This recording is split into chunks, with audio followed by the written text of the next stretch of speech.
So hello everyone and good morning सभी को। उम्मीद करता हूँ मेरी वॉइस प्रॉपर आ रही होगी सभी तक। एक बार कंफर्म कर देंगे, फिर हम लोग स्टार्ट करते हैं आज का लेक्चर, जो कि रहने वाला है कंप्लीट इकोनॉमिक्स, जो हम लोगों ने इस पर्टिकुलर वीक में FRB किया है, that is fair division batch जो हम लोग का चल रहा है। तो इस वीक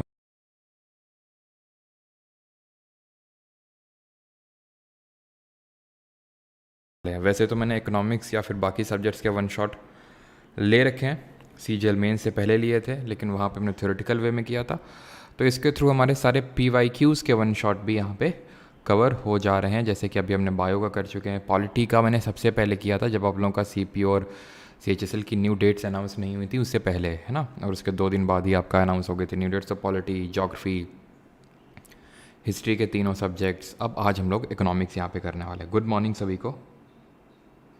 क्या वॉइस क्या वॉइस का कुछ इश्यू है क्या? और ये ऐड आया क्या? एक सेकंड, रुको रुको रुको, मैं हटा देता हूँ। आई थिंक पता है होता क्या है कि मैं क्लास शेड्यूल, एक सेकंड रुकना, एक सेकंड।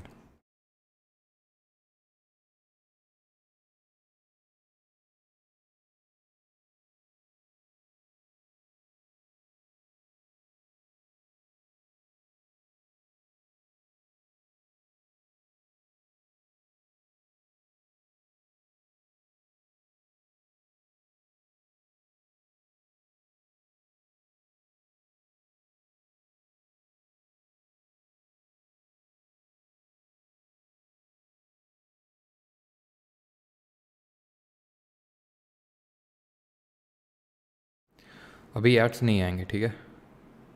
अभी आपको एड्स देखने को नहीं मिलेंगे, मैंने हटा दिए हैं, ठीक है? ऑलराइट। वॉइस बहुत कम आ रही है जो हम लोगों ने इस पर्टिकुलर वीक में FRB किया है, दैट इज़ फेयर डिवीजन। ये वॉइस कम आ रही है तुम्हें? क्यों, कौन है ये वॉइस कम वाला? इतनी भी वॉइस कम आ रही है अभी? अब क्या एकदम ब्लैक ब्लैक हो गया? ओहो हो, चलो अभी सब वाइट वाइट हो गया होगा, ठीक है। चलो तो स्टार्ट करते हैं फिर भी। 100 क्वेश्चंस करने वाले हैं, और पहला क्वेश्चन ये रहा आपकी स्क्रीन पे। विच इज़ द फॉलोइंग, और टोटल 100 नहीं है एक्चुअल में, मैं 100 बनाने की कोशिश तो किया लेकिन 100 हो नहीं पाया, 100 से थोड़े कम ही है। Which is the following is not an example of manufacturing activity, निम्नलिखित में से कौन सा विनिर्माण गतिविधि का उदाहरण नहीं है? अच्छा, बड़े तेज उधर मोदी जी ओथ ले रहे हैं और हम आपका लेक्चर। अच्छा, ओथ का टाइम हो गया है। चलो तो भाई आंसर करिए, विच of the following is not an example of manufacturing activity. तो सबसे पहला ही लेक्चर जो हम लोगों ने किया था उसमें ये देखा था कि हमारे 3 सेक्टर्स ऑफ इकोनॉमी होते हैं। वो 3 सेक्टर्स ऑफ इकोनॉमी कौन कौन से होते हैं? Primary sector, secondary sector and tertiary sector. Primary sector जो प्राथमिक क्षेत्र होता है, इसमें हम वो एक्टिविटीज़ लेते हैं जो नेचर से डायरेक्टली जुड़ी हुई होती हैं, जैसे कि एग्रीकल्चर, जैसे कि हमारा वुडिंग, माइनिंग, ठीक है। माइनिंग आप जानते हैं कि जैसे कि खदानें जो होती हैं, तो खदानों से हमारे प्रेशियस जो ओर्स होती हैं वो निकाली जाती हैं, ओर से फिर मेटल्स को एक्सट्रैक्ट किया जाता है, कोल निकाला जाता है। तो ये सब माइनिंग जो एक्टिविटीज़ हैं वो भी प्राइमरी सेक्टर में आएंगे, बिकॉज ये नेचर से डायरेक्टली इन्वॉल्व हैं, जुड़ी हुई हैं, और यही डिटरमाइन करती हैं रॉ मटेरियल, ठीक है। ये जो होती हैं ये रॉ मटेरियल प्रोड्यूस करती हैं फॉर दी सेकेंडरी सेक्टर। अब इसी पर्टिकुलर, जैसे मान लो वुड कट हुई, तो वुड जो कट हुई उससे भी ये टेबल बनी, ठीक है। ये जो गेहूँ हुआ, ये जो गेहूँ निकला, जो वीट निकला, अब इसी से मैदा बनेगा, बिस्किट वगैरह बनेंगे, ठीक है। ये जो यहाँ से कॉटन प्रोड्यूस हुई, तो इससे अब शर्ट यहाँ पे प्रोड्यूस हुई कॉटन से। तो इसको हम मैन्युफैक्चरिंग सेक्टर के नाम से भी जानते हैं यहाँ पे, बिकॉज यहाँ पे चीज़ें मैन्युफैक्चर हो रही हैं। प्राइमरी जो सेक्टर है इसको हम एग्रीकल्चर सेक्टर भी बोल देते हैं, बिकॉज इसमें मेनली एग्रीकल्चरल एक्टिविटीज़ होती हैं, इसलिए इसको हम एग्रीकल्चरल अलाइड एक्टिविटीज़ के नाम से भी जानते हैं। और इंडिया में इट इज़ दी बैकबोन, है ना, ये बैकबोन है हमारी इकोनॉमी का, और सबसे ज़्यादा लोगों को एम्प्लॉयमेंट देता है, और सबसे कम कंट्रीब्यूशन है जीडीपी में, ठीक है। जीडीपी के बारे में भी हम आगे देखेंगे। टर्शरी सेक्टर की अगर बात करें, इसको हम प्यार से सर्विस सेक्टर भी बोलते हैं। क्यों? क्योंकि यहाँ पे सर्विसेज ऑफर की जाती हैं, और ये आपका इनटैंजिबल नेचर का होता है, यानी कि जिसको आप टच नहीं कर सकते हैं। जैसे फॉर एग्जांपल यहाँ पे जो बैंकिंग एक्टिविटी हो गई, या फिर जैसे जो भी कंप्यूटर रिलेटेड एक्टिविटीज़ हो गई, या फिर जैसे मैं आपको पढ़ा रहा हूँ तो जो भी प्रोफेशंस वगैरह होते हैं वो सब हो गए, या फिर हॉस्पिटैलिटी सेक्टर हो गया, ये जितनी भी एक्टिविटीज़ हैं ये टर्शरी सेक्टर में आती हैं। और इसी में हमने देखा था टर्शरी सेक्टर में ही दो, क्वाटरनरी और क्वीनरी, ठीक है, क्वाटरनरी और क्वीनरी, ये दो हमने और देखे थे, क्वाटरनरी और क्वीनरी। क्वाटरनरी सेक्टर वो सेक्टर था जहाँ पे इम्पॉर्टेंट प्रोफेशंस जैसे कि टीचिंग, लॉयर, ये सब जुड़े हुए थे, जहाँ पे आपको एटलीस्ट नॉलेज चाहिए थोड़ी बहुत वहाँ पे ऑपरेट करने के लिए। क्वीनरी क्या, इनको हम गोल्ड कॉलर जॉब्स के नाम से जानते हैं, और यहाँ पे आपके आते हैं जैसे सीईओ वगैरह हो गए, या फिर जो हमारे गवर्नमेंट मिनिस्टर्स हो गए, है ना, जो मिनिस्टर्स, जो एमपीज़ एमएलएज होते हैं वो सब इसी में आते हैं आपके क्वीनरी सेक्टर में। अच्छा बताइए, प्राइमरी सेक्टर को हम कौन सी कॉलर जॉब्स और सेकेंडरी सेक्टर को कौन सी कॉलर जॉब्स के नाम से जानते हैं? यहाँ पे पूछा not an example of manufacturing, तो paper made from wood it is a manufacturing activity. जो आपने वुड काटा दैट इज़ प्राइमरी, बट उससे जो पेपर बना रहे हैं आप that is manufacturing. Mutual fund products made by combining debt and equity funds. अब म्यूचुअल फंड प्रोडक्ट्स, ये म्यूचुअल जो फंड होता है, क्या आप इसको देख सकते हैं? देखो म्यूचुअल फंड ये पहले होता था बॉन्ड्स के रूप में होता था। अगर आप मम्मी पापा से अपने पूछें तो जैसे मेरी मम्मी ने बॉन्ड रख रखे थे, कुछ ऐसा होता था कि बॉन्ड भाई डिफरेंट डिनोमिनेशंस के बॉन्ड होते थे। बट अभी म्यूचुअल फंड सब इनटैंजिबल नेचर के, ये आपका टर्शरी सेक्टर में जाएगा, तो ये आपका होगा नहीं। और जरा बताइए म्यूचुअल फंड मार्केट को कौन सा हमारा इंस्टीट्यूट है जो रेगुलेट करता है इसको? यार्न मेड फ्रॉम कॉटन, जो कॉटन होता है दैट इज़ योर आपका प्राइमरी सेक्टर से, दैट इज़ एग्रीकल्चर से निकाला जाता है। बट यार्न जिसको धागा बोलते हैं, अच्छा जब मुझे यान का मतलब नहीं पता था, ठीक है, चलो उस स्टोरी को बात के लिए छोड़ते हैं, ठीक है। तो ये आपका, ये भी आपका मैन्युफैक्चरिंग में आएगा, ये नहीं आएगा, ठीक है। Sugar made from sugar cane, ये भी आपका मैन्युफैक्चरिंग सेक्टर में आएगा। अब यहाँ पे कौन सी कॉलर जॉब्स बोलते हैं? प्राइमरी सेक्टर को अगर आप बात करें तो इनको बोलते हैं red collar jobs, secondary sector को बोलते हैं ब्लू कॉलर जॉब्स। आगे बढ़ते हैं। Which of these is related to the public goods, इनमें से कौन सा सार्वजनिक वस्तुओं से संबंधित है? The principle of excludability is applicable to its consumption. There is a clear link between the producer and consumer which occurs through the payment process. Its consumption is rivalrous in nature. There is a possibility of free ridership in its consumption. बताइए। Mutual fund को SEBI regulate करता है, ठीक है। मुझे मेरी crush से पहले सिलेक्शन लेना पड़ेगा, नहीं तो उसकी शादी हो जाएगी। अच्छा, मतलब आंसर देने में तुम्हारा कोई दिलचस्पी नहीं है। चलो, तो यहाँ पे अगर बात करें इसको कौन रेगुलेट करता है म्यूचुअल फंड को? सेबी रेगुलेट करता है, that is securities and exchange board of India. SEBI जो कि स्टैब्लिश हुआ था 1988 में, but as a statutory body 1992 में रिकॉग्नाइज हुआ था, बिकॉज जब आपका एक्ट आया था सेबी एक्ट, तब वो स्टैट्यूटरी बॉडी बना था। 1988 और 1992 के जस्ट बीच में एक और ऑर्गेनाइजेशन बना था, अगर आप उसका नाम बता सकें तो। अब व्हाट इज़ पब्लिक गुड? तो पब्लिक गुड वो होते हैं, जैसे फॉर एग्जांपल जो हमारी रोड है, तो it is a kind of public good, है ना, जिसको हर कोई यूज़ कर सकता है और जिसके एक बंदे के यूज़ से दूसरे के कंजम्पशन पे कोई इफेक्ट नहीं पड़ेगा। The principle of excludability is applicable to its consumption. No, why? क्योंकि एक्सक्लूडेबिलिटी का मतलब ये है कि अगर मान लो कि मैंने कंजम्पशन उसका कर लिया तो वो आपके लिए वो चीज़ नहीं बचेगी। ऐसा तो होता नहीं है। जो पब्लिक गुड्स होते हैं, पब्लिक गुड मतलब एक तरह से जो गवर्नमेंट ने, सरकार ने बनाया। जैसे फॉर एग्जांपल मान लेते हैं कि सरकारी अस्पताल है, ठीक है, हॉस्पिटल है, तो ऐसा नहीं है कि वहाँ पे सबके लिए सेम सर्विसेज हैं। ऐसा नहीं है कि अगर आपने सर्विसेज यूज़ कर ली तो मेरे पास नहीं है, फिर आपने ज़्यादा पैसे पे कर दिए तो मेरे लिए सर्विसेज नहीं है। There is a clear link between the producer and the consumer which occurs through the payment process. No, producer और कंज्यूमर के बीच में क्लियर लिंक नहीं है। ये जो दूसरा स्टेटमेंट है ये बताने की कोशिश कर रहा है, जैसे कि हमारा प्राइवेट सेक्टर में होता है, जो हमारे प्राइवेट गुड होते हैं उनमें क्या होता है, प्राइवेट गुड में ये होता है कि वो तभी प्रोड्यूस किए जाएंगे जब उनकी डिमांड करेगा कंज्यूमर। कंज्यूमर ज़्यादा डिमांड करेगा तो प्रोड्यूसर ज़्यादा प्रोड्यूस करेगा, कम डिमांड होगी तो कम प्रोड्यूस होगा।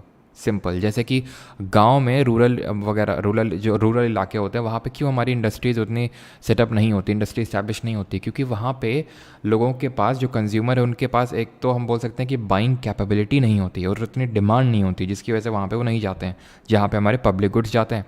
It's consumption is rivalrous in nature. No, again गलत है, बिकॉज ए और सी सिमिलर ही चीज़ें बता रहे हैं, राइवालरस नहीं है। राइवालरस का मतलब ये कि किसी के साथ compete नहीं कर रहे हैं। जैसे कि अगर हम बात करें, जैसे दो टूथपेस्ट ले लें हम किसी दो ब्रांड के, तो आपस में compete कर रहे होंगे, पर पब्लिक गुड में ऐसा नहीं होता। There is a possibility of free ridership and consumption. ये सही है। What is this free ridership? क्या होती है ये?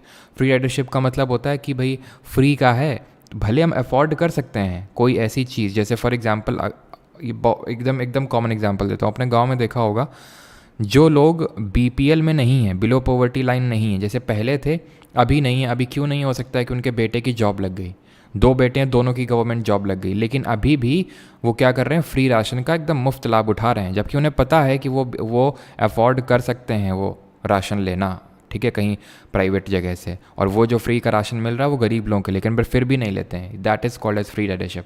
फ्री का है, और जब हम यूज़ कर रहे होते हैं, जैसे कि मान लो कि पब्लिक टॉयलेट में गए, ठीक है, तो यूज़ कर रहे हैं तो ऐसा यूज़ कर रहे हैं जैसे अरे कौन सा हमारा है, तो ऐसा यूज़ करते हैं, तो उसको फ्री राइडरशिप बोलते हैं, जहाँ पे हम एकदम वही है ना कि एकदम नोच खसोट के एकदम चीज़ को यूज़ करते हैं। Which of these is a component of the tertiary sector of an economy, इनमें से कौन अर्थव्यवस्था के तृतीयक क्षेत्र का घटक है? Mining and enquiring, water supply, electricity, या फिर hotels and restaurants. SIDBI establish हुआ था 1990 में। सर जी मेरी बात सुन लो मोहम्मद असद, अगर तुम बात ये लिख दिए होते तो हम सुन लिए होते, लेकिन अब क्योंकि फिर हम थोड़ी देर बाद कमेंट देखेंगे तो तुम्हारे फिर बात चली जाएगी, है ना। सर मैं बहुत डिप्रेस्ड हूँ हुसैन इमाम। क्यों भाई, क्यों डिप्रेस्ड हो? मोदी जी शपथ ले रहे हैं इसलिए। Which of this is a component of the tertiary sector, तो कौन है? माइनिंग एंड क्वायरिंग, ये तो प्राइमरी सेक्टर में आएगा, ठीक है, प्राइमरी सेक्टर में आएगा। वाटर सप्लाई की अगर बात करें, electricity and hotels and restaurant. अब यहाँ पे ध्यान से देखिएगा, पूछ रहा है टर्शरी सेक्टर में कौन सा आता है, तो वाटर सप्लाई भी हमारा प्राइमरी सेक्टर में आएगा। Hotels and restaurant, hotels and restaurants ये भी आपके किस में आएंगे? इलेक्ट्रिसिटी तो मैन्युफैक्चरिंग में आएगी, ठीक है, और वाटर की सप्लाई अगर डायरेक्टली हो रही तो प्राइमरी, नहीं तो ये इसको भी मैन्युफैक्चरिंग में आप रख सकते हो, अगर निकाल के उसको थोड़ा सा प्योरीफाई वगैरह किया जा रहा है, और ये भी आपका इलेक्ट्रिसिटी मैन्युफैक्चरिंग में आएगा सेक्टर में। होटल्स एंड रेस्टोरेंट ये होता है हमारा हॉस्पिटैलिटी में, ठीक है, हॉस्पिटैलिटी सेक्टर में आता है, तो इसी वजह से ऑप्शन नंबर डी यहाँ पे सही आंसर होगा, ठीक है, hotels and restaurants, option number D tertiary sector of economy. Electricity आपका मैन्युफैक्चरिंग में आएगा। Machines, tools and implements and buildings are example of which type of goods. मशीनें, उपकरण और उपकरण, इमारतें किस प्रकार के सामान के उदाहरण हैं? Consumer goods, inferior goods, intermediate goods, या फिर कैपिटल गुड्स। तो ये होते हैं हमारे कैपिटल गुड्स, जिनको हम पूंजीगत माल बोलते हैं। कैपिटल गुड्स वो गुड्स होते हैं जिनको यूज़ करके हम फर्दर अपनी इनकम के सोर्स जनरेट करते हैं। जैसे मशीन है, तो मशीन को मैं डालूंगा अपनी फैक्ट्री में और उससे किसी चीज़ का प्रोडक्शन करूंगा। Same goes with tools, same goes with implements, same goes with building. जैसे मैंने कोई बिल्डिंग बना ली, उसमें या तो कुछ कॉर्पोरेट का वर्क हो रहा होगा, या फिर मैंने हो सकता है उसको रेंट पे दे रखा हो, तो कहीं ना कहीं वो कैपिटल गुड है, और कैपिटल गुड से मुझे these are kind of asset होते हैं ये, है ना। एसेट सुनते ही क्या कैसा फीलिंग आना चाहिए? अच्छा फीलिंग, है ना। तो ये बिल्डिंग्स क्या है हमारी, सब एसेट हैं, तो कैपिटल गुड्स में आएंगे option number D. Intermediate goods वो गुड्स होते हैं जिनको कि हम यूज़ करके फाइनल गुड्स को प्रोड्यूस करते हैं, ठीक है। जैसे फॉर एग्जांपल मैंने, जैसे कि वीट है, जो गेहूं है, वो प्राइमरी सेक्टर से प्रोड्यूस हुआ। अब इससे जो बनेगा, मान लेते हैं मैदा, ठीक है, जो फ्लोर बना, जो मैदा बना, अब उसका यूज़ करके मैं बिस्किट बना रहा हूँ, तो वो जो मैदा है वो काइंड ऑफ इंटरमीडिएट गुड है, ठीक है। तो ऑप्शन नंबर डी यहाँ पे सही आंसर होगा, कैपिटल गुड। और कैपिटल गुड्स में क्या खासियत होती है कि ये विद टाइम डिप्रिशिएट करते हैं, ठीक है, इनमें डिप्रिसिएशन देखने को मिलता है, इनमें मूल्यह्रास देखने को मिलता है, इनकी जो वैल्यू है वो धीरे धीरे घटती जाती है, that is called as depreciation. Question number 5, dash is defined as the study of behaviour of individual decision making unit such as consumers, resources owners and firms. Dash को उपभोक्ताओं, संसाधनों, मालिकों और फर्मों जैसी व्यक्तिगत निर्णय लेने वाली इकाइयों के व्यवहार के अध्ययन के रूप में परिभाषित किया जाता है। Micro economics, macro, health economics, या फिर इकोनोमेट्रिक्स। तो इंडिविजुअल की बात हो रही है, यानी कि हम छोटे लेवल पे बात कर रहे हैं, as economy as a whole की बात नहीं कर रहे हैं, तो यानी कि माइक्रो इकोनॉमिक्स, सिंपल छोटे लेवल पे बात कर रहे हैं। कमेंट है आपको बताना है who is known as the father of micro economics. और मैक्रो इकोनॉमिक्स क्या होता है? जहाँ पे हम as economics as a whole की बात करते हैं। जैसे फॉर एग्जांपल नेशनल इनकम का जो कॉन्सेप्ट हो गया, अनएम्प्लॉयमेंट का जो कॉन्सेप्ट हो गया, वो मैक्रो इकोनॉमिक कॉन्सेप्ट में आएंगे आपके। और मैक्रो इकोनॉमिक के फादर किसको बोलते हैं, ये बताइए। तो फादर ऑफ माइक्रो इकोनॉमिक्स मैंने आपको बताया था, या तो एडम स्मिथ या अल्फ्रेड मार्शल, या फिर अल्फ्रेड मार्शल। और एडम स्मिथ ने कौन सी बुक लिखी है उसका नाम बताएंगे। और फादर ऑफ मैक्रो इकोनॉमिक्स की अगर बात करें, जॉन मेनार्ड किनेस, किस कंट्री से बिलोंग करते हैं और इन्होंने कौन सी किताब लिखी है बुक। तो एडम स्मिथ की बात करें तो वेल्थ ऑफ नेशंस करके बुक है, वेल्थ ऑफ नेशंस, ये बुक लिखी है किसने? एडम स्मिथ ने।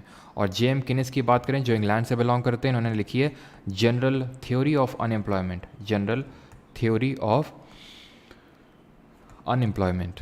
आगे बढ़ते हैं। क्वेश्चन नंबर 6, एड और auxiliary to trade includes which of the following. व्यापार में सहायता या सहायता में निम्नलिखित में से क्या शामिल है? सर यूपी पुलिस कांस्टेबल को भी टारगेट करके चलना प्लीज़, रोहन सिंह। अच्छा यार, काफ़ी लोग मुझे पता है काफ़ी आरपीएफ रेलवे वगैरह की प्रिपरेशन भी कर रहे हैं, तो उसके रिगार्डिंग मैं वीडियो जल्दी लाने वाला हूँ, ठीक है। तो एड और ऑक्सिलरी ट्रेड का मतलब क्या होता है? वो चीज़ जो हमें ट्रेड करने में सहायता करें। कैसे सहायता करें, कैसे हेल्प करें? जो हमें हमारे जहाँ पे माल प्रोड्यूस हुआ है, जहाँ पे वो गुड प्रोड्यूस हुआ है, उसको फाइनल जहाँ कंजम्पशन होना है वहाँ तक पहुँचाने में अगर वो हेल्प कर रहा है, दैट इज़ एड और ऑक्सिलरी ट्रेड। जैसे for example transport, for example communication, warehousing का मतलब जहाँ पे हम सामान रखते हैं, insurance, banking, advertising, salesmanship, mercantile agent, trade promotion organisations, global organisations. तो ये आप रटिए नहीं, थोड़ा सा दिमाग में आप बिठा लीजिए, या फिर मैंने आपको बता ही दिया कि एड या ऑक्सिलरी ट्रेड क्या होता है। वो चीज़ जो आपको हेल्प करे ट्रेड करने में। प्रोडक्शन नहीं करोगे, प्रोडक्शन तो एकदम सबसे प्राथमिक चीज़ हो गई, सबसे बेसिक चीज़ हो गई भाई। जो प्रोड्यूस करोगे तभी तो कोई चीज़ सहायता करेगी। जैसे फॉर एग्जांपल हम केमिस्ट्री में पढ़ते हैं कैटलिस्ट। भाई कैटलिस्ट ऐसा थोड़ी ना कैटलिस्ट की वजह से रिएक्शन हो रही है। कैटलिस्ट एक, हम बोल सकते हैं कि एक इंटरमीडिएट चीज़ है जो उस रिएक्शन को स्पीड अप करने में हेल्प कर रहा है, फास्ट करने में हेल्प कर रहा है। उसकी वजह से रिएक्शन थोड़ी ना हो रही है। सेम गोज हेयर, प्रोडक्शन तो करो पहले, तभी तो किसी चीज़ उसको उसके एड में कोई चीज़ आएगी, ठीक है। तो सेलिंग, बाइंग, वेयर हाउसिंग, ये सब आएंगे आपके किस में? ये आएंगे आपके एड और ऑक्सिलरी टू। इसमें पूछा है sorry which of the following is aid और ऑक्सिलरी टू, तो क्या होगा सही आंसर? ऑप्शन नंबर डी, ठीक है। तो प्रोडक्शन करोगे, सेलिंग, बाइंग, ये सब आपके प्राइमरी चीज़ों में आते हैं। लेकिन अगर हम बात करें वेयर हाउसिंग हो गया, कम्युनिकेशन, ट्रांसपोर्ट, इंश्योरेंस, बैंकिंग, ये सब हैं एड और ऑक्सिलरी टू ट्रेड। ट्रेड के लिए ये प्राइमरी चीज़ें हैं हम बोल सकते हैं, ठीक है। ये प्राइमरी चीज़ें और ये सेकेंडरी चीज़ें हैं जो एड और ऑक्सिलरी होती हैं। अब कुछ लोग बोलेंगे सर ये हम लोगों ने एफआरबी में नहीं किया था। अरे नहीं किया था तभी तो रखे हैं यहाँ पे, ठीक है। विच of the given sectors is largely driven by considerations of social welfare, ठीक है। दिए गए क्षेत्रों में कौन सा क्षेत्र बड़े पैमाने पर सामाजिक कल्याण के विचारों से प्रेरित है? फॉरेन, कोऑपरेटिव, पब्लिक या फिर प्राइवेट? तो सही आंसर होगा यहाँ पे सोशल वेलफेयर की बात हो रही है, public, option number C. Private को तो आपने एलिमिनेट कर दिया होगा, हो सकता है कोऑपरेटिव में आप कंफ्यूज हो गए हो। कोऑपरेटिव की जब हम बात करते हैं तो इसमें पूरी तरह से सोशल वेलफेयर नहीं होता। इसमें मेन ये होता है कि किस तरह से हम कम दाम में किसी सामान को प्रोड्यूस कर सकते हैं जनरल लोगों के लिए और अपना थोड़ा बहुत मुनाफा कमा सकते हैं। That is cooperative. कमेंट में आप बताइए, पॉलिटी में हम लोगों ने पढ़ा था कि कोऑपरेटिव सोसाइटी, जब मैं आपको बोलता हूँ कोऑपरेटिव, तो कौन सा कॉन्स्टिट्यूशनल अमेंडमेंट आपके दिमाग में आना चाहिए, एंड इसके कोऑपरेटिव सोसाइटी को लेकर कौन सा पार्ट है, एंड कौन सा आर्टिकल, किस पर्टिकुलर फंडामेंटल राइट के आर्टिकल में हमने इसको इंसर्ट किया था। तो पहली बात तो ये जो इंसर्शन है, ये पार्ट और इस आर्टिकल का किया गया था 97th कॉन्स्टिट्यूशनल अमेंडमेंट। कब हुआ था बताइए ज़रा? Part number 9B of constitution में है। Part number 9 panchayat, 9A municipality and part number 9B cooperative, and article number 19 clause 1 sub clause G में दिया हुआ है किसके बारे में? उसमें दिया हुआ राइट टू फॉर्म, एक सेकेंड, सामरो, राइट टू फॉर्म एसोसिएशन यहाँ पे आएगा ना, speech and expression, right to assemble, right to form association. तो ये 19 क्लॉज 1 सब क्लॉज सी में आएगा, ठीक है। बिकॉज जो जी है उसमें तो आता है ऑक्यूपेशन या फिर प्रोफेशन करना, कोई भी आप ऑक्यूपेशन या फिर प्रोफेशन कर सकते हो। And article 19 clause 1 sub clause C बोलता है कि आप कोई भी एसोसिएशन या फिर कोऑपरेटिव सोसाइटी बना सकते हो। और कोऑपरेटिव वाला जो चीज़ है इसको ऐड किया गया था इस पर्टिकुलर अमेंडमेंट से। एंड साथ ही साथ एक DPSP भी है, अगर आपको याद हो, and that is article number 43B। इसको भी 97th अमेंडमेंट से जोड़ा गया था। Question number 9, calculate the GDP eight factor cost given in the following data. तो यहाँ पे GDP एट फैक्टर कॉस्ट आपको निकालना है, बड़ा ही आसान। 40 रुपये भेजे हैं प्रसन्नजीत ने। प्रसन्नजीत आप खुशकिस्मत है कि मैंने देख लिया, नहीं तो काफ़ी लोग भेजते रहते हैं और मैं देख नहीं पाता हूँ। LP के लिए basic science and engineering video. Prasannajit, इसके रिगार्डिंग मैं वीडियो लाऊंगा, ठीक है। मैं प्रॉमिस नहीं कर रहा हूँ कि मतलब मैं बेसिक साइंस एंड इंजीनियरिंग आपको करवा दूंगा, ठीक है। पहले मैं देखूँगा कैसा क्या है सारी चीज़ें और उसके बाद ऑलराइट मैं, लेकिन ज़रूर वीडियो तो लाऊंगा इसके रिगार्डिंग, ठीक है। Current affair will work for FCAT, definitely Isha Ambasta ये वर्क करेगा, ठीक है, सबके लिए, चाहे आपका कोई भी एग्ज़ाम देने जा रहे हो। बिकॉज करंट अफेयर आप और नोटिस करते होगे तो मैं होलिस्टिक कवरेज लेके चलता हूँ। ऐसा कोई पर्टिकुलर सेक्शन नहीं है, चाहे डिफेंस हो चाहे कोई भी हो ना, अवार्ड सेक्शन जो मैंने स्किप करता हूँ और ऑलमोस्ट सारी चीज़ें हमारी कवर हो जाती हैं। बाकी मई मंथ की जो करंट अफेयर की मैगजीन इंग्लिश में तो अपलोड हो गई है, करंट अफेयर्स कोर्स जो सेक्शन है वहाँ पर, और हिंदी में अपलोड नहीं हुई है जो आज हो जाएगी, ठीक है। तो अब यहाँ पे करते हैं GDP एट फैक्टर कॉस्ट। तो मैंने बताया था 2 तरह की चीज़ें होती हैं, 8 एग्रीगेट होते हैं। कौन कौन से, उनको अच्छे से समझ लेते हैं। GDP, ठीक है। देन होता है एनडीपी, देन होता है हमारा जीएनपी, देन होता है हमारा एनएनपी, ठीक है। इसको gross domestic product, net domestic product, gross national product and net national product के नाम से जानते हैं। अब ग्रॉस डोमेस्टिक प्रोडक्ट होता है value of all the final goods and services produced with in the territory of the country.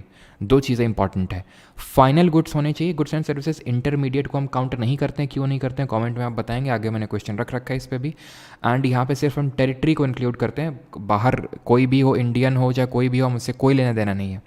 Net domestic product में क्या होता है, जब भी मैंने आपको बताया था ग्रॉस से नेट में जाना है, डीपी सेम है, ग्रॉस में नेट में जाना है। जब भी हमें क्या करना होता है, ग्रॉस से नेट में जाना होता है, नेट में जाना है तो हम ग्रॉस में से डेप्रीसिएशन को घटा देंगे। जैसे यहाँ पे ग्रॉस से नेट में जाना है, ये ग्रॉस नेशनल प्रोडक्ट है, net national product, simple same यहाँ पे भी फंडा अपनाएंगे, ग्रॉस नेशनल प्रोडक्ट में डेप्रिसिएशन घटा देंगे, नेट नेशनल प्रोडक्ट मिल जाएगा। अब दूसरी चीज़ कि कैसे हम जीडीपी से जीएनपी में जाते हैं, जहाँ ग्रॉस का ग्रॉस ही है बट डोमेस्टिक का नेट हो गया है, तो हम इसमें net factor income from abroad जोड़ देते हैं। ये 4 फैक्टर्स हैं एट मार्केट प्राइस, ऐसे ही 4 फैक्टर्स हो जाते हैं, 4 एग्रीगेट हो जाते हैं एट फैक्टर कॉस्ट। अंतर क्या होता है, फैक्टर कॉस्ट का मतलब होता है हम प्रोड्यूसर के साइड से देखते हैं कि उसको कितनी लागत आ रही है किसी चीज़ को बनाने में, और ये हो गया प्रोड्यूसर के साइड से। और मार्केट जो कॉस्ट होता है, फिर मार्केट प्राइस में जो हम चीज़ें देखते हैं, जो अभी हम देख रहे हैं मार्केट प्राइस, वो हम देखते हैं कि कंज्यूमर को कितने पैसे में, कितने रुपए में मिल रहा है वो सामान, ठीक है। तो ये होता है फैक्टर कॉस्ट और मार्केट प्राइस। और जब हमें फैक्टर कॉस्ट पे जाना है फ्रॉम मार्केट प्राइस, तो हम क्या कर देते हैं, हम नेट इनडायरेक्ट टैक्सेस को घटा देते हैं। यहाँ पे नेट इनडायरेक्ट टैक्सेस का मतलब क्या है, नेट इनडायरेक्ट टैक्स का मतलब है इनडायरेक्ट टैक्स माइनस सब्सिडी। तो ये जो कुछ फॉर्मूला निकल के आएगा वो होगा factor cost market price minus indirect tax plus subsidy. अब इसको यहाँ पे उठा के रख दीजिए, जीडीपी एट मार्केट प्राइस दिया हुआ है 600 करोड़, जीडीपी एट क्या निकालना है, फैक्टर कॉस्ट निकालना है, ठीक है। जीडीपी एट फैक्टर कॉस्ट निकालना है, माइनस इनडायरेक्ट टैक्स कितना है 200 करोड़, और सब्सिडी कितनी है 50 की। तो 600 में 200 घटाएंगे 400 प्लस 50 450 निकल के आ जाएगा। ऑप्शन नंबर बी सही आंसर होगा। क्लियर, यहाँ पे इसका कुछ काम नहीं था, कंजम्पशन एट फिक्स्ड कैपिटल। ठीक, आगे बढ़ते हैं। Question number 10, which of the following is used to measure the total output of goods and services in an economy including depreciation during a specific period of time. किसी देश के भीतर एक विशिष्ट अवधि के दौरान मूल्यह्रास सहित अर्थव्यवस्था में वस्तुओं और सेवाओं के कुल उत्पादन को मापने के लिए निम्नलिखित में से किसका उपयोग किया जाता है। NDP, GNP, NNP, GDP. बड़ा ही अच्छा, मतलब एकदम आपको एक्साइटमेंट होनी चाहिए इस तरह के क्वेश्चन देखते हुए। ठीक है, लाइव है रिकॉर्डिंग, बेटा ये रिकॉर्डिंग चल रही है ना। जेठालाल नाम रखे हो, जेठालाल ओपी, और एकदम भौंदू वाले क्वेश्चन कर रहे हैं, लाइव चल रही की रिकॉर्डिंग। चलो, तो यहाँ पे क्या सही आंसर होगा, देखो, total output of goods and services in an economy including depreciation during a specific period within a country. अब within the a country है, यानी within the territory, within the boundary है। That means कि हम यहाँ पे domestic product को लेने वाले, ना कि नेशनल। नेशनल का मतलब ये होता है, जैसे यहाँ पे नेशनल है, नेशनल का मतलब ये होता है कि value of all the final goods and services produced by the nationals of a country in a financial year. यानी कि अगर ये इंडिया है तो इंडिया के रह रहे अंदर जितने भी लोग हैं इंडियन, उनकी ही वो कितना गुड्स एंड सर्विसेज प्रोड्यूस कर रहे हैं वो काउंट करेंगे, प्लस और जो भारतीय दूसरे देशों में रह रहे हैं उनका देखेंगे। फॉरेनर से कोई मतलब नहीं है जो भारत के अंदर रह रहे हैं उनसे। तो अब क्योंकि विद इन द टेरिटरी बात हो रही है, तो नेशनल को तो हम ले ही नहीं सकते ना, तुरंत इनको एलिमिनेट कर दो। यानी आंसर डोमेस्टिक में होगा। अब नेट होगा कि ग्रॉस होगा? नेट और ग्रॉस में डिफरेंस कहाँ पे आता है? डिप्रिसिएशन पे आता है। डिप्रिसिएशन अगर हम ग्रॉस से हटा देते हैं तो नेट मिलता है, बट यहाँ पे तो इंक्लूडेड है डिप्रिसिएशन, दैट मीन्स कि ग्रॉस होगा। Simple. Which of the following represents disposable income? निम्नलिखित में से कौन प्रयोज्य आय का प्रतिनिधित्व करता है? डिस्पोजेबल इनकम, चाहे वो नेशनल डिस्पोजेबल इनकम हो, चाहे वो पर्सनल डिस्पोजेबल इनकम हो। डिस्पोजेबल इनकम का मतलब ये होता है कि टैक्स वगैरह जितनी सब कुछ हटाना है, हटाने के बाद मेरे पास जितना पैसा बचता है जिसको कि मैं खर्च या सेव कर सकता हूँ, that is disposable income. The income earn by individuals and house holds after taxes and other deductions. The total income earn by businesses, income earn by individuals through their own. Option number ए सही answer होगा। Simple.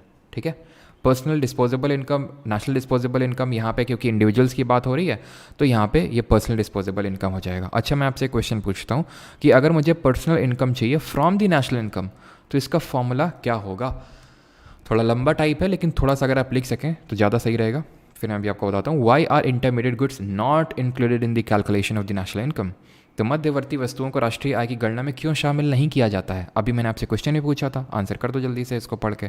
तो national income में हम उसको जोड़ देते हैं, किसको, या फिर पहले घटाने वाला, क्योंकि मैं देखो बात तो एक ही है, ठीक है, लेकिन जिस हिसाब से मैंने जिस ऑर्डर में पढ़ाया था उसी हिसाब से मैं आपको को पढ़ा रहा हूँ, सो दैट वही सेम चीज़ आपके दिमाग में सेटल डाउन कर जाए। नहीं मैं पहले प्लस पहले माइनस करूँगा तो फिर बात तो वही रहेगी, लेकिन कन्फ्यूजन आपके दिमाग में क्रिएट हो जाएगा। तो नेशनल इनकम में हम वो घटा देते हैं, income which is earned but not received. I think मैंने प्लस वाला पहले बताया था ना बैच में और एफआरबी में। Income earn but not received, जो अर्न तो करिए बट रिसीव नहीं करिए, प्लस कर देते हैं income that is received but not earned, जिसको कि हमने रिसीव तो कर लिया है लेकिन अर्न नहीं किया है। जैसे फॉर एग्जांपल, इसका एग्जांपल है ट्रांसफ़र पेमेंट्स, ट्रांसफ़र पेमेंट बोल रहा हूँ, ये होगा आपका ट्रांसफ़र पेमेंट्स, ठीक है, ये होगा आपका ट्रांसफ़र पेमेंट। जैसे गवर्नमेंट जो सब्सिडी वगैरह देती है तो वो क्या हम अर्न करते हैं? नहीं, लेकिन हम रिसीव करते हैं, तो उसको नेशनल इनकम में जोड़ देते हैं अगर हमें पर्सनल इनकम चाहिए। एंड हमारे अनडिस्ट्रीब्यूटेड कॉर्पोरेट प्रॉफिट्स, जो कॉर्पोरेट प्रॉफिट्स डिस्ट्रीब्यूट नहीं हुए हैं अभी तक, अर्न तो किया हमने, शेयर में इन्वेस्ट किया था, शेयर के प्राइस बढ़ गया, दाम बढ़ गया, हमें प्रॉफिट हो गया, लेकिन वो प्रॉफिट अभी कंपनी ने डिस्ट्रीब्यूट नहीं किए सबको, तो अनडिस्ट्रीब्यूटेड कॉर्पोरेट प्रॉफिट्स, तो उसको हम इस फाइनेंशियल ईयर में नहीं जोड़ेंगे। कमेंट में बताएंगे फाइनेंशियल ईयर कब से स्टार्ट होता है वित्तीय वर्ष और कब जाके ख़त्म होता है। NDP at factor cost plus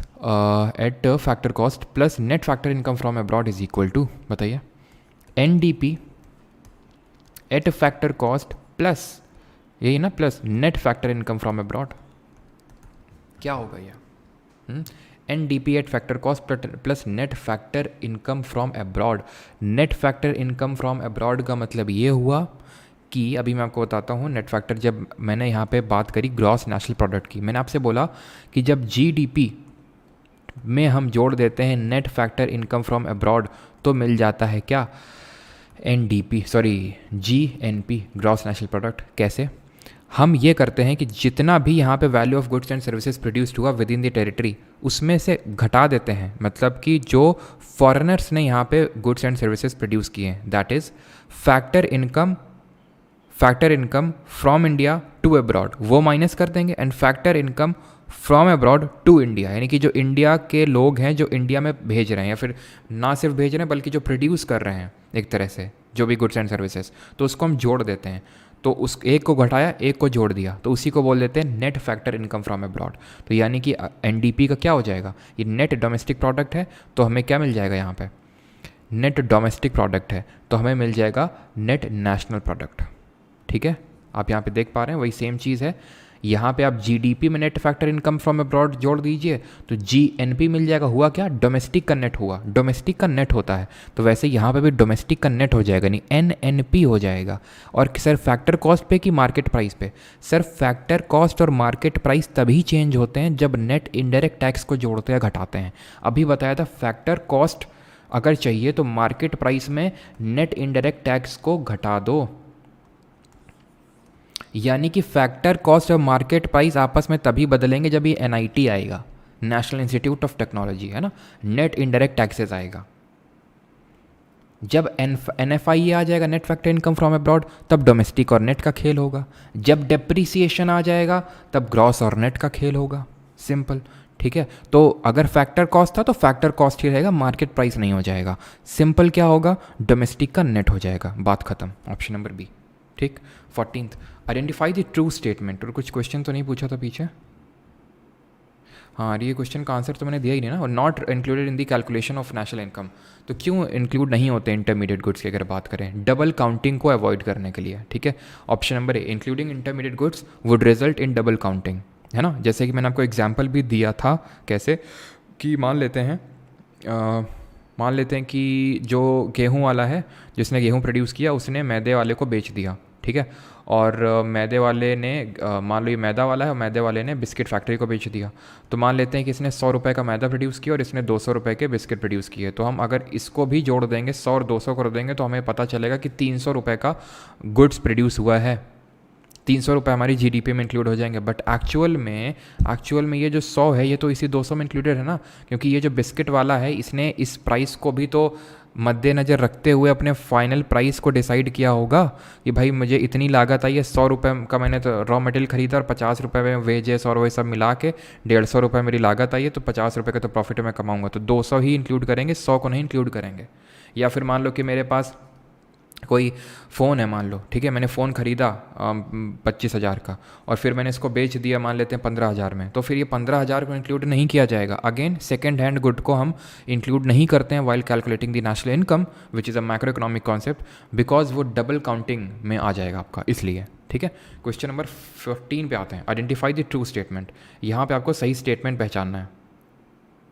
sir मेरी बात नहीं सुनी आपने। अरे असद क्या मतलब, अभी लिख देते तुम वो बात तो फिर हम पढ़ लेते, लेकिन तुमको बात बात खेलना है। कानपुर से संसदीय की परमार सर आज ओथ ले। कालीन भैया किंग ऑफ मिर्ज़ापुर। अच्छा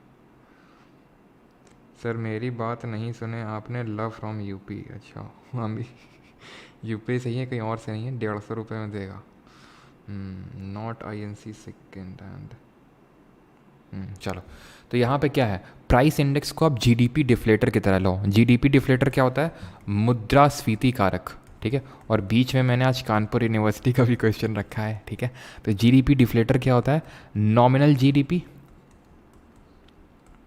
अपॉन रियल जीडीपी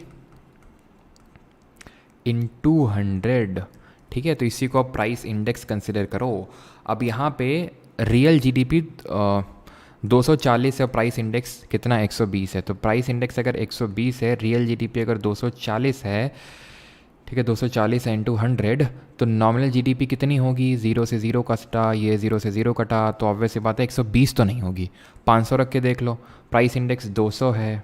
ठीक है, रियल जीडीपी को नीचे रखते हैं, नॉमिनल वाली ऊपर है, इंटू 100 कर देंगे। ठीक है, 1000 आ जाएगी। नॉमिनल जीडीपी कितनी आ जाएगी यहाँ पे, 1000 आ जाएगी। ये भी नहीं होगा यहाँ पे। ठीक है, ये भी आपका प्राइस इंडेक्स आपका 200 है, nominal GDP upon real GDP 500। ठीक है, तो 1000 होगा आपका क्या, नॉमिनल जीडीपी। ठीक है, ट्रू स्टेटमेंट पूछा है, इसको रख के देख लेते हैं। ठीक है, जो लास्ट वाला, बिकॉज ये वाला भी ऑप्शन नंबर सी वाला भी नहीं होगा, क्योंकि यहाँ पे 1000 आना चाहिए ना, क्योंकि वैल्यू सेम है। तो रियल जीडीपी 240 है, नॉमिनल निकालनी है, प्राइस इंडेक्स 120 है, रियल, तो अगेन यहाँ पे 0 से 0 कैंसिल, यहाँ पे सही आंसर क्या हो जाएगा, 288 हो जाएगा। Option number D will be the correct answer. ठीक है, चलो आगे बढ़ते हैं। क्लियर है सभी को, जीडीपी डिफ्लेटर क्या होता है, जो कि नॉमिनल जीडीपी से हवा निकाल देता है इन्फ्लेशन वाली, क्योंकि हमें पता है कि जो नॉमिनल जीडीपी होती है और रियल जीडीपी, उसमें क्या अंतर होता है। उसमें अंतर ये होता है कि इसको हम करंट प्राइसेस पे कैलकुलेट करते हैं। करंट प्राइसेस का मतलब अभी मैं आपको चलो बताता हूँ। रियल जीडीपी को हम कैलकुलेट करते हैं कांस्टेंट प्राइसेस पे, या फिर एक यहाँ पे हम ले लेते हैं, यहाँ पे ले लेते हैं हम एक बेस ईयर। जरा बताइए अभी कौन से बेस ईयर क्या चल रहा है। तो नॉमिनल जीडीपी का मतलब ये हुआ कि हम इन्फ्लेशन को इसमें काउंट नहीं करते हैं, यहाँ पे हम इन्फ्लेशन को काउंट करते हैं, इन्फ्लेशन को हटा देते हैं। Inflation adjusted GDP is real GDP, क्योंकि चीज़ों के दाम बढ़ रहे हैं उसको हम यहाँ पे कंसिडर नहीं करते हैं नॉमिनल जीडीपी में, बट इसमें यहाँ पे हम कंसिडर करते हैं रियल जीडीपी में, बिकॉज इन्फ्लेशन को हटा देते हैं। ये सारी चीज़ें मैं आपको एक्सप्लेन कर चुका हूँ। ठीक है, बेस ईयर यहाँ पे हम लेते हैं 2011-12। आगे बढ़ते हैं। Match the item in list 1 with those in list 2, measure of national income formula. बताइए सही आंसर। ये भी अच्छा क्वेश्चन है।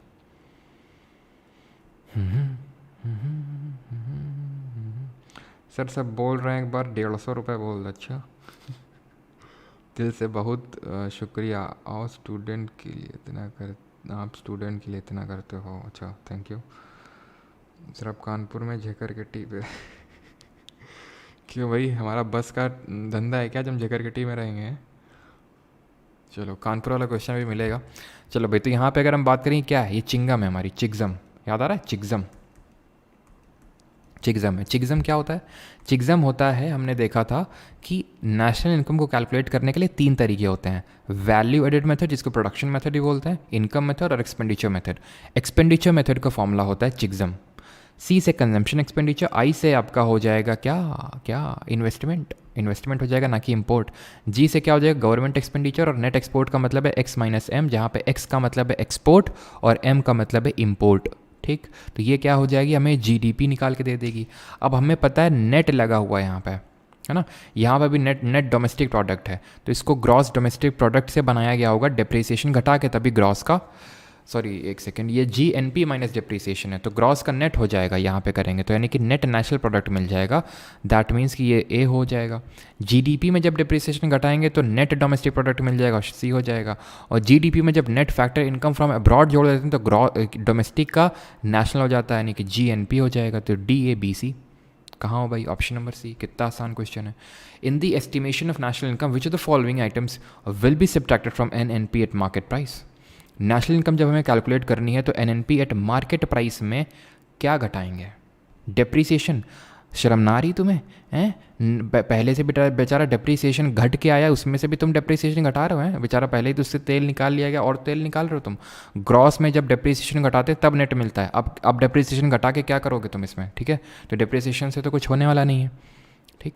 अब तुम यहाँ पे लिखा हुआ net product taxes and net production taxes, ये ऐसा कुछ तो हमने पढ़ा नहीं है। नेट इनडायरेक्ट टैक्स पढ़ा है, depreciation and net product tax. तो डिप्रिसिएशन अगेन कोई लॉजिक नहीं बनता है, नेट इनडायरेक्ट टैक्स क्यों, क्योंकि नेशनल इनकम होती है आपकी क्या, N N P at factor cost. तो जब आप N N P at market price में नेट इनडायरेक्ट टैक्स को घटा देंगे तब आपको N N P at factor cost मिल जाएगा, एज सिंपल एज दैट। और नेट इनडायरेक्ट टैक्स होता क्या है, इनडायरेक्ट टैक्स माइनस सब्सिडी। तो यानी कि जब इसको रखेंगे तो minus indirect tax plus subsidy हो जाएगा वो। Question number 17, which of the following is और आर फॉल्स। अब इस पे मैंने इस वजह से जानबूझे क्या, क्योंकि ज़्यादा क्वेश्चन आते हैं तो यहाँ पे उसी के हिसाब से प्रोपोर्शन में क्वेश्चंस पीवाईक्यूज रखे गए हैं।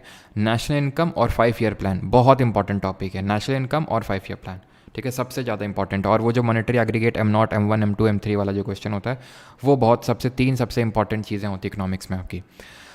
कौन सा गलत है, the impact of externality is always positive, the real income means the national income at constant prices.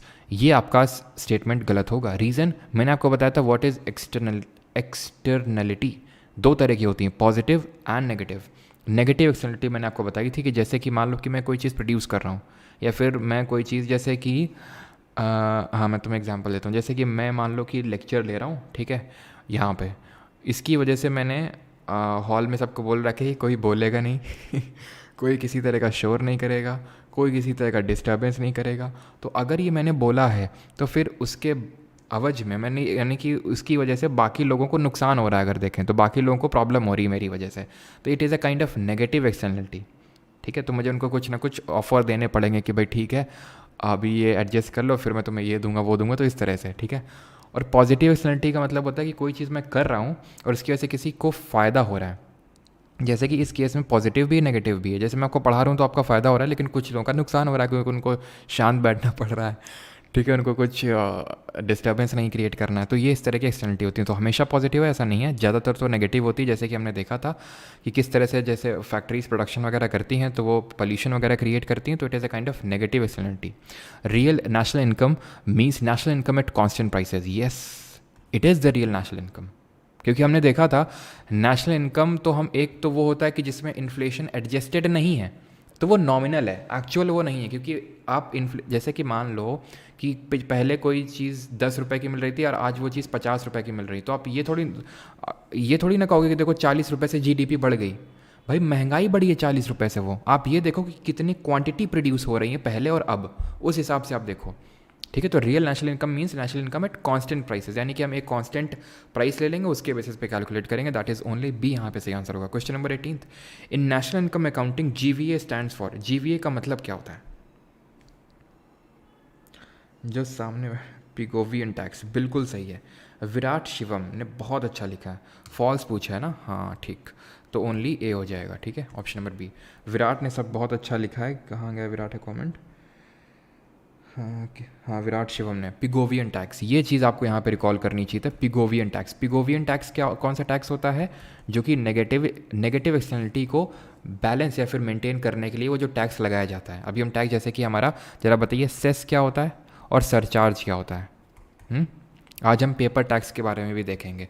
तो पिगोवियन टैक्स होता है कि जो आपने नेगेटिव एक्सटर्नलिटी क्रिएट की है उसको लेके आपको जो एक्स्ट्रा टैक्स देना पड़ेगा, दैट इज़ पिगोवियन टैक्स। सेस होता है आपका जो किसी पर्टिकुलर पर्पस के लिए टैक्स लगाया जाता है जो सबको देना पड़ता है।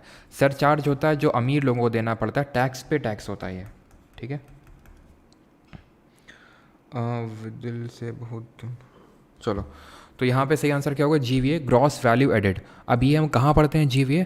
अभी मैंने बताया नेशनल इनकम को कैलकुलेट करने के 3 तरीके होते हैं। एक होता है आपका इनकम मेथड, एक होता है एक्सपेंडिचर मेथड। एक्सपेंडिचर मेथड का फॉर्मूला होता है चिग्जम या फिर चिंगम। इनकम मेथड क्या, अभी चलो आई थिंक क्वेश्चन मैंने रखा होगा इस पर, ये देखो, not one of the methods of national income estimation. तो एक्सपेंडिचर मेथड होता है जो अभी हमने पढ़ा, चिंगम या फिर चिग्जम, ठीक है। Consumption expenditure, investment, government expenditure, export minus import, ये इस तरह से पूरा फॉर्मूला होता है। प्रोडक्शन मेथड और इनकम मेथड क्या होता है? इनकम मेथड में हम इनकम लेते हैं, जैसे कि सैलरीड पर्सन की इनकम हो गई, मिक्स्ड इनकम हो गई, और हमारी जो कॉरपोरेट्स को जो इनकम होती है, जो फैक्टर ऑफ हमने देखे थे, लैंड, लेबर, कैपिटल और एंटरप्रेन्योर, ये क्या होते हैं? फैक्टर्स ऑफ प्रोडक्शन होते हैं। और फैक्टर पेमेंट क्या होती है? लैंड में हमें देना पड़ता है क्या? लैंड में हमें देना पड़ता है, एक तरह से लैंड में हम बोल सकते हैं कि रेंट देना पड़ता है हमें, लेबर को हमें वेजेस देनी पड़ती हैं, कैपिटल में हमें इंटरेस्ट रेट भरना पड़ता है, हमें ब्याज भरना पड़ता है, और एंटरप्रेन्योर अपना प्रॉफिट कमाता है। तो ये क्या है? फैक्टर पेमेंट्स हैं। ये क्या है? फैक्टर्स ऑफ प्रोडक्शन है जो इनकम मेथड में आते हैं। और प्रोडक्शन मेथड या फिर इसी को ये बोलते हैं वैल्यू एडेड मेथड। इसमें हम क्या करते हैं, हम हर स्टेज में वैल्यू कितनी ऐड हुई है उसको निकाल लेते हैं। जैसे कि पहले स्टेज में इतनी वैल्यू ऐड हुई, जैसे कि मान लो गेहूं वाले ने मैदे वाले को बेचा, तो कितना मैदे वाले ने कितने की वैल्यू ऐड करी। फिर मैदे वाले ने बिस्कुट वाले को भेजा और उसने बिस्कुट का पैकेट बनाया, उसने कितनी वैल्यू ऐड करी वो हम ऐड करेंगे। देन फर्दर मान लेते हैं कि बिस्किट वाले ने फिर किसी को मान लेते हैं कि वो वाइट लेबल करके किसी कंपनी को बेचता है जो अपना ठप्पा लगाता है उसमें, तो उन्होंने कितनी वैल्यू ऐड करी। तो ये हम हर स्टेज में निकाल लेते हैं, जिसको GVA1, GVA2 ऐसे करके फॉर्मूला पूरा बन जाता है, GVA3 एंड सो ऑन। कब तक जाएगा ये? GVAN। मैथ की याद आ गई आज, ठीक है। तो यहाँ पे वैल्यू एडेड मेथड होता है कि कितना वैल्यू ऐड हो रहा है, या फिर इसी को हम बोल सकते हैं क्या, सिग्मा GVA, ठीक है। और यहाँ पे अगर बात करें इसी को हम प्रोडक्शन मेथड बोलते हैं। तो बैंकिंग मेथड कोई मेथड नहीं होता। तो आई होप ये चीज़ भी आपकी क्लियर हो गई होगी, ग्रॉस वैल्यू एडेड क्या चीज़ होती है।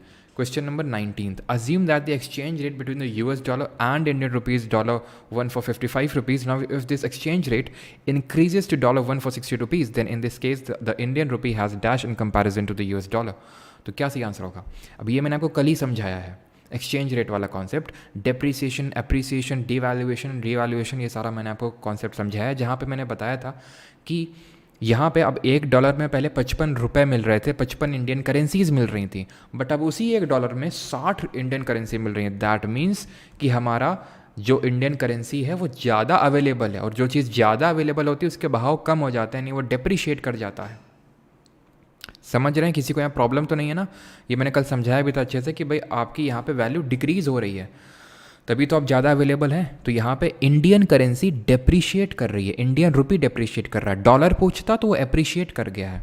और ज़रा बताइए, जब डेप्रीसिएशन होता है तो किसको बेनिफिट होता है, इंपोर्टर को कि एक्सपोर्टर को? ये भी मैंने आपको कल बताया था। और अगर मान लो ये तो होता है, इसी को हम बोल देते हैं, देखो एक होता है हमारा फ्लोटिंग एक्सचेंज रेट और एक होता है फिक्स्ड एक्सचेंज रेट। ये कैसे डिटरमाइन होता है?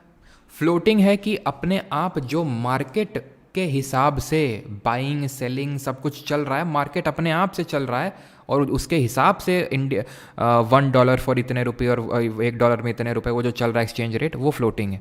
गवर्नमेंट या फिर RBI अगर इंटरवीन करके ज़बरदस्ती एक्सचेंज रेट को फिक्स करे, जो कि चाइना अक्सर करता रहता है, US उस पर एलिगेशन लगाता रहता है कि ये अपने एक्सपोर्ट को बढ़ाने के लिए डेप्रीशिएट कर रहे हैं अपनी करेंसी को, क्योंकि डेप्रीसिएशन में एक्सपोर्टर को बेनिफिट होता है, जो निर्यातक होता है वो फ़ायदे में रहता है, क्योंकि उसको मान लो डेप्रीशिएट कर गई इंडियन करेंसी, तो अब वो $1 के लिए उसको 60 रुपये मिलेंगे, पहले 55 ही सिर्फ मिल रहे थे, ठीक है। और फिक्स एक्सचेंज रेट में अगर करेंसी को डिप्रिशिएट किया जाता है ज़बरदस्ती तो उसको डीवैल्यूएशन बोलते हैं, और अगर ज़बरदस्ती उसको अप्रिशिएट किया जाता है तो उसको रीवैल्यूएशन बोलते हैं, ठीक। आगे बढ़ते हैं। 21। अच्छा बताइए 20 में आपने कितना स्कोर किया? और सभी लोग एक डीप ब्रीथ ले लेंगे और अपने बैक को स्ट्रेट रख लेंगे। मन नहीं लग रहा पढ़ने में, क्या करें? एक काम करो, मात्र 10 मिनट लगेगा और एकदम 10 मिनट में तुम्हें इतनी फुर्ती आ जाएगी कि तुम इस वीडियो को 2x स्पीड पे आके देखोगे और वो फिर जो 10 मिनट का तुम गैप आएगा उसको वो कोप अप कर लोगे। ध्यान से सुनो, अभी वीडियो को बंद करो और उठो और धूप में, बाहर धूप होगी, कड़ी धूप, वहाँ पे एकदम दौड़ के आओ 10 मिनट। सारे ऊर्जे पुर्जे तुम्हारे एकदम सारे अंग अंग फड़क जाएगा तुम्हारा, और तुम्हारे सारे जो अंग हैं वो 2x स्पीड पे काम करेंगे। एक बार करके देख लो, जिसको भी दिक्कत आ रही ना, धूप में एकदम एक बार दौड़ आओ, एकदम मज़ा आ जाएगा एकदम, है ना। फिर तुम बोलोगे नहीं कि सर मोटिवेशन, मन नहीं लग रहा है, फिर मज़ा नहीं आ रहा है, ऐसा करके कुछ।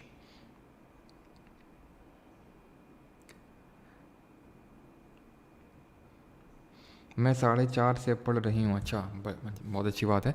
तो GDP that takes into account the cost in terms of environmental pollution, तो उसको हम बोलते हैं green GDP. Option number B यहाँ पे सही आंसर होगा। ग्रीन जीडीपी का मतलब है कि एनवायरमेंटल हो सकता है, पोल्यूशन वगैरह कर रहे हो तो उसको जीडीपी से हटा दीजिए, माइनस कर दीजिए, समझ रहे हैं, क्योंकि आपने एनवायरनमेंट को भी तो डैमेज किया। तो एक it is a kind of environmental perspective to see the GDP, तो ग्रीन जीडीपी बोलेंगे। 22 which of the following is a false statement in the context of government budget, तो कौन सा यहाँ पे फॉल्स स्टेटमेंट है? There is no future obligation to return the amount in case of revenue receipts, profit earned through Indian Railways is a part of non-tax revenue, fees and fines collected is an example of capital receipt, recovery of loan is a capital receipt। बताइए।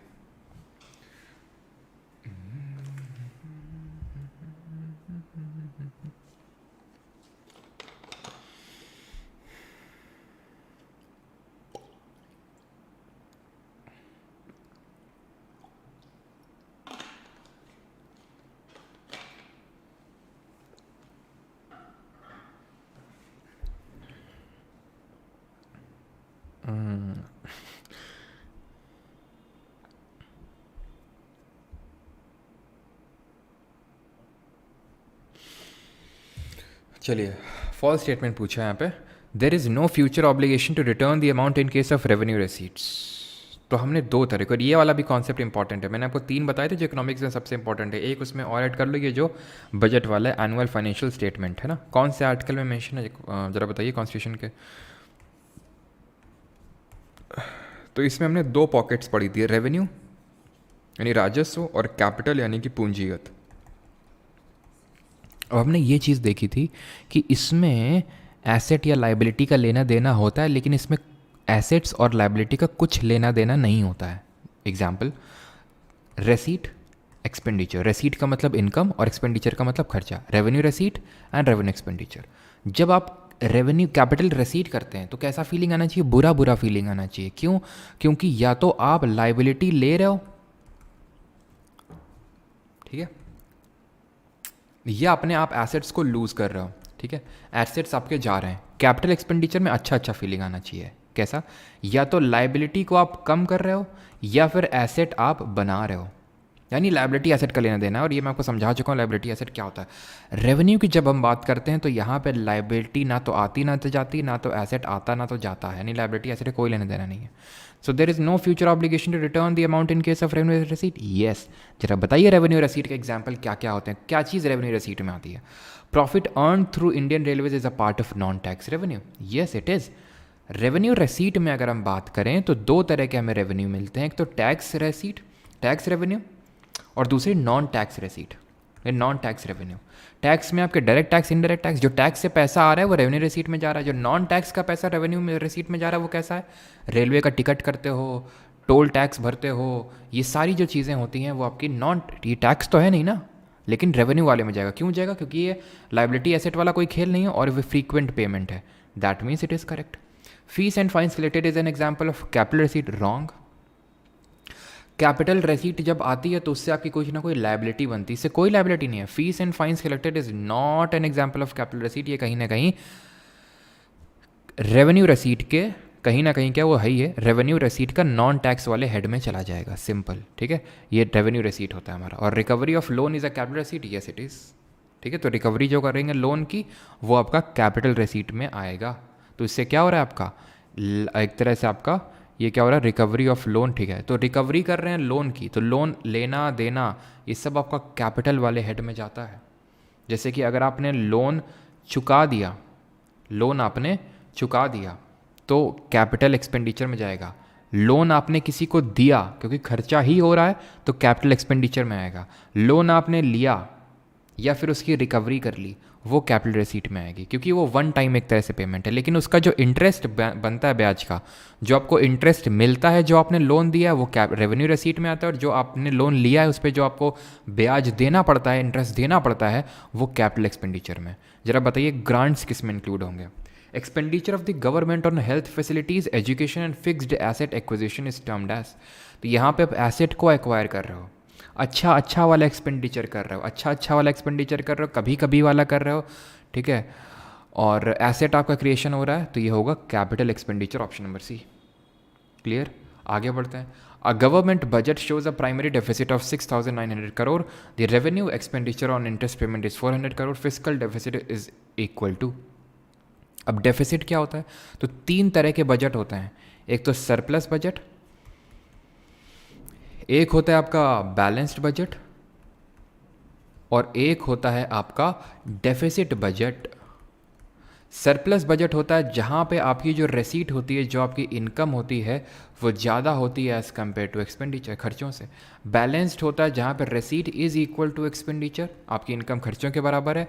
और deficit budget वो होता है जहाँ पे जो आपका expenditure है, जो खर्चा है, वो रेसीट से, दैट इज़ इनकम से ज़्यादा हो गया, that is your deficit budget. तो ये तीन तरह के बजट होते हैं।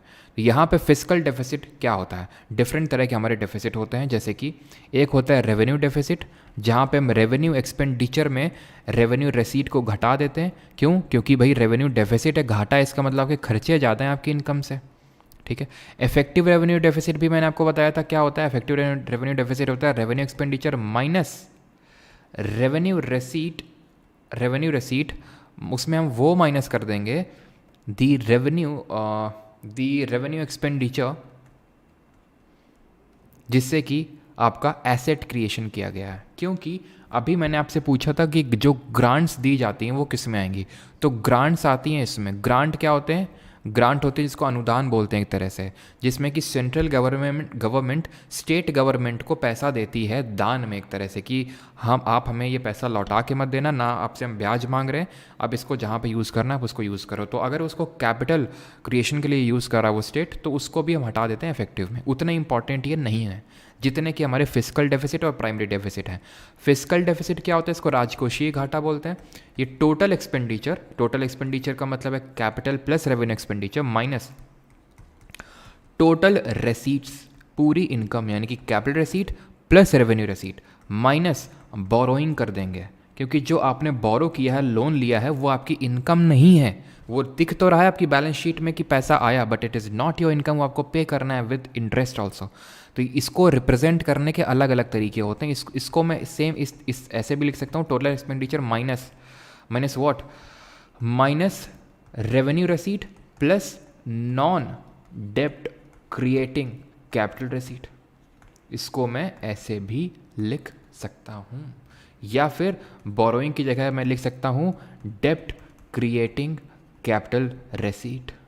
आई होप आप समझ गए होंगे, ठीक है। तो यहाँ पे सही आंसर क्या होगा? अब यहाँ पे फिजिकल डेफिसिट तो मैंने बता दिया, और कभी अगर क्वेश्चन पूछ ले आपसे कि इनमें से कौन गवर्नमेंट की बोरोइंग्स को दिखाता है, तो इट इज़ फिजिकल डेफिसिट जो कि गवर्नमेंट की बोरोइंग्स को दिखाता है। अब यहाँ पे अगर हम प्राइमरी डेफिसिट की बात करें, प्राथमिक घाटा, तो इसमें physical deficit minus interest payment कर देते हैं। जो हम इंटरेस्ट, जो गवर्नमेंट इंटरेस्ट भर रही है, उसको अगर एफडी में माइनस कर देंगे फिजिकल डेफिसिट में, तो प्राइमरी डेफिसिट मिल जाएगा। तो प्राइमरी डेफिसिट दिया 6,900 करोड़, फिजिकल डेफिसिट निकालना है, इंटरेस्ट पेमेंट 400 करोड़ है, तो इसमें जोड़ देंगे तो 7,300 करोड़ का क्या आ जाएगा? Physical deficit. Option number D will be the correct answer. Question number 25, which Indian budget introduced a statement highlighting the gender sensitivities of the budgetary allocations?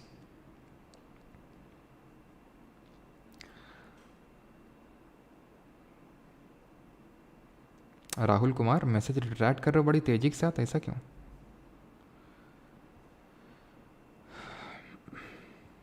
ठीक है सभी का, खुशी, जगदीश, विकास, संदीप, अमिया, रमन, ठीक है। चलिए, तो यहाँ पे सही आंसर क्या होगा? अब मैंने आपसे पूछा था कि एनुअल फाइनेंशियल स्टेटमेंट्स किस आर्टिकल ऑफ कॉन्स्टिट्यूशन में, तो आर्टिकल नंबर 112 में है। पहली बात तो बजट वर्ड कॉन्स्टिट्यूशन में कहीं भी मेंशन नहीं है, it is annual financial statement, वार्षिक वित्तीय विवरण। अब यहाँ पे पूछ, और ज़रा ये बताइए सबसे पहला बजट किसने प्रस्तुत किया था और सबसे दूसरा बजट किसने प्रस्तुत किया था और सबसे maximum number of times budget किसने पेश किया था? तो सबसे पहला जेंडर सेंसिटिव बजट 2005-06 में आया था। What does gender sensitive budget means? जहाँ पे विमेन के लिए अलग से एलोकेशन किया गया था, विमेन के एम्पावरमेंट के लिए उनके लिए अलग से एलोकेशन किया गया था 2005-06 में। पहली full time female finance minister का नाम बताएंगे आप? तो फर्स्ट अगर बात करेंगे तो कौन होंगे? आर के शनमुखम चेट्टी, शनमुखम चेट्टी जी होंगे। एंड अगर सेकंड की बात करें तो ये हमारे जॉन मथाई। इनके रिकमेंडेशंस पे कौन सी पार्लियामेंट्री कमेटी कॉन्स्टिट्यूट की गई थी? मैक्सिमम टाइम अगर बात करेंगे तो it is Morarji Desai. Maximum, but first full time female finance minister is Nirmala Sitharaman. पहली female finance minister Indira Gandhi, but full time वो Nirmala Sitharaman. And most probably अभी फिर से वही बजट आपका प्रस्तुत करने वाली है। अगला जो हमारा सेशन होने वाला है दैट इज़ मानसून सेशन, यानी इस नई लोकसभा 18th लोकसभा का पहला सेशन होगा मानसून सेशन, और उसमें budget present most probably Nirmala Sitharaman ही करने वाली हैं। ठीक। 26 which of the following is an example of capital receipt in the government budget? निम्नलिखित में से कौन सा सरकारी बजट में पूंजीगत प्राप्ति का उदाहरण है? अगेन वही सेम रिपीटेड कॉन्सेप्ट पे क्वेश्चन है। Is an example of capital receipt. अच्छा, ये बेकार वाला रिसीट है। कैपिटल एक्सपेंडिचर अच्छा वाला एक्सपेंडिचर है, ये बेकार वाला है। इसमें आपकी एसेट कम होती है या फिर लाइबिलिटी आपकी बढ़ती है। Sale of government bonds, income from government owned enterprises, tax revenue. भाई टैक्स रेवेन्यू वगैरह, टैक्स नॉन टैक्स, ये सब तो रेवेन्यू रेसीट में आता है क्योंकि ये अक्सर वाला है। मैंने आपको बताया था रेवेन्यू वाला जो होता है वो अक्सर वाला होता है, फ्रीक्वेंट होता है, और कैपिटल वाला कभी वाला होता है। ग्रांट्स रिसीव्ड, तो ग्रांट भी किस में आता है? रेवेन्यू में भी तो आता है। मैंने आपको बताया था ग्रांट लेना देना वो सब, और लोन पे इंटरेस्ट लेना देना सब रेवेन्यू वाले में जाता है। Sale of government bonds, income from, तो इनकम हो रही है, इनकम भी तो आपकी रेवेन्यू वाले साइड में जाएगी। इनकम जैसे फॉर एग्जांपल जब हम रेवेन्यू की बात करते हैं तो रेवेन्यू में जो हमें इनकम हो रही है वो भी तो अक्सर हो रही है ना, फ्रीक्वेंट हो रही है। और रेवेन्यू एक्सपेंडिचर में क्या क्या आता है? तो रेवेन्यू एक्सपेंडिचर में आता है जो गवर्नमेंट एम्प्लॉय की जो सैलरी होती हैं, वेजेस, पेंशन, ये सब जो जाता है ये रेवेन्यू एक्सपेंडिचर के साइड से जाता है, सैलरी, पेंशन, ये सारी चीज़ें। ठीक है, तो सेल ऑफ गवर्नमेंट बॉन्ड्स ये हो जाएगा ऑप्शन नंबर ए। गवर्नमेंट ने एक तरह से अपने एसेट की सेल कर दी, ऑप्शन नंबर ए।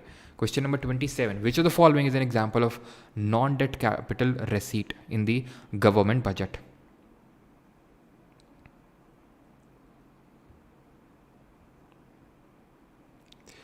सर एक डाउट है विशाखा जी का कि ग्रांट रेवेन्यू में कैसे आता है? वो तो कभी कभी ही दिया जाता है ना कि अक्सर।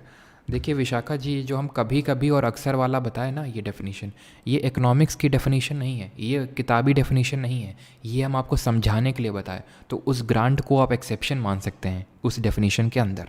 ठीक है, एक्चुअल में जो डेफिनेशन है वो एसेट और लाइबिलिटी वाली है, जो कि मैंने आपको बताया कि कैपिटल एक्सपेंडिचर में एसेट बढ़ता है, लाइबिलिटी कम होती है, और कैपिटल रिसीट में आपका है तो लाइबिलिटी बढ़ती है, एसेट कम होता है, रेवेन्यू में कुछ नहीं होता। It is the actual definition. ये जो मैंने कभी कभी अक्सर वाला बताया वो होता है उसमें। ठीक है sir, but wholesome loan recovery नहीं लिखा है तो कैसे पता चलेगा रिकवरी होलसम किया है कि इंटरेस्ट में? समझा नहीं अब्दुल शेख, अब क्या क्वेश्चन क्या है आपका? इंटरेस्ट का रिकवरी वगैरह हो रहा है, इंटरेस्ट लेना देना है, रेवेन्यू में जाएगा। लोन की रिकवरी कर रहे हैं, प्रिंसिपल अमाउंट की रिकवरी कर रहे हैं या फिर दे रहे हैं तो वो कैपिटल साइड में जाएगा। ठीक, तो is an example of non debt, ये again question repeated I think. ठीक है, नॉन डेप्ट creating capital receipt in the government budget, जिससे डेप्ट नहीं बढ़ रहा है। कैपिटल रिसीट, भाई टैक्स तो रेवेन्यू रिसीट है, इंटरेस्ट पेमेंट रेवेन्यू रिसीट है, सिंपल, इंटरेस्ट मिल रहा है, ब्याज, लोन्स फ्रॉम इंटरेस्ट, लोन ले रहे हैं, ये कैपिटल रिसीट है। क्या ये डेट? डेट का मतलब होता है आपका एक तरह से जिसमें आपको इंटरेस्ट भरना पड़े, ब्याज भरना पड़े। ठीक है, तो ये ऋण है, आप ऋण ले रहे हो, लोन ले रहे हो, तो it is debt creating. Non debt creating वो है sale of government own land, जहाँ ये क्या है, ये कैपिटल रिसीट है जहाँ पे आपका एसेट कम हो रहा है। ठीक है, जैसे कि आपका डिसइन्वेस्टमेंट, विनिवेश, ये भी आपका कैपिटल रिसीट के अंदर आता है, क्योंकि आपका एक गवर्नमेंट ने अपनी एक पब्लिक सेक्टर अंडरटेकिंग को बेच दिया, अपने एक एसेट को कम कर दिया। ठीक है, अपनी एक पूंजी को कम कर दिया। तो option number A will be the correct answer. 28 identify the correct statement regarding the budgetary deficit. तो बजटरी डेफिसिट को लेकर यहाँ पे स्टेटमेंट दिए हुए हैं, करिए अटेम्प्ट इसको। थोड़ा अच्छा टाइप क्वेश्चन है, यहाँ पे मैं आपको स्टॉक और फ्लो का कॉन्सेप्ट भी समझाऊंगा। सर अपना नॉस्ट्रो अकाउंट खुलवाने गए थे कल रशिया, रुपए 6,000 में। अच्छा, खोला कि नहीं?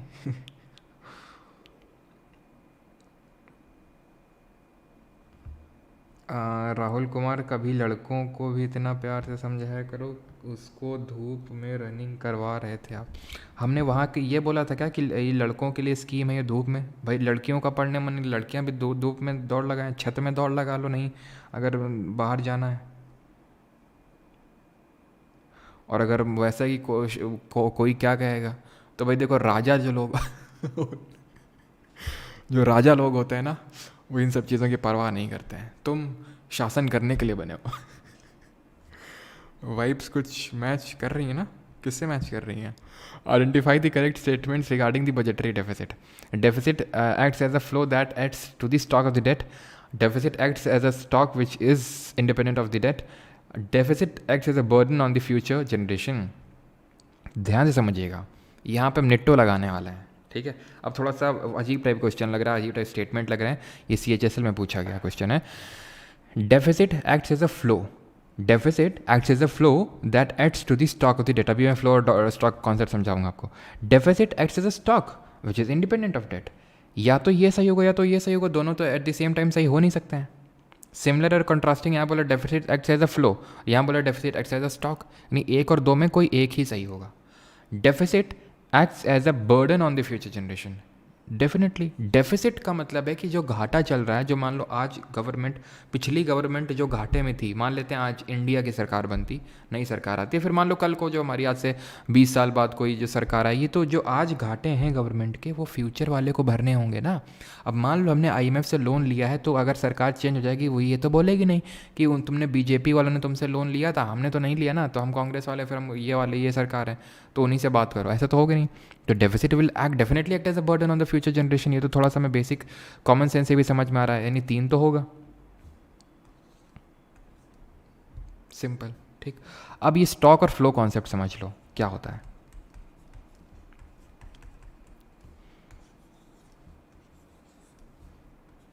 Stock is measured over a point of time, over a point of time. जो फ्लो होता है it is measured over a period of time, measured over a period of time.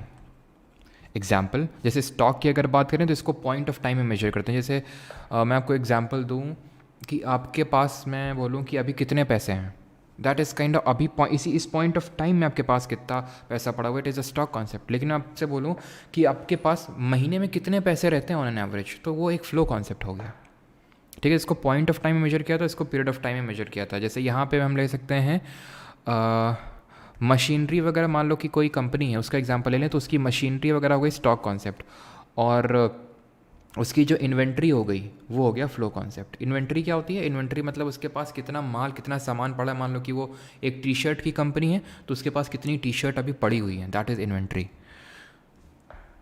In which type of tax is the marginal tax rate higher than the average tax rate. किस प्रकार के कर में सीमांत कर की दर औसत कर की दर से अधिक होती है।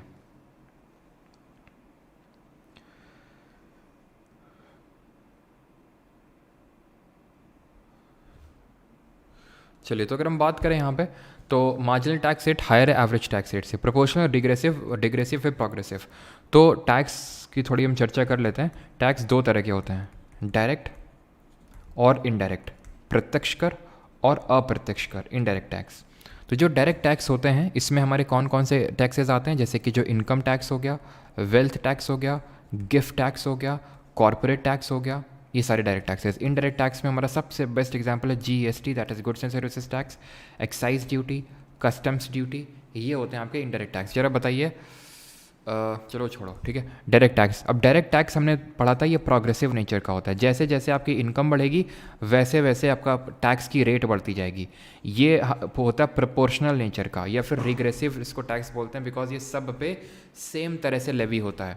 It can not be transferred, ठीक है, it can not be transferred, या फिर it can not be passed on to others, यानी कि इसको हम दूसरे पर पास ऑन नहीं कर सकते हैं। बट वहीं indirect tax can be passed on या फिर कैन बी ट्रांसफर्ड, इसमें ये खासियत होती है इनडायरेक्ट टैक्स में, ठीक है। जैसे जीएसटी है, मान लो मुझे जीएसटी भरना पड़ता है 18%, तो वो मैं आप पे ट्रांसफ़र।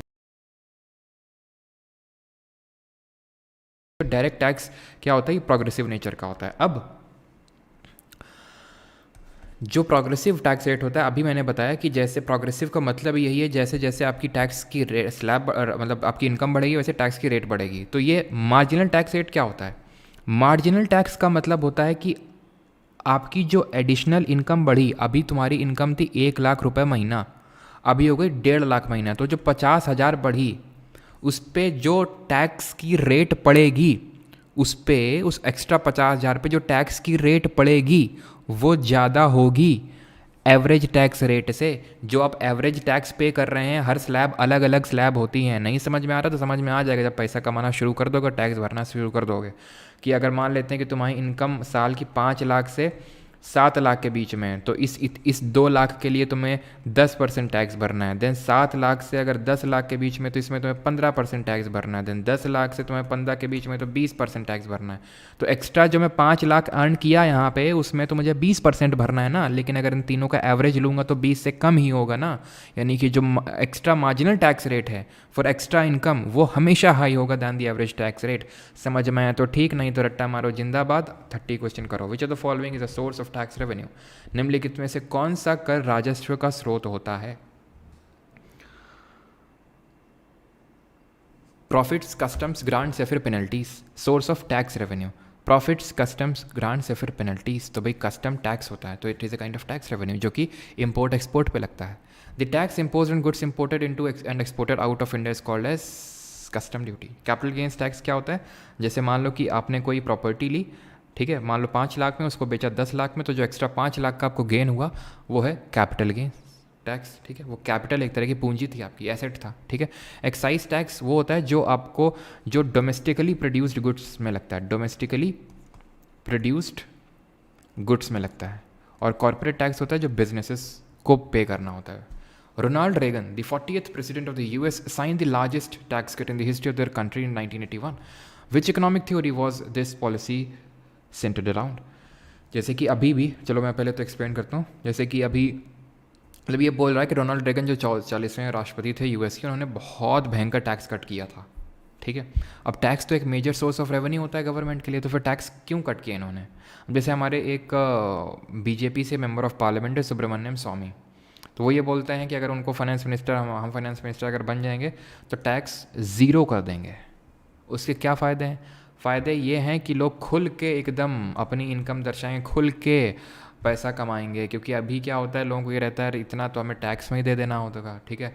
18, जैसे अभी तुमने देखा होगा एक वीडियो, कुछ ही हफ्तों पहले का वीडियो है, जिसमें कि निर्मला सीतारमन जी से एक बंदा ये जवाब करता है कि पहले तो मैं कमाऊँ तो मैं जीएसटी भरूँ कितना 18%, फिर मैं इनकम टैक्स भरूँ, फिर मैंने वो भरा, डायरेक्ट टैक्स भरा, इनडायरेक्ट टैक्स भरा, फिर अगर मैंने कोई चीज़ मान लो शेयर में इन्वेस्टिंग किया, फिर जब उसको मैं डीलिस्ट करूँगा तो उस पर भी मैं टैक्स भरूँ, कैपिटल गेंस टैक्स भरूँ, फिर मैं रोड में जाऊँ उसमें भी मैं टोल टैक्स भरूँ। तो Nirmala Sitharaman ji was left speechless, उनके पास कोई जवाब ही नहीं था इस चीज़ का। उस बंदे ने इतने अच्छे से जो है वो अपनी बात को रखा उनके सामने कि भाई टैक्स पे टैक्स पे टैक्स पे टैक्स, और फ़ायदा किस चीज़ का? सारा कुछ तो गवर्नमेंट कुछ नहीं कर रही और ले सब जा रही है, हम कर सब कुछ रहे हैं और हमें कुछ नहीं मिल रहा। ये उसने वर्ड थे और निर्मला सीतारमन जी आंसर नहीं दे पाई थी उस क्वेश्चन का। तो वही होता है कि जब आप मान लो टैक्स को, उसके भी नुकसान है कि भाई गवर्नमेंट को सोर्स ऑफ रेवेन्यू नहीं मिलेगा, लेकिन ये फ़ायदा है कि भाई लोग बहुत ज़्यादा यहाँ पे क्या करेंगे, एक तरह से हम बोल सकते हैं कि मैन्युफैक्चरिंग इंडस्ट्री सेटअप करेंगे, बिजनेस करेंगे, जिसकी वजह से इंडिया में इन्वेस्टमेंट आएगा। तो इनडायरेक्टली जो इन्वेस्टमेंट वगैरह आएगा इंडिया में, उसी से गवर्नमेंट पैसा बना लेगी। लेकिन वो थोड़ा सा रिस्की साइड हो जाता है कि कितना बना लेगी। लेकिन इन्होंने एक लैफर्स कर्व होता है जिसमें ये बताया जाता है कि आप टैक्स की रेट इंक्रीज़ करोगे तो आपका रेवेन्यू का कलेक्शन बढ़ेगा, गवर्नमेंट का रेवेन्यू कलेक्शन बढ़ेगा। अभी 10% कर दो इसको, 20% लोगों से वसूलने लगो ज़्यादा टैक्स, तो तुम्हारा रेवेन्यू बढ़ जाएगा। लेकिन तुम एक पॉइंट तक ही बढ़ा सकते हो, लेकिन तुम अगर ज़्यादा ही एकदम, वही ना कि अब पानी सर से ऊपर निकल गया, इतना तुम अगर टैक्स रेट बढ़ा दोगे तो कोई फिर कमाएगा ही क्यों, जब उसको सब कुछ दे देना है। या तो वो कमाएगा नहीं, या तो वो पूरी जद्दोजहद लगा देगा उस टैक्स को बचाने के लिए, ब्लैक में पैसा रखेगा फिर वो। ठीक है, तो ये आंसर होगा। अब काफ़ी लोग ब्लैक में पैसा रखते हैं और वो कभी इकोनॉमी में आ नहीं पाता है। जब ये टैक्स मान लो कि एकदम 0% का लॉजिक है कि अगर हो जाएगा तो ये पूरा जो पैसा छुपा हुआ था ये पूरी इकोनॉमी में सर्कुलेट करने लगेगा, घूमने लगेगा ये। तो आंसर क्या होगा? लैफर्स कर्व होगा, ऑप्शन नंबर ए। लॉरेंस कर्व कौन सा कर्व होता है? ये इनइक्वालिटी कर्व होता है। ठीक है, जरा कमेंट में बताइए कौन सा कर्व होता है। लॉरेंस कर्व कैसा होता है? कुछ इस तरह से, ये स्ट्रेट लाइन है जिसको लाइन ऑफ इक्वालिटी बोलते हैं, और इससे कितना नीचे हो आप वो आपका इनइक्वालिटी बताता है। कौन सा कोएफिशिएंट है, कौन सा कोएफिशिएंट है जो बताता है इनइक्वालिटी और इक्वालिटी के बारे में? To combat inflation what is the usual monetary policy stance adopted? Bell shape का होता है, बिल्कुल घंटे शेप का होता है। क्या स्लीपिंग पार्टनर, क्या चीज़?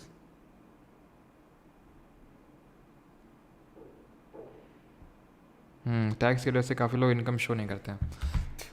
तो यहाँ पे पहले मैं बताता हूँ कोएफिशिएंट कौन सा है, गिनी कोएफिशिएंट। ठीक है, गिनी कोएफिशिएंट जो ये बोलता है कि 0 है तो आपका 0 एंड 1, ठीक है, तो 0 है तो मतलब आपका कंप्लीट इक्वालिटी है, ठीक है, एकदम कंप्लीट इक्वालिटी, और 1 का मतलब है कंप्लीट इनइक्वालिटी। ठीक, चलिए अगला क्वेश्चन है to combat inflation. What is inflation? General level of prices of good in goods and services. जरा बताइए इन्फ्लेशन जब होता है तो कौन बेनिफिट में रहता है, डेटर या फिर लेंडर? तो मॉनेटरी पॉलिसी क्या अडॉप्ट करेंगे? इन्फ्लेशन है यानी कि इकोनॉमी में ज़्यादा पैसा है, खींच लो उसको। कैसे? किसको? उल्लू को भेज को? नहीं, उल्लू को नहीं, हॉकिश को भेज, तेज तर्रार को भेज के। Option number D, hawkish monetary policy. अभी हम समझेंगे क्या होते हैं हॉकिश मॉनेटरी पॉलिसी। ठीक है, तो जहाँ पे हम CRR, SLR, bank rate, repo rate, reverse repo rate ये सब बढ़ा देते हैं, ओपन मार्केट ऑपरेशंस में गवर्नमेंट सिक्योरिटी को सेल कर देते हैं, इन सब को बोलते हैं हॉकिश मॉनेटरी पॉलिसी, या फिर डियर मॉनेटरी पॉलिसी, या फिर टाइट मॉनेटरी पॉलिसी। इसका जस्ट उल्टा होता है जब हमें डिफ्लेशन को काउंटर करना होता है तो हम डॉविश मॉनेटरी पॉलिसी, या फिर इसी को हम बोलते हैं एक्सपेंशनरी मॉनेटरी पॉलिसी। ठीक है, इसको बोलते हैं एक्सपेंशनरी मॉनेटरी पॉलिसी, और इसको हम कॉन्ट्रैक्शनरी मॉनेटरी पॉलिसी के नाम से भी जानते हैं। Is that clear? तो इन्फ्लेशन में कौन बेनिफिट में रहेगा? जो डेटर होता है benefits in inflation. Benefits in inflation कैसे? कि अगर मान लो मैंने तुमसे 1000 रुपये खरीदे, मतलब लिए लोन पे, और मैंने बोला कि ठीक है मैं तुम्हें 1000 रुपये अगले साल वापस करूँगा, मैं तुम्हें 1000 रुपये तो वापस करूँगा, लेकिन वो 1000 रुपये की परचेजिंग पावर घट चुकी है, क्योंकि इन्फ्लेशन में परचेजिंग पावर घट जाती है। जो 1000 रुपये में जो चीज़ें आ रही थी 1 साल पहले, वो आज 1000 रुपये में आप वो नहीं बाई कर पाओगे, यानी कि परचेजिंग पावर घट गई, यानी कि जिसने पैसा दिया उसका नुकसान हो गया। परचेजिंग पावर डिक्रीजेज इन इन्फ्लेशन। तो जब मुद्रास्फीति होती है तो परचेजिंग पावर घट जाती है पैसे की। विच of the following statement is true regarding the disinflation?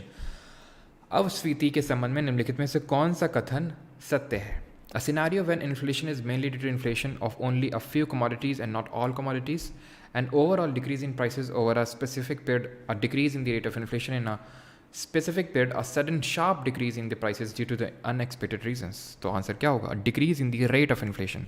Disinflation है कि इन्फ्लेशन तो है लेकिन इन्फ्लेशन की रेट घट रही है। पहले 5% इन्फ्लेशन तो आज 4%, अब 3%। ये है इन्फ्लेशन, अभी भी 3% है लेकिन पहले से कम हो गया है। डिफ्लेशन क्या होता है?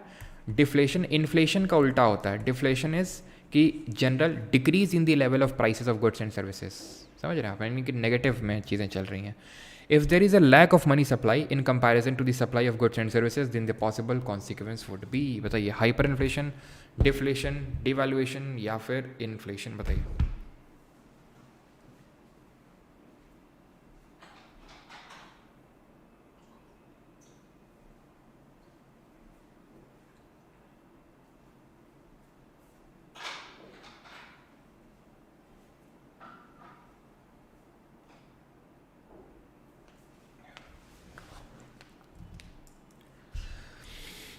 If there is a lack of money supply यानी पैसा कम है, ठीक है, एंड गुड्स एंड सर्विसेज बहुत ज़्यादा है, बहुत ज़्यादा है, बहुत ज़्यादा है, बहुत ज़्यादा है, पैसा कम है मार्केट में, तो जिसने प्रोड्यूस कर लिया गुड्स एंड सर्विसेज वो सस्ते में माल निकालेगा, वो सस्ते में बेचेगा, यानी कि चीज़ों के दाम घट जाएंगे, डिफ्लेशन हो जाएगा।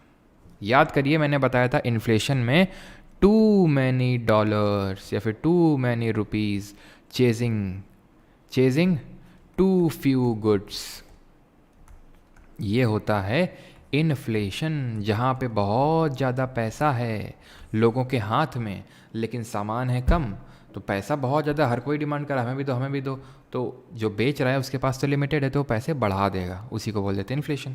लेकिन यहाँ पे उसका जस्ट उल्टा दिया है तो आंसर हो जाएगा deflation. 36, the period of high inflation, low economic growth and high unemployment is termed as, क्या बोलते हैं, जहाँ इन्फ्लेशन है और इकोनॉमिक ग्रोथ भी उतनी अच्छी नहीं हो रही है तो उसको बोलते हैं स्टैगफ्लेशन। स्टैग्नेशन तो हो गया स्ट्रक्चरल इन्फ्लेशन, ब्लैक मनी। तो ये बिल्कुल अभी कॉस्ट पुश और डिमांड पुल भी पढ़ेंगे, आई थिंक आएगा अभी, ठीक है। तो स्टैग्नेशन का मतलब हो गया इकोनॉमी बढ़ ही नहीं रही है, ठप पड़ी हुई इकोनॉमी में ग्रोथ नहीं आ रही है। स्टैगफ्लेशन होता है स्टैग्नेशन, जो पहले ऑप्शन में लिखा हुआ है, प्लस इन्फ्लेशन, यानी इकोनॉमिक ठप पड़ी हुई है और ऊपर से इन्फ्लेशन भी है। भाई जनरली ये कंसिडर किया जाता है कि भाई इन्फ्लेशन है, इसका मतलब ये है कि मतलब है कि चीज़ों के अगर दाम बढ़ रहे हैं, कि मतलब ये है कि लोगों के हाथ में पैसा बढ़ रहा है, मतलब ये है कि भाई इकोनॉमिक एक्टिविटी चल रही है। इन्फ्लेशन इज़ लाइक थोड़ा सा नमक इन दी सब्जी, थोड़ा थोड़ा होना चाहिए क्योंकि बहुत ज़रूरी है टेस्ट के लिए, लेकिन ज़्यादा हो वो भी बहुत बहुत ज़्यादा है तो ख़राब है, बहुत कम है तो भी ख़राब है। तो इन्फ्लेशन को जनरली थोड़ा सा इकोनॉमिक एक्टिविटी से जोड़ कर देखा जाता है, अच्छा अच्छा थोड़ा देखा जाता है। लेकिन अगर इन्फ्लेशन है और ऊपर से स्टैग्नेशन, ये बड़ी गंदी सिचुएशन होती है। इसका मतलब ये है कि करेंसी प्रिंटिंग ज़्यादा हो गई है, करेंसी प्रिंटिंग ज़्यादा कर दिया, लोगों के हाथ में करेंसी ज़्यादा पहुंच गई है, उसके अवज में प्रोडक्शन हुआ नहीं है, यानी इकोनॉमी स्टैगनेंट पड़ी हुई है, यानी इसको बोलेंगे स्टैगफ्लेशन। ऐसी टाइप ऑफ सिचुएशन में कौन सा कर्व फेल हो जाता है, किसकी थ्योरी फेल हो जाती है बताइए। 37 क्वेश्चन करिए तब तक। Dash is a situation in the bonds market when the rate of interest rate falls to its lowest level and the speculative demand for money becomes perfectly elastic। तो ये होता है यहाँ पे फिलिप्स कर्व फेल हो जाता है। Phillips curve एक नेगेटिव स्लोपिंग कर्व होता है जो ये बोलता है कि जब इन्फ्लेशन होता है इकोनॉमी में, मुद्रास्फीति होती है, तो जो अनएम्प्लॉयमेंट होती है, बेरोजगारी होती है, वो कम हो जाती है। फिलिप्स कर्व बोलता है। लेकिन स्टैगफ्लेशन में फेल हो जाता है, यहाँ पे इन्फ्लेशन भी है और क्योंकि इकोनॉमी स्टैगनेंट पड़ी हुई है तो अनएम्प्लॉयमेंट भी तेज़ी से बढ़ रहा है। ये क्या होती है, लिक्विडिटी ट्रैप होती है। Is a situation of bonds market, जब रेट ऑफ इंटरेस्ट रेट इतने लो हो जाते हैं इंटरेस्ट रेट कि लोगों को कोई इंसेंटिव ही नहीं है अपना पैसा उधार देने या फिर इन्वेस्ट करने में, तो लोग अपने पैसे को अपने पास इकट्ठा करने लगते हैं, उस टाइम का इंतज़ार करते हैं जब इंटरेस्ट रेट राइज करेंगे। और जब लोग पैसे को इकट्ठा करने लगते हैं तो उसी को ही हम बोलते हैं स्पेक्युलेटिव डिमांड। लोग सट्टा मांग अपनी जो है पूरी करने लगते हैं, स्पेकुलेशन करने लगते हैं कि अब इंटरेस्ट रेट फर्दर आगे जाके बढ़ेंगे, अभी नहीं बढ़ रहे हैं, अभी पैसा इकट्ठा कर लेते हैं। तो इस केस में मनी, जो डिमांड फॉर मनी वो परफेक्टली इलास्टिक हो गई है। दैट मीन्स कि आप कुछ भी, मतलब परफेक्टली इलास्टिक का मतलब क्या है, for money, speculative demand for money, यानी कि डिमांड जो है इकट्ठा करने की वो इलास्टिक हो चुकी। थोड़ा सा रेट और कम करेंगे एकदम भयंकर जो क्या हो जाती है, इलास्टिक हो जाती है। जैसे थोड़े से रेट अगर कम होते हैं तो लोगों की स्पेकुलेटिव डिमांड एकदम भाग पड़ती है, यानी कि वो एकदम इलास्टिक है। थोड़े से रेट कम करने में लोगों का स्पेकुलेटिव डिमांड बढ़ जाता है। स्पेकुलेटिव डिमांड की थ्योरी किसने दी थी, जॉन मेनार्ड कीनेस जी ने दी थी, ठीक है, जहाँ पर उन्होंने बताया था इस स्पेकुलेशन के बारे में कि किस तरह से लोग जो है सट्टा बाजारी करते हैं और अपने पास पैसे को इकट्ठा करते हैं। तो जितना ज़्यादा इंटरेस्ट रेट होगा उतना ही स्पेकुलेटिव डिमांड कम होगा, क्योंकि उतना ही लोग ज़्यादा इन्वेस्ट करेंगे पैसे को, उतना ही कम इकट्ठा करेंगे। स्पेकुलेटिव डिमांड का सिर्फ इतना मतलब है लोग कितना पैसा अपने पास इकट्ठा कर रहे हैं, ख़त्म। इंटरेस्ट रेट गिर रहा है तो स्पेकुलेटिव डिमांड बढ़ेगा, क्यों, क्योंकि लोग पैसा इकट्ठा करेंगे। That is liquidity trap. Liquid जो है यानी पैसा जो है वो ट्रैप हो चुका है पूरी तरह से, मार्केट में नहीं आ रहा है। Dash and dash are called as narrow and broad money respectively in the context of money supply in an economy. M1 M3 M1 M2। इस क्वेश्चन को अभी छोड़ दो, मुझे बताना है इसको। मुझे पहले तो आपको ये बताना पड़ेगा ना डिमांड डिपॉजिट और टर्म डिपॉजिट क्या होते हैं। बता तो चुका हूँ मैं आपको, क्योंकि अभी हम लोग फिनिश करके आ रहे हैं फारबी में, बट कंसिडरिंग कि इसमें बाद में भी कुछ लोग आएंगे एकदम नए नवेले, या फिर अभी भी कुछ नए नवेले हो सकता है लोग देख रहे हो जो एकदम स्क्रैच से पढ़ना चाह रहे हो, तो अभी रुक जाते हैं 38। वैसे तो इस पर आगे क्वेश्चन होगा, नहीं होगा तो इसको मैं फिर से आप मुझे रिकॉल करवा देना 38 वाला। What is the change in total utility due to consumption of one additional unit of an item called. तो इसको बोलते हैं मार्जिनल यूटिलिटी, सीमांत उपयोगिता, कि आपको एडिशनल उस एडिशनल यूनिट को कंजम्पशन करके आपको कितनी यूटिलिटी हो रही है, आपको कितनी उपयोगिता हो रही है। जैसे फॉर एग्जांपल मैंने आपको एग्जांपल दिया था, जैसे कि मान लो आप हैं, ठीक है, आपने एक वीडियो देखी, आए हाय क्या मज़ा आया, मज़ा आ गया एकदम, थोड़ी तड़क भड़क गए। फिर अगली वीडियो देखी, मज़ा तो आया लेकिन उतना नहीं आया। तीसरी, चौथी, पाँचवीं, छठवीं, यहाँ तक मज़ा जो है एकदम डाउन हो गया, एकदम ठीक है मज़ा नहीं आ रहा, थक गए, ठीक है। अब जो है आखिरी में क्या मज़ा आएगा, बिल्कुल नहीं आएगा। लेकिन शुरू में तो बहुत मज़ा आया था, ये मज़ा धीरे धीरे घटता गया। तो एडिशनल यूनिट जो आपको कितना मज़ा दे रही है, दैट इज़ मार्जिनल यूटिलिटी, ठीक है। तो जैसे आपने पहली एक वीडियो देखी, मतलब पढ़ाई की वीडियोस, ठीक है, तो आपने जैसे पहली वीडियो देखी इकोनॉमिक्स की, तो को बहुत मज़ा है, वाह क्या इकोनॉमिक्स होती है, ठीक है। फिर दूसरा देखा और कम इस तरह से ना, ठीक है। Option number A, as per the law of demand, if all the other commodities, if all other commodities remain the same, then the relation between the demand and price of a commodity is, क्या होता है sir? Link, बेटा link तुम्हारे पास है, हमने Telegram पे share की थी, उसी के थ्रू तुम यहाँ पे इकोनॉमिक्स का वीडियो देख रहे हो, ठीक है। तो if all the other communities remain the same, ठीक, all the other communities remain the same, then the relation between the demand and price of a community कैसा होता है? प्राइस बढ़ता है तो डिमांड घटती है, नेगेटिव रिलेशन होता है, नेगेटिव स्लोपिंग कर्व बनता है। और जो प्राइस कर्व होता है वो पॉजिटिव स्लोपिंग कर्व बनता है, यानी कि जैसे प्राइस बढ़ेगी वैसे ही सप्लाई बढ़ती है। जैसे मान लो कि प्राइस बढ़ रही है किसी चीज़ की, ठीक है, तो सप्लाई कौन करता है? प्रोड्यूसर। वो और सप्लाई करेगा और सप्लाई करेगा और सप्लाई करेगा, क्यों? क्योंकि उसको अच्छे दाम मिलेंगे। लेकिन हमें पता है चीज़ें कहाँ पे एग्जिस्ट करती हैं? इक्विलिब्रियम में एग्जिस्ट करती हैं, ठीक है। ये है पॉइंट ऑफ इक्विलिब्रियम। अगला question, dash is a type of good for which demand increases as its price increases. तो अभी हमने देखा जनरली जब प्राइस बढ़ता है तो डिमांड घटती है, लेकिन कुछ टाइप के हमारे गुड्स होते हैं, सामान होते हैं, जब उसमें प्राइस बढ़ता है तो डिमांड भी बढ़ती है। ये दो तरह के गुड्स होते हैं, एक तो गिफन गुड्स होते हैं और एक होते हैं हमारे वेबलेन गुड्स, ठीक है। एक तो गिफन गुड्स होते हैं और एक होते हैं वेबलेन गुड्स। ये दो तरह के हमारे सामान होते हैं। क्यों? क्योंकि वेबलेन गुड्स वो गुड्स होते हैं जो हमारे काफ़ी लग्जरियस आइटम्स होते हैं, लग्जरियस गुड्स होते हैं। तो जो लग्जरियस गुड्स एंड आइटम्स होते हैं, जैसे फॉर एग्जांपल आईफोन, तो उसको प्राइस टैग से हम जोड़ के देखते हैं, वो एज अ हमारा प्राइस स्टेटस को थोड़ा सा सिग्निफाई करता है, सिंबलाइज करता है। तो जितना महंगा होगा उतना ही हमें और अच्छा लगता है लेने में। और गिफन गुड्स हैं, नॉन लग्जरियस गुड्स हैं, लेकिन क्योंकि ये हमारे बहुत ही ज़रूरत की चीज़ें हैं, बेसिक रोज़मर्रा की ज़रूरत की चीज़ें हैं, तो इसमें जैसे कि मान लो रोटी के लिए जो हमें आटा लेना पड़ता है, तो भाई हम रोटी खाना नहीं बंद कर देंगे। तो it is a kind of, वो भी नॉन लग्जरियस है, लेकिन उसकी भी जब प्राइस बढ़ेगी तो डिमांड में उतना ज़्यादा कोई फ़र्क पड़ेगा नहीं, तो वो भी गिफन गुड हुआ, ठीक है। Veblen goods and Giffen goods. अगला हमारा, what would happen to the demand curve when there is an increase in the price of substitute products. तो ये सारी चीज़ें मैंने आपको पढ़ाई थी शिफ्ट्स ऑफ कर्व के तहत। Shift of curve, shift of curve मैंने आपको क्या बताया था कि अगर डिमांड इंक्रीज होती है, नेगेटिव स्लोपिंग कर्व होता है डिमांड कर्व, तो राइटवर्ड या फिर आउटवर्ड शिफ्ट होता है। अगर डिमांड इंक्रीज होती है तो ये कर्व राइट की तरफ शिफ्ट होता है, जिसको कि हम आउटवर्ड शिफ्ट भी बोलते हैं। और अगर डिमांड डिक्रीज होती है तो इसको लेफ्ट या फिर इनवर्ड शिफ्ट बोलते हैं। और same goes with the supply curve कि अगर सप्लाई इंक्रीज हो रही है तो राइटवर्ड या outward shift and vice versa. तो यहाँ पे सही आंसर क्या होगा? अब देखिए, अगर हम सारी चीज़ों को कांस्टेंट रखें और प्राइस को बढ़ाएं तो इनवर्ड शिफ्ट होगा। सारी चीज़ों का मतलब, मेरी सैलरी को कांस्टेंट रखो, मेरी चॉइसेस को सेम कांस्टेंट रखो, ठीक है, बाकी अदर फैक्टर्स को कांस्टेंट रखो, सब्स्टिट्यूट और इन सब प्रोडक्ट का, तब अगर मेरी मान लो कि इनकम में भी सब कांस्टेंट है, सब कुछ कांस्टेंट है, तब अगर तुमने प्राइस बढ़ाया तो मेरी डिमांड कम हो जाएगी, इनवर्ड शिफ्ट। अगर तुमने प्राइस कम किया तो मेरी डिमांड ज़्यादा हो जाएगी, आउटवर्ड शिफ्ट। ठीक, सिंपल। अब मैं प्राइस कांस्टेंट रखूँगा, प्राइस कांस्टेंट रख के अब मैं बाकी फैक्टर्स पे चेंज करूँगा। जैसे कि अब यहाँ पे क्या किया गया, increase in the price of substitute product. समझा चुका हूँ कायदे से एकदम सब। सब्स्टिट्यूट प्रोडक्ट है, जैसे मान लो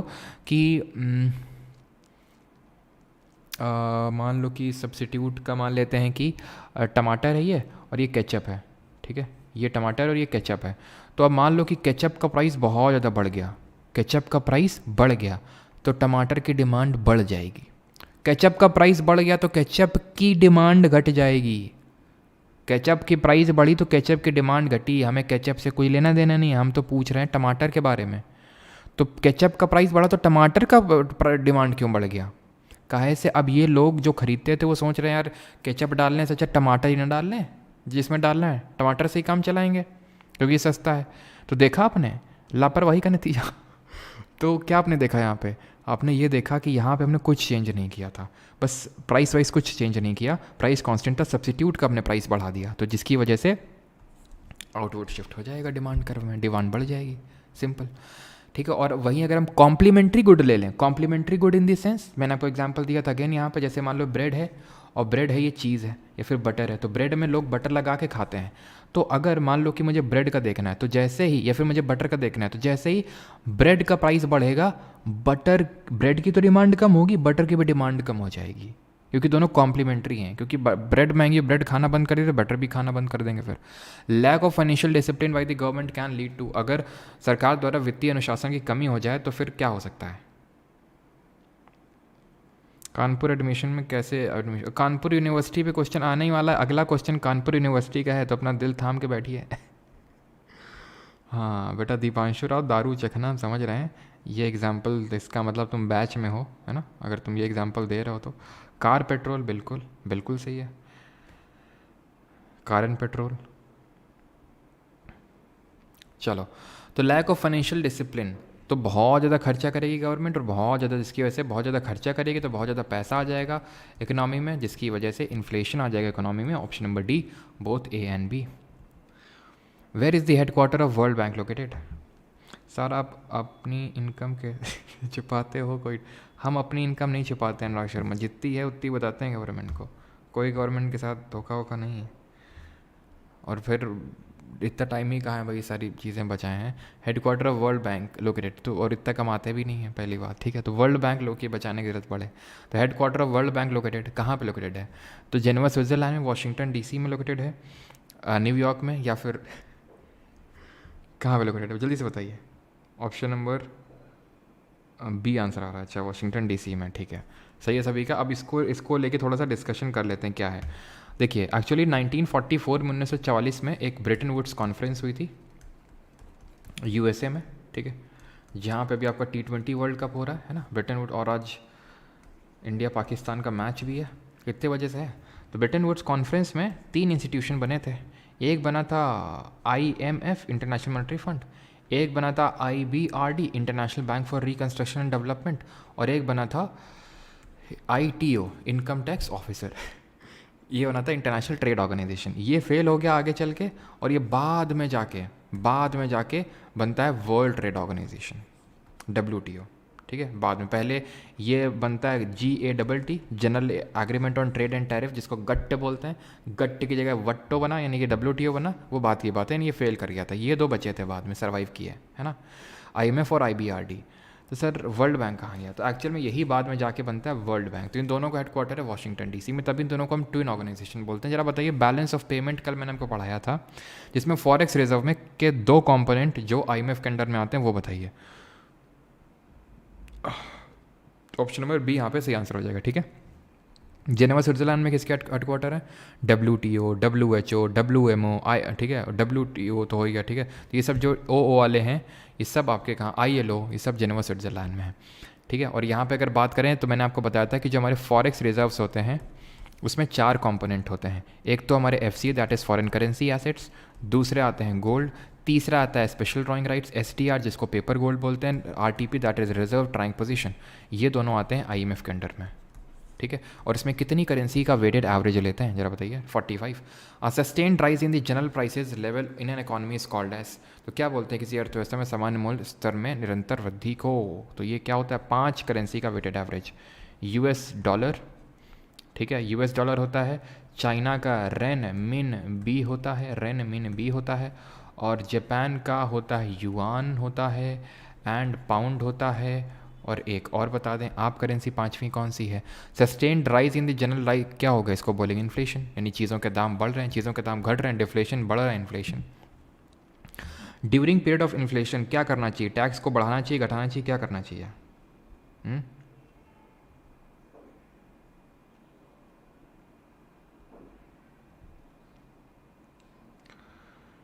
चाइना का तो येन होगा सर, ना ना ना, चाइना का तो येन होता है, रेनमिनबी भी तो वहीं की चाइना करेंसी है, रेनमिनबी को लिखना मैंने कल बताया भी था, रेन, ठीक है। यूरो, ठीक।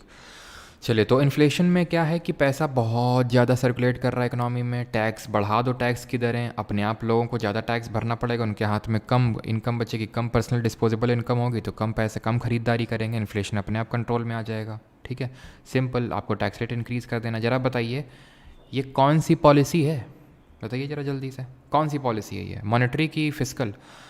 Once inflation is an outcome of a rise in the value of production factors, the outcome is, बताइए किस तरह का इन्फ्लेशन है, टाइप ऑफ इन्फ्लेशन पूछ रहा है। तो ये है आपकी फिस्कल पॉलिसी। क्यों? क्योंकि टैक्स कौन लगाता है? आरबीआई नहीं, गवर्नमेंट लगाती है। तो गवर्नमेंट जो काम कर रही है, टैक्स बढ़ाना घटाना, एमएसपी बढ़ाना घटाना, ये सब फिस्कल पॉलिसी में आती हैं। जो आरबीआई करती है, CRR, SLR, bank rate, repo rate, reverse repo rate, ये सब आरबीआई करती है, तो उसको मॉनेटरी पॉलिसी बोलते हैं। तो इन्फ्लेशन दो तरह का होता है, एक होता है कॉस्ट पुश और एक होता है डिमांड पुल। और कॉस्ट पुश इन्फ्लेशन को हम सप्लाई साइड इन्फ्लेशन के नाम से भी जानते हैं। क्यों? क्योंकि सप्लाई की कमी हो गई है, फैक्टर्स ऑफ प्रोडक्शन बढ़ गया है। जैसे कि मान लो कि बिस्किट बनाने में जो लगता था, मान लेते थे मैदा लगता था, पानी लगता था, ठीक है, ज़मीन लगती थी, वो सारी चीज़ें महंगी हो गई, तो बिस्किट का प्राइस महंगा हो गया। तो क्यों महंगा हो गया? क्या लोगों के, ये तो ये हो गया। और दूसरा, मान लेते हैं कि ये सब सेम है लेकिन लोगों के हाथों में पैसा बढ़ गया, तो बोलते हैं अब एक पैकेट नहीं 2 पैकेट बिस्किट लाओ। प्रोडक्शन उतना ही हो रहा है, अब ये ज़्यादा डिमांड कर रहे हैं, तो हमें तो दाम तो बढ़ाना ही पड़ेगा फिर। तो दाम बढ़ रहा है, यहाँ भी बढ़ रहा है, यहाँ भी बढ़ रहा है, इन्फ्लेशन होगा। लेकिन यहाँ पे सप्लाई साइड की वजह से हो रहा है क्योंकि कॉस्ट बढ़ गई है। यहाँ पे डिमांड पुल यानी कि डिमांड बढ़ गई है, इसलिए हो रहा है। ख़त्म। स्टैगफ्लेशन देख चुके हैं, डिवैल्यूएशन भी देख चुके हैं, जहाँ डेप्रिसिएशन होता है इकोनॉमी का, और वो कंट्री खुद करती है, वहाँ की central bank. What is the type of unemployment among the following in which people are willing to work at the existing wage rate but do not get a job? बताइए कौन सा टाइप ऑफ अनएम्प्लॉयमेंट है जहाँ people are willing to work at the existing wage rate but do not get a job? काम करना चाहते हैं, जितना भी पैसा मिल रहा है, लेकिन पैसा देने को तैयार ही नहीं है कोई काम देने को। तो ये है प्रच्छन्न बेरोजगारी डिस्गाइज, जहाँ पे मैंने आपको बताया था ये होता है एक तरह का हिडन अनएम्प्लॉयमेंट, जहाँ पे लोग एम्प्लॉयड हैं लेकिन दिख नहीं रहा है। ठीक है, जहाँ पे एक्स्ट्रा लोग काम कर रहे हैं लेकिन उसके एवज में एक्स्ट्रा प्रोडक्शन नहीं हो रहा है। और ये हमें इंडिया के एग्रीकल्चर सेक्टर में देखने को मिलता है, जहाँ मार्जिनल प्रोडक्टिविटी कितनी होती है? 0 होती है। फ्रिक्शनल या फिर घर्षण बेरोजगारी जिसको बोलते हैं, यहाँ पे जब आप एक जॉब से दूसरी जॉब में स्विच करते हो फॉर द बेटर प्रॉस्पेक्ट्स, उस बीच के टाइम पे जो आप अनएम्प्लॉयड रहते हो, दैट इज़ फ्रिक्शनल अनएम्प्लॉयमेंट। इसको हम सर्च अनएम्प्लॉयमेंट भी बोलते हैं, या फिर इसी को ही हम बोलते हैं वॉलेंट्री अनएम्प्लॉयमेंट, यानी कि अपनी इच्छा से बेरोजगार हैं। ये हो गए अनिच्छा वाला बेरोजगारी, अनैच्छिक बेरोजगारी। करना तो चाहते हैं लेकिन मिल ही नहीं रही है। अब हमारी इच्छा से थोड़ी ना बेरोजगार हैं, हमारी इच्छा के बिना बेरोजगार हैं। और सिमिलर और कंट्रास्टिंग ऑप्शन जहाँ पे आपको दिख जाए थोड़े से सिमिलर टाइप, जनरली आंसर उन्हीं में से ही होता है ऑप्शंस में। Which the following unemployment is the result of depreciation in economy? कौन सा टाइप ऑफ अनएम्प्लॉयमेंट है यहाँ पे जो इकोनॉमी में डिप्रेशन की वजह से आता है? डिस्प्रेशन हो गया हमको। Time period between the switching of job, Suruchi बिल्कुल सही है। रमन सिंह तुनहल सही है। चलो भाई, तो डिस्प्रेशन की वजह से जो आ जाता है वो कौन सा टाइप होता है? डिप्रेशन इन इकोनॉमी हमने देखा था, साइक्लिकल अनएम्प्लॉयमेंट बताया था आपको। डिप्रेशन आ जाए, रेसेशन आ जाए, जैसे कि 2008 में आया था the great economic depression, India उतना इफेक्ट हुआ नहीं था। इसी का एक सीजनल एक टाइप होता है सीजनल अनएम्प्लॉयमेंट, कि इसी एक सीज़न में एम्प्लॉयड है फिर अनएम्प्लॉयड, एक सीज़न है फिर एम्प्लॉयड। जैसे मानसून सीज़न है तो अभी किसानों को रोजगार मिलेगा, बुआई वगैरह होगी, फिर से अनएम्प्लॉयड। स्ट्रक्चरल क्या है? संरचनात्मक बेरोजगारी, जहाँ पे there is a skill gap, तो जो स्किल डिमांड हो रही है वो स्किल है ही नहीं लोगों के पास। जैसे कि वो बोल रहा है कि आपको ये काम आना चाहिए, ठीक है, कि आपको MS वर्ड में काम करना आना चाहिए, आप आर्टिफिशियल इंटेलिजेंस आपको समझ आनी चाहिए, आपको आता ही नहीं है, तो हम आपको क्यों रोज़गार देंगे? तो आप स्ट्रक्चरली अनएम्प्लॉयमेंट है आपके अंदर, वो स्किल ही नहीं है। Which among the following types of unemployment is also known as the real wage unemployment? Real wage unemployment, classical, seasonal, structural, frictional. Frictional में कुछ ऐसा बताए थे रियल वेज अनएम्प्लॉयमेंट, स्ट्रक्चरल में कुछ बताए थे अभी कभी नहीं बताए थे, अभी फिर से बताएं। सीजनल, एक सीज़न में आप बेरोजगार हैं, एक सीज़न में, एज सिंपल एज दैट, और कुछ इसमें कॉम्प्लेक्स नहीं है। ये है क्लासिकल बेरोजगारी, नया टाइप ऑफ बेरोजगारी, क्लासिकल बेरोजगारी। रियल वेज अनएम्प्लॉयमेंट का मतलब ये है कि जो मिनिमम वेजेस, जो जितने वेजेस मिल रहे हैं वो मिनिमम वेजेस से कम है, यानी कि उतना भत्ता नहीं मिल रहा है, ये है क्लासिकल बेरोजगारी। 51, which curve examines the relationship between the rate of unemployment and the rate of money wage changes. Rate of unemployment and rate of money wage changes, कौन सा कर्व होता है जो इन्फ्लेशन और अनएम्प्लॉयमेंट के बीच में रिलेशन दिखाता है? दैट इज़ फिलिप्स कर्व, जिसको कि हम डिस्कस कर चुके हैं। And the last question on unemployment करिए, ये CGL 7 जुलाई 2023 को पूछा गया। वॉइस रुक रुक क्या आ रहा है, ऐसा है क्या? एक बार कमेंट कंफर्म करना, वॉइस रुक रुक क्या आ रहा है क्या? अभी एड्स नहीं आएंगे, ठीक है। मनी वेज चेंजेस, कौन सा कर्व होता है जो इन्फ्लेशन और अनएम्प्लॉयमेंट के बीच में रिलेशन दिखाता है? ऐसा तो कुछ नहीं है मेरे हिसाब से यार। कितने क्वेश्चन टोटल? 100 से कम है यार, 100 लिख रखे हैं बट 100 से कम ही है। ऑप्शन ऐसा तो कुछ नहीं, ऑल ओके, ठीक है। Seasonal unemployment is mainly found in urban areas, no, rural areas में। एग्रीकल्चर मैंने एग्जांपल दिया ना, सीजनल में एग्रीकल्चर वो तो रूरल में होता है ना, ये एक सीजन में एम्प्लॉयड है फिर नहीं है। एजुकेटेड, शिक्षित बेरोजगारी, शिक्षा है, पढ़े हुए हैं, डिग्री ले रखी है, लेकिन फिर भी रोजगार नहीं है, ये हमें शहर में देखने को मिलता है, तो ये भी गलत हो गया, यानी इसने इंटरचेंज कर दिया अरबी को, बचा कौन सा? सी वाला। तो हायर क्रॉपिंग इंटेंसिटी, यानी कि हायर क्रॉपिंग इंटेंसिटी का मतलब ये होता है कि आपकी इतनी ज़मीन है तो उसमें खूब इतना ज़्यादा प्रोडक्शन करो। जैसे हमारे यहाँ पे जितना मान लो 1 हेक्टेयर है, चाइना में 1 हेक्टेयर है, ठीक है, वहाँ पे बहुत ज़्यादा प्रोडक्शन कर लेते हैं 1 हेक्टेयर में, ठीक है। तो only C option number A correct पूछा ना, इसलिए ये ज़रूर देख लिया करिए कि करेक्ट पूछा है फिर इनकरेक्ट। अब मान लो इनकरेक्ट पूछा होता तो A एंड B आंसर हो जाता, ये एग्ज़ाम में प्रेशर में दिखता नहीं है ये, ठीक है। तो इस पर मैं रिपीट कर देता हूँ, वहाँ पे अगर दिख जाए मेरे कहने की वजह से तो बहुत अच्छी बात है, क्योंकि आपको ही पता है 2-3 नंबर का इधर का उधर, और आप चेन्नई से यूपी और यूपी से चेन्नई, है ना। In which type of economy profit is the main motive? Profit main motive कहाँ पे होता है? सोशलिस्टिक, कैपिटलिस्टिक, मिक्स्ड या फिर पैरेलल? तो हमें पता है कि जो सोशलिस्टिक इकोनॉमी होती है वहाँ पे, सॉरी यहाँ पे लिखा है प्रॉफिट मेन मोटिव है, तो कैपिटलिस्टिक जो टाइप ऑफ इकोनॉमी वहाँ पे प्रॉफिट मेन मोटिव होता है। ये क्या होता है, यहाँ पे गवर्नमेंट रेगुलेटेड होता है, ठीक है। यहाँ पे बहुत सारे बैरियर होते हैं, एंट्री बैरियर होते हैं सोशलिस्टिक टाइप में, ठीक है। अच्छा ये बताइए कौन सी टाइप ऑफ मार्केट में there is a entry barrier? हम लोगों ने टाइप्स ऑफ मार्केट पढ़े थे ना, monopolistic, oligopolistic, perfect competition, monopolistic competition, उसमें किस में होता है, ठीक है। कैपिटलिस्टिक में क्या होता है, इसमें पूरा तरह से लिबरलाइज्ड होती है इकोनॉमी। लिबरलाइज्ड का मतलब ये है कि पूरी तरह से सभी को यहाँ पे ओपन एक तरह से लाइसेंस है कि सबको यहाँ पे। कैपिटलिस्ट में होता है मेन मोटिव प्रॉफिट का, और ये डिमांड और सप्लाई के बेसिस पे काम करता है कैपिटलिस्ट इकोनॉमी। ये गवर्नमेंट के इसमें रेगुलेशंस नहीं होते हैं, यहाँ पे इनइक्वालिटी ज़्यादा क्रिएट हो जाती है, यहाँ पे इनइक्वालिटी कम रहती है, ठीक है।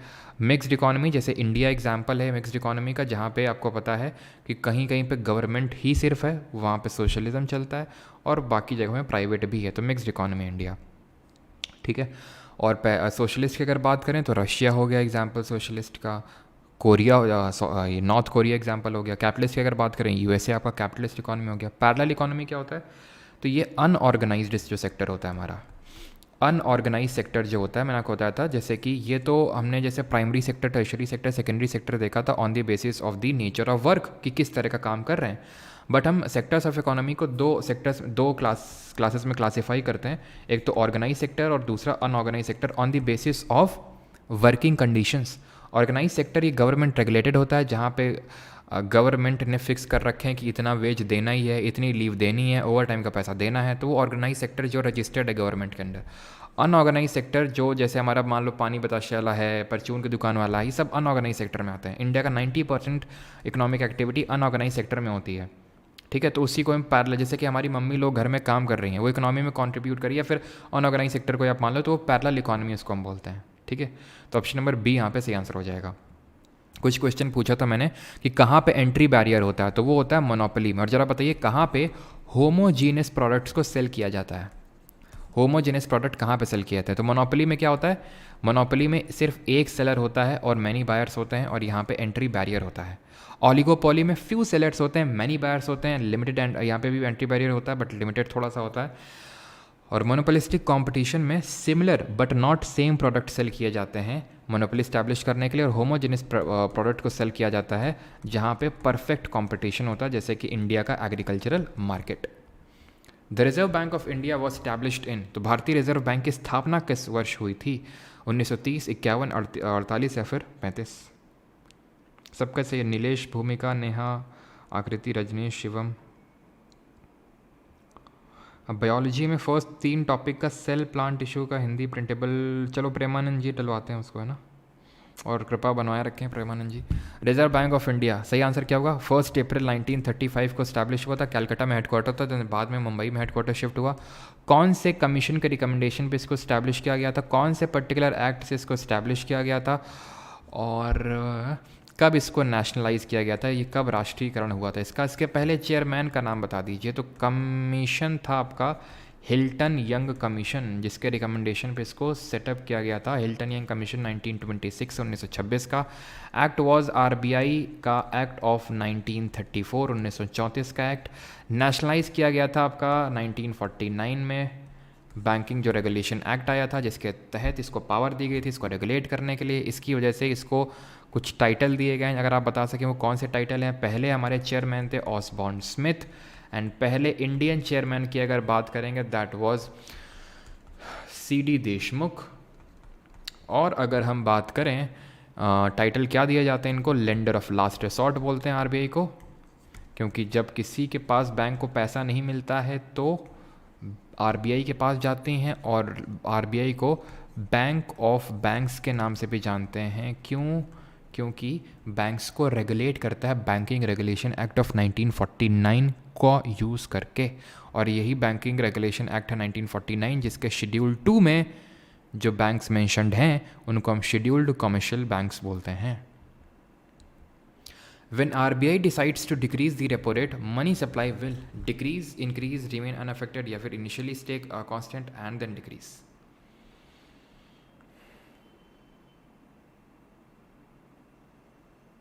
क्लास रात में स्टार्ट होना था, ऐसा कब कहा मैंने?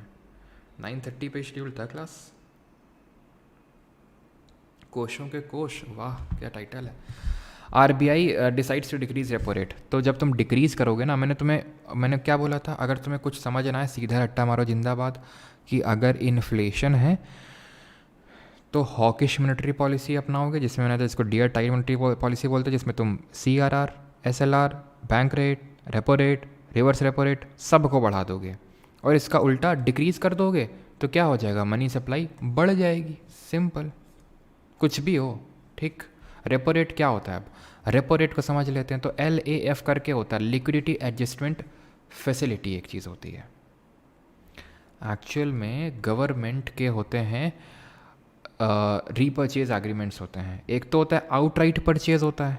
ओपन मार्केट ऑपरेशंस की जब हम बात करते हैं गवर्नमेंट के, तो इसमें 2 पार्ट होते हैं। एक तो होता है आउटराइट परचेज, जिसमें कि एक गवर्नमेंट सिक्योरिटी की सेलिंग या बाइंग करता है। ओपन मार्केट ऑपरेशन है, अगेन रिपीट, 2 प्रकार होते हैं। आउटराइट परचेज, जिसमें ये GSEC that is government security की सेलिंग या बाइंग करेगा। जरा बताइए इन्फ्लेशन के केस में क्या करना चाहिए, सेलिंग की बाइंग?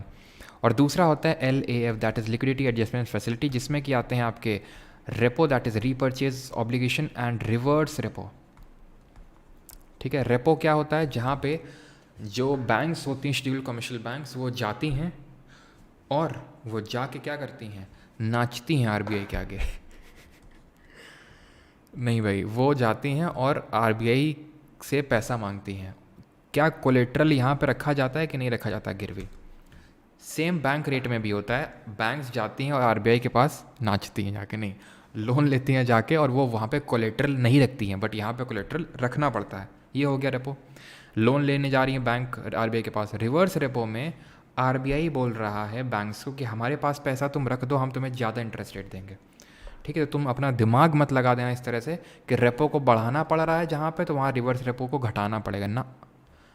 GSEC की अगर बात करें, गवर्नमेंट सिक्योरिटी को सेल करना पड़ेगा, क्योंकि मैंने आपको बताया था कि गवर्नमेंट सिक्योरिटी को ऐसे इमेजिन किया करो कि अगर मेरे हाथ में गवर्नमेंट सिक्योरिटी है, तो या तो मेरे हाथ में गवर्नमेंट सिक्योरिटी हो सकता है, पैसा हो सकता है। अगर मैंने सेल कर दिया, आरबीआई ने सेल कर दिया गवर्नमेंट सिक्योरिटी को, तो वो लोगों के हाथों से पैसा छिना लेगा और उनके हाथों में इसको पकड़ा देगा। एक ही चीज़ हो सकती है हाथ में, ठीक है।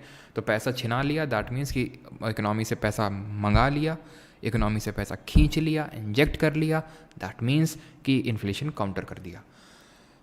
Which among the following is the first regional rural bank to be set up in India. पहली आरआरबी या फिर पहली ग्रामीण बैंक इंडिया में कौन सी सेटअप हुई थी?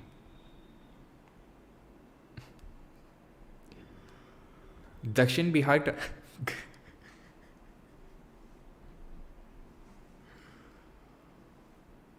दक्षिण बिहार ग्रामीण बैंक, आर्यवर्त बैंक, पश्चिम बंगाल ग्रामीण बैंक या फिर प्रथम बैंक? तो कौन सी ये प्रथम बैंक है जो मुरादाबाद यूपी में सेटअप हुई थी? कब सेटअप हुई थी जरा बताएंगे कमेंट में, ठीक है। और आरआरबी एक्ट कब आया था ये भी बताइए जल्दी से, आरआरबी एक्ट कब आया था? मुरादाबाद यूपी में इसको स्टैब्लिश किया गया था। और रीजनल रूरल बैंक की अगर बात करें आरआरबीज की, तो इनको रेगुलेट कौन करता है ये बताइए? रेगुलेट और इनको सुपरवाइज कौन करता है? इसमें कितनी शेयर होल्डिंग सेंट्रल गवर्नमेंट के पास होती है, कितनी स्टेट गवर्नमेंट के पास होती है, और कितनी स्पॉन्सर बैंक के पास होती है, ठीक है। स्पॉन्सर बैंक के पास होती है। रेगुलेट की अगर बात करेंगे तो आरबीआई करेगा, आर से रेगुलेट, आर से RBI reserve bank of India जो बाकी बैंक्स को भी रेगुलेट करने का काम करता है। और सुपरवाइज की बात करेंगे तो नाबार्ड करता है। इसको किस कमेटी के रिकमेंडेशन पे सेटअप किया गया था? नाबार्ड और आरबी दोनों की बात कर रहा हूँ मैं, ठीक है। और नाबार्ड को किस 5 ईयर प्लान के दौरान लॉन्च किया गया था ये भी बताइए। बैटरी हो गई डाउन, रुको, ठीक है। तो सेंट्रल गवर्नमेंट की जो शेयर होल्डिंग होती है वो 50% होती है, स्टेट गवर्नमेंट की होती है 15% एंड स्पॉन्सर बैंक की होती है 35%। तो ये शेयर होल्डिंग होती है। सुपरवाइज नाबार्ड करता जो स्टैब्लिश हुआ था 12 अप्रैल 1982 को, ठीक है। आरआरबीज़ की अगर बात करें तो ये बी शिवरमन जो कमेटी है, सॉरी बी शिवरमन कमेटी बोल रहा हूँ, ये बी शिवरमन कमेटी की रिकमेंडेशन पे सेटअप हुई थी नाबार्ड, बी शिवरमन कमेटी। और ये आपका सेटअप हुआ था नरसिम्हम कमेटी के रिकमेंडेशन पे आरआरबी, ठीक है। क्लियर यहाँ तक? अगला क्वेश्चन करिए। Which committee was formed to review and give recommendation on nationalisation of banks?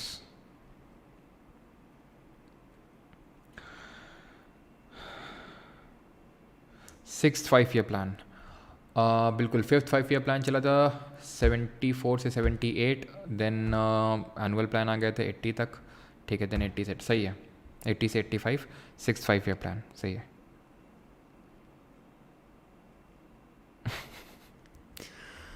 तो यहाँ पे क्या सही आंसर होगा? रघुराम राजन कमेटी नहीं, नरसिम्हम कमेटी अभी हमने देखा,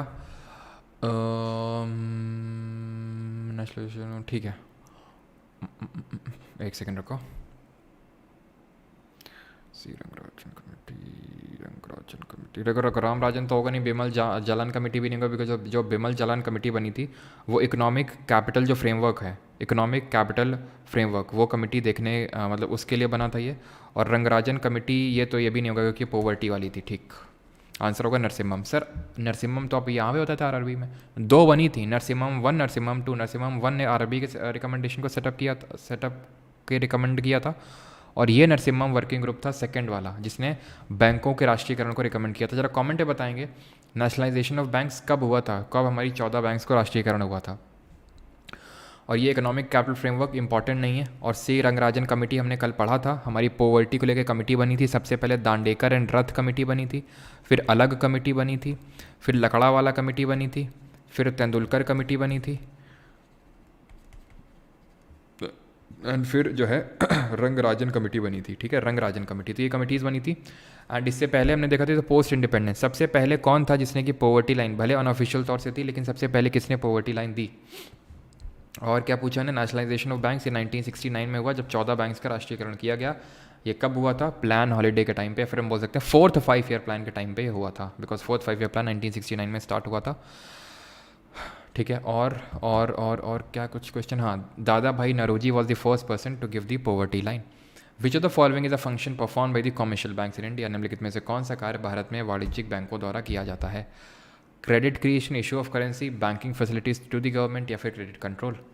करेंसी को इशू करने का काम तो आरबीआई का है या फिर गवर्नमेंट का है, नोट्स प्रिंट करता है, इशू करता है आरबीआई, और जो कॉइन्स हैं उनको गवर्नमेंट इशू करता है। Banking facility to the government, government को बैंकिंग फैसिलिटी आरबीआई देता है, ना कि commercial banks.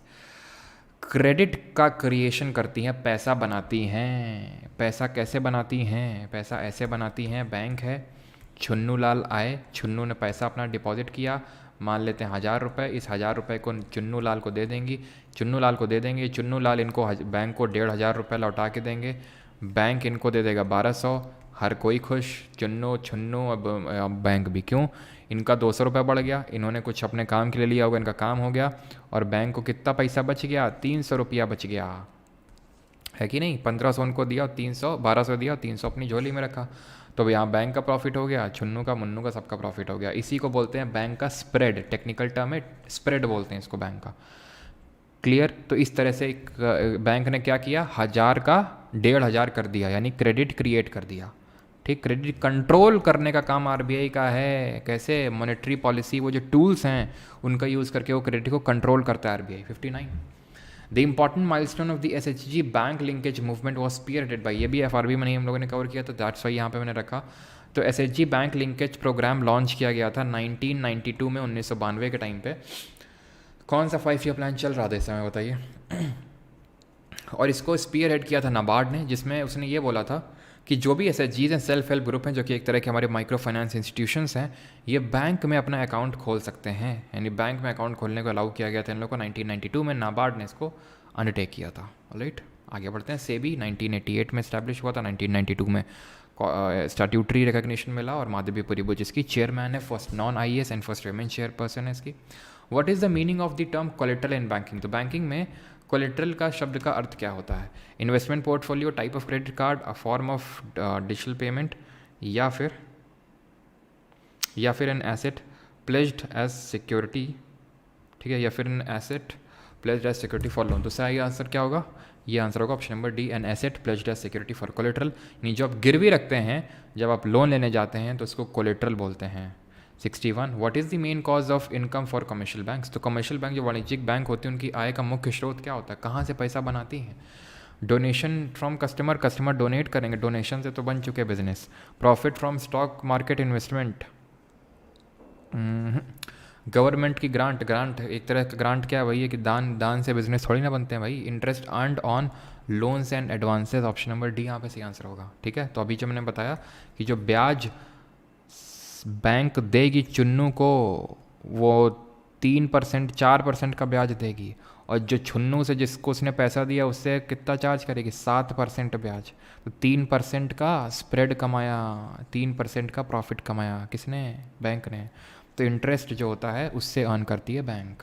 Which of the following is not an example of Fiat money in India. इनमें से कौन सा फियाट मनी का एग्जाम्पल नहीं है। 500 का करेंसी नोट, 200 की ब्लैंक चेक, बैंक चेक, 20 रुपये का सिक्का, 10 रुपये का सिक्का। तो सही आंसर क्या होगा, सही आंसर होगा यहाँ पे ऑप्शन नंबर बी, 200 की bank cheque. Bank cheque Fiat money नहीं है तो कैसी मनी है बताइए, ये भी आपको एक्सप्लेन कर चुका हूँ। फियाट मनी कौन सी मनी होती है, विच इज़ जिसमें कि गवर्नमेंट की बैकिंग होती है, बैक्ड बाय गवर्नमेंट।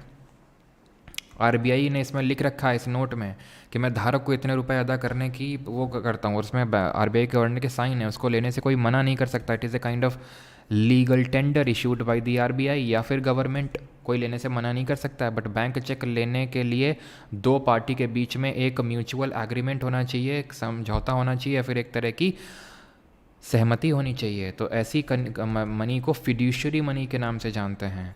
ठीक है, आप मुझे चेक दोगे तो मैं मना कर सकता हूँ कि भाई मैं चेक नहीं लूँगा, मुझे पैसा दो कैश, या फिर ऑनलाइन ट्रांसफ़र करो मुझे।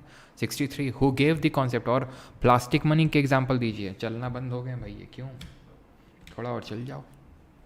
प्लास्टिक मनी के एग्जांपल दो जल्दी से, प्लास्टिक मनी के एग्जांपल दो जल्दी से। Who gave the concept of money illusion for the first time. धन की जो भ्रम होता है उसकी अवधारणा सबसे पहले किसने की, Robertson, Adam Smith, Irving Fisher, या फिर जॉन मेनार्ड केनीस। तो ये करी इरविन फिशर ने। इन्होंने ही कॉन्सेप्ट ऑफ मनी इल्यूजन दिया, और उन्होंने एक फॉर्मूला दिया था, जरा उस फॉर्मूला को लिखे यहाँ पे। प्लास्टिक मनी में आते हैं हमारे debit card, credit card. Credit card क्या होता है, क्रेडिट कार्ड होता है ये किस कॉन्सेप्ट पे वर्क करते हैं, पे नाउ। क्या होता है ये कि क्या बोलते हैं कि स्पेंड नाउ पे लेटर, यू या फिर यूज़ नाउ पे लेटर, बाद में पे कर देना। अभी जो खरीदना खरीदारी कर लो, बाद में पे कर देना, कोई नहीं। ठीक है, और डेबिट कार्ड में क्या, जितना पैसा तुम्हारे अकाउंट में है उससे ज़्यादा तुम क्या ही खरीदारी कर पाओगे, तो उतना ही खर्च कर सकते हो जो तुम्हारे अकाउंट में। इसमें जो अकाउंट में नहीं है वो भी पहले से ही खर्च कर सकते हो जो तुम्हारे पास नहीं है, बाद में पे कर देना। और इन्होंने फॉर्मूला दिया था MV = PT। ये फॉर्मूला क्या बोलता है, और ज़रा बताइए कि जो क्योंकि यहाँ पे m का मतलब है मनी सप्लाई, v का मतलब है velocity of circulation of money. ठीक है, velocity of circulation of money क्या होता है कि कितने number of hands exchanged by a currency, कितने हाथ वो एक्सचेंज किया। जैसे अब ये का नोट एक मेरे पास है, फिर आपके पास, फिर किसी और पास पे, तो कितने हैंड्स एक्सचेंज कर रहा है। तो अगर हम मनी सप्लाई को इंक्रीज़ करेंगे किसी इकोनॉमी में, तो जो प्राइस लेवल है, पी का मतलब प्राइस लेवल और टी का मतलब है ट्रांजेक्शन, तो प्राइस लेवल आपके बढ़ जाएंगे। Question number 64, who among the following is the sole note issuing authority in India. Notes कौन इशू करता है? तो नोट्स इशू करने का काम सिर्फ आरबीआई के पास है, सिर्फ एक्सेप्ट ₹1 का नोट जो कि गवर्नमेंट ऑफ इंडिया इशू करती है। बाकी जो सिक्के होते हैं, कॉइन्स, वो आपकी गवर्नमेंट ही इशू करती है। Which law of economics states that bad money drives out the good money. जो बैड मनी है वो गुड मनी को ड्राइव आउट कर देती है। अब इसको मैं एक्सप्लेन करने के लिए आपको हिस्टोरी में ले चलता हूँ, हिस्टोरी में ले चलूँ, और मॉडर्न हिस्टोरी नहीं, मेडिवल हिस्टोरी में ले चलता हूँ। तो मैं याद करो पहले, तो तुम मुझे बताओ वाइजेस्ट फुल किसको बोलते हैं, जल्दी से बताओ वाइजेस्ट फुल किसको बोलते हैं। तो ये दिया था भाई, ओम्स लॉ तो फिजिक्स में पढ़ते हैं, V is equal to I R. ठीक है, इसको, और गॉस लॉ भी फिजिक्स में होता है। दिस इज़ योर ग्रेशम्स लॉ, रेशम नहीं, ग्रेशम्स लॉ। ठीक है, अब ये क्या है? पहली बात तो वाइजेस्ट फुल बोलते हैं कि इसको MBT, दैट इज़ मोहम्मद बिन तुगलक को। क्यों बोलते हैं इसको वाइजेस्ट फुल? बिकॉज इसने कुछ चालाक चीज़ें करने की कोशिश करी, लेकिन सब फेल हो गई।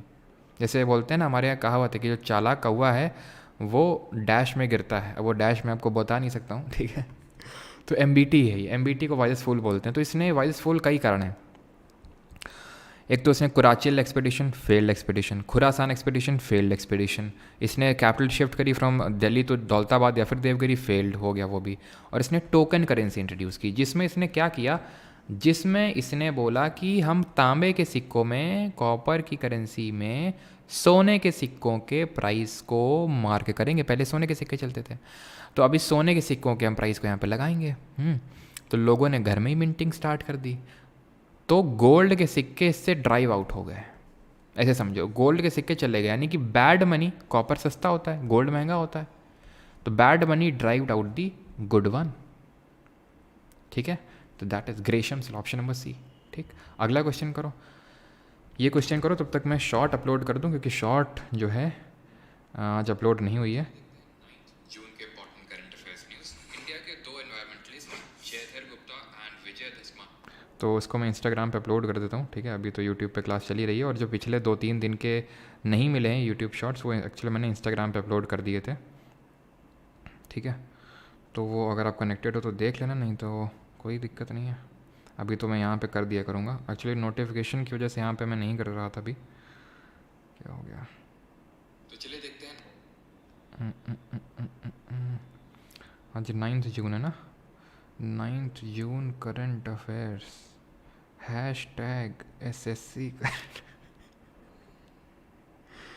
Hashtag UPSC current affair, hashtag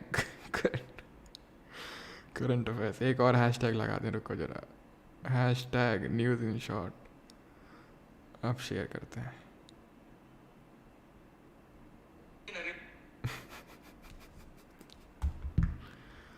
चलो, तो सही आंसर क्या होगा? Maximum limit on micro finance loans for NBFC other than NBFC MFIs। अब काफ़ी लोग खड़ाक से ये मार दिए होंगे, और खड़ाक से तो हम कंटाप मार देते अगर तुम बैठे होते यहाँ पे। क्या है यहाँ पे लिखा हुआ? Other than NBFC MFIs। Maximum limit कितनी है micro finance loan? Micro finance loan क्या होते हैं? जो छोटे लोन होते हैं, जो 1 लाख से कम के लोन होते हैं, और उन हाउस होल्ड को दिया जाता है जो लो इनकम हाउस होल्ड होते हैं, जिनकी इनकम साल की 3 लाख से कम है, सालाना इनकम। ठीक है, तो ये 1 लाख और 3 लाख डेटा रखेंगे। तो मैंने 75% बताया था कि वो NBFC MFIs को किस कमेटी के रिकमेंडेशन के बाद सेटअप किया गया था। तो इनके पास ये होता है कि आपको अपना 75% जो टोटल एसेट है वो माइक्रो फाइनेंस के तौर पे देना है। एक सेकंड रुकना।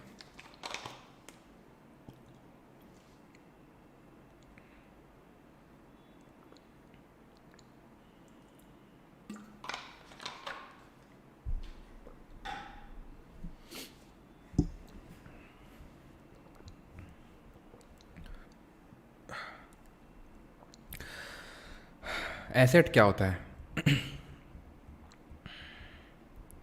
चलो काफ़ी पीछे चला गया। तो एसेट क्या होता है? एसेट होता है बैंक के लिए जो लोन देता है, तो ये जो बैंक है उसके लिए जो डिपॉजिट्स हैं, जो यहाँ पे लोग डिपॉजिट कर रहे हैं, वो उसके लिए लाइबिलिटी होती है, देयता होती है। और जो लोन में पैसा उठाता है वो इसके लिए एसेट यानी पूंजी होती है। तो यानी कि जितना भी इसने लोन दे रखा है NBFC MFI ने, वो 75% उसका माइक्रो फाइनेंस होना चाहिए। तो जो है वो होगा NBFC MFI होगा, माइक्रो फाइनेंस इंस्टीट्यूशन के तौर पे रिकॉग्नाइज होगा। अदर दैन NBFC MFI के लिए 25% है, 25% ऑफ टोटल इक्विटी।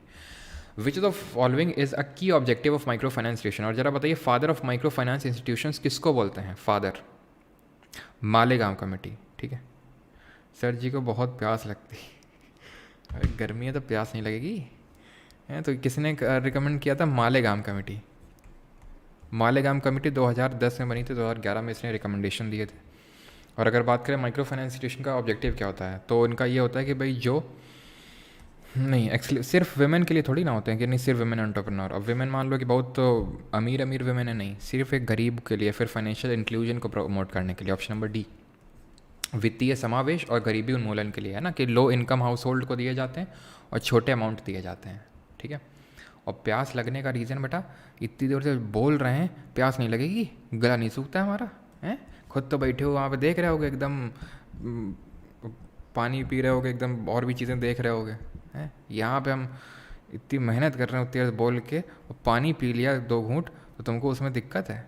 ठीक है, कोई नहीं, आगे बढ़ते हैं। 68। और एक चीज़, फादर इसको बोलते हैं मोहम्मद यूनुस, क्योंकि इन्होंने सबसे पहले, और इंडिया में सबसे पहले माइक्रो फाइनेंस इंस्टीट्यूशन कौन सा सेटअप हुआ था? इन्होंने ही सबसे पहले बांग्लादेश ग्रामीण बैंक सेटअप की थी। ठीक है, बांग्लादेश ग्रामीण बैंक इन्होंने इस्टेब्लिश करी थी, इसीलिए इनको फादर ऑफ, और इनके इसके लिए इनको नोबेल प्राइज़ से मिला था।